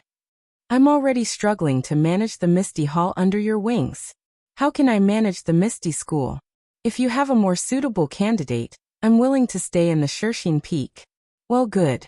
Nun Jingyi nodded slightly and seemed to be quite satisfied. As soon as he said that, a certain someone in the hall became extremely excited. His palms were almost sweating. This person was Gao Kunheng. Was there a need to explain? The Misty Hall had a hall leader and 2 vice hall leaders. Young Ruping didn't want to be the hall leader, let alone the hall leader. Among the two vice hall leaders, the other vice hall leader, Aunt Chin, wasn't called by the hierarch at all.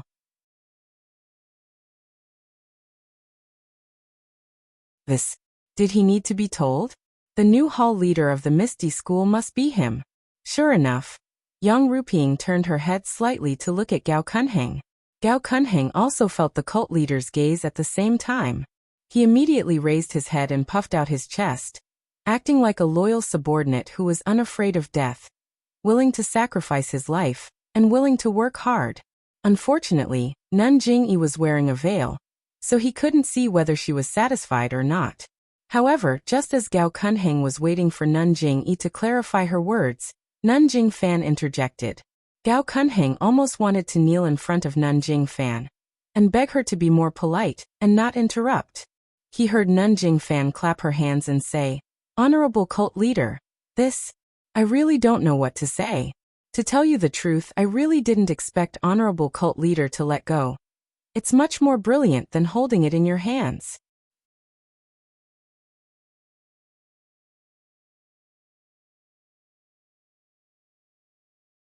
Chapter 999. After the shopkeeper left, Ming asked, "Xiaohua, when did you come to this restaurant?" 5 years ago, Zhang Xiaohua said meaningfully. "Back then, I spent 50 copper coins to have a meal here."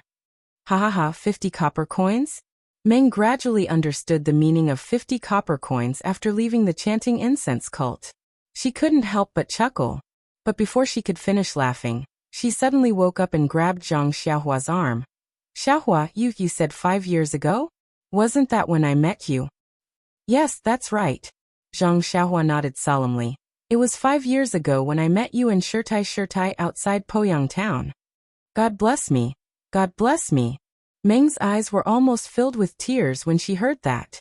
She clasped her hands together and thanked God sincerely. Meng's memories started when she met Shirtai. If they could find the place where she met Shirtai, they would most likely be able to find her origins. However, Meng followed Shirtai back to the chanting incense cult and never came out again. Shirtai also didn't tell her where she met Meng. Later, Shirtai was killed and Meng didn't know where she met Meng. The great master Changgung of the Dalan Temple wrote Poyang Town's name on the list. But before they could find Poyang Town, they gave up. If they didn't meet Chu Zhigao at Dragon Mountain and talk about Poyang Town, they probably wouldn't have come here to take a look. Then why don't we hurry over and find that fairy and thatched cottage? Meng was a little anxious. Zhang Xiaohua smiled. Since we're already here and Chu Samfeng isn't here, the mysterious person behind us probably doesn't know where to start. Moreover, the most important thing is that when you left with Nun Jingxian that day, I came out from there alone. I have long forgotten the path I took. If I don't investigate clearly, where do you want me to find it? Yes, I understand. Ming nodded. As he spoke, the shopkeeper walked over with a jug of wine in his hand. He sat down beside Zhang Xiaohua and smiled. "Have you been here before, dear guest? Forgive my poor eyesight, but I did not think of it. Haha, there are so many people coming in and out of the restaurant every day. If you remember, you would have already." "You have a point. Sigh, back then?" When the shopkeeper saw that an outsider from Jiang who actually remembered him from his early years, he felt rather emotional. While drinking, he bragged about his story. In fact, it was very simple. It was just that the shopkeeper was nimble and quick-witted. Thus, he won the appreciation of the old shopkeeper and betrothed his only daughter to him.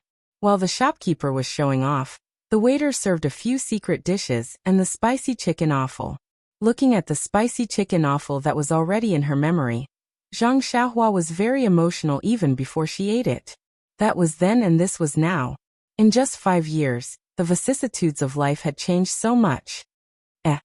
Zhang Xiaohua suddenly asked curiously, "Shopkeeper, your chicken offal is obviously much lesser than before. Why is it more expensive? As a person, it's better to be more honest." Who knew that the shopkeeper didn't blush at all? He shook his head and said, "You don't know. This dish was left behind by the old shopkeeper. How would I dare to smash the signboard? It's just that in these few years, the price of pork has skyrocketed. Not to mention other things, the amount of pork that ordinary people eat has increased exponentially. The price of pork has increased? What does it have to do with chicken offal? Dear customer, if the price of pork has increased, won't the people who eat meat have to spend more money? Where will the money come from? It's nothing more than the price of rice and the price of things to buy. If these things increase, won't the price of the people who buy these things increase as well?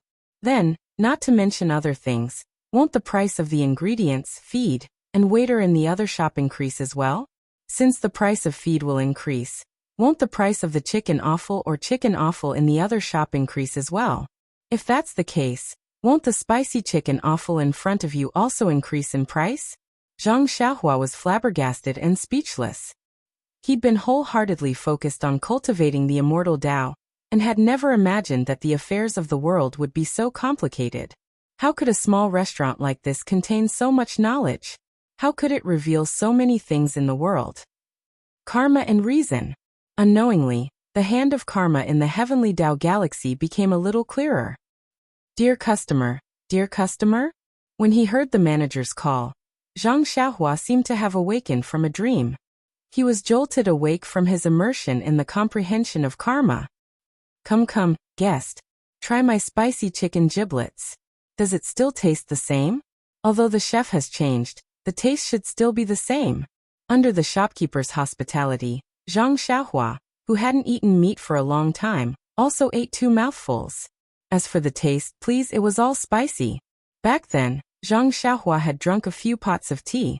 How could she taste it now? As for the other secret dishes, she only tasted them briefly.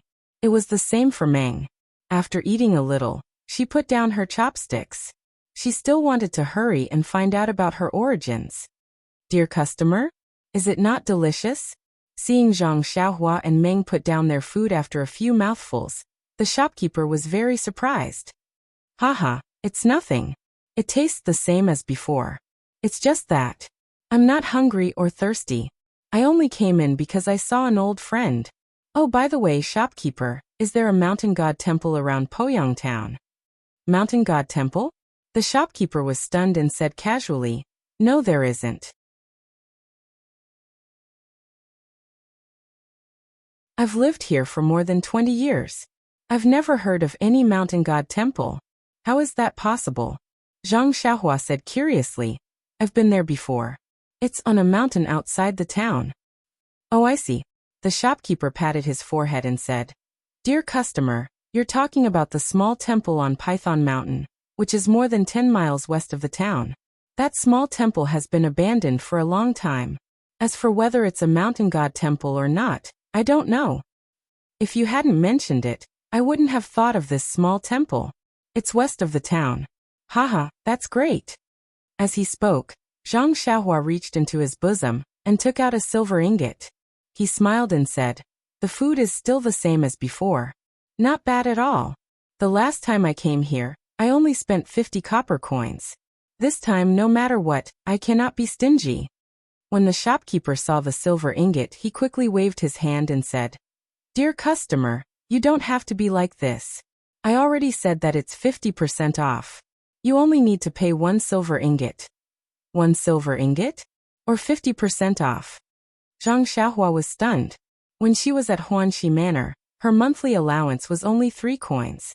However, now that she thought about it, perhaps her monthly allowance at Huanxi Manor would increase as well. Zhang Xiaohua didn't say much. She threw the silver ingot on the table and stood up to leave. The shopkeeper quickly stood up to send her off. When they reached the entrance of the restaurant, Zhang Xiaohua looked at the street not far away. She turned her head and asked, Oh right, I remember there's a ruffian in town called Brother Fan. I wonder if he's... Brother Fan? The shopkeeper was surprised. You even remember this customer? However, that guy didn't have a good ending. 2 years ago, he blackmailed a young master. The young master's family came back to seek revenge. He was buried in the ground and skinned alive. Sigh, the heavens are fair. It's not that they don't want revenge, it's just that it's not time yet. Zhang Xiaohua sighed and leaped onto his horse. Together with Dream, they galloped towards Python Mountain, which was located in the western part of town. Poyang Town. Zhang Xiaohua met her Dream 5 years ago. She also met her second brother who was a bodyguard. Most importantly, she found a money pouch that could store items and a jade slip that could concoct elixirs. That day, Zhang Xiaohua vaguely suspected that Jing Xian came to Poyang town for the jade slip and the money pouch. Now he was even more certain that Shirtai came to Poyang town because she obtained the immortal records of the incense cult. However, Shirtai didn't pass the test in the refining heart cave, or didn't obtain the inheritance of the incense cult. Therefore, she couldn't use her divine sense to discover the cave under the mysterious restriction, and returned empty-handed. Poyang town was also the beginning of her dream story. How could Zhang Xiaohua not have a deep impression of it? Zhang Xiaohua and her dream arrived at the town within the time it took to eat a meal. Of course, it was not winter and everything in the fields had changed. Zhang Xiaohua came to Poyang town from the mountain god temple, by following the footprints of martial arts masters. Most of the footprints were in the fields. At this time, Zhang Xiaohua couldn't recognize whether it was the mountain he had been to before or not. When they got close, Zhang Xiaohua released her divine sense. Seeing the mountain god temple on the mountain was still shabby, she said with a smile, "It's really here. In my impression, it was a high mountain. Now it looks just like a big mound. Compared with lingering Fragrance Peak, it is really ugly." "Where is the mountain god temple?" Dream asked. "You have to go up the mountain and go around several peaks to see it. Alas, 5 years ago, you were still a child. It's really not easy for you to come down from the mountain." Dream sighed and said, "By the way, I remember that Master told you the way out when we left. How did you get so far away from the town?" Zhang Xiaohua touched her nose and asked, "When Shirtai took you away, how did you get out?" "Nonsense, of course." Dream was stunned when she said this. She laughed and said, "I understand. Master took me there with Qin Gong. You. How did you know Qin Gong at that time?" Then her eyes softened and she said, "It's hard for you, Xiaohua. You actually returned to the town from the ferry with your own strength." "Hehe, that's right. I, Xiaoxia, have been outstanding since childhood. Even the teacher of our Guozhuang house didn't dare to accept me. He was afraid that he would lead me astray." Ha ha ha. Dream laughed and her gloominess disappeared. While they were talking, the two of them went up the Python Mountain. After a while, they arrived at the mountain god temple. Zhang Xiaohua released her divine sense and slowly found the direction according to her memory. She pointed at the place where the setting sun fell and said, "Dream, over there is the place where we first met. Please vote, please collect, please tip, thank you, that you're tuning in to the Dreamy Chapters YouTube channel. We're so grateful for your support, and don't forget to subscribe to join us on this incredible journey through captivating stories. Your generosity through donations truly makes a world of difference, as it's the primary source of revenue that allows me to expand and enhance this channel for you. Thank you from the bottom of my heart for being a part of this adventure."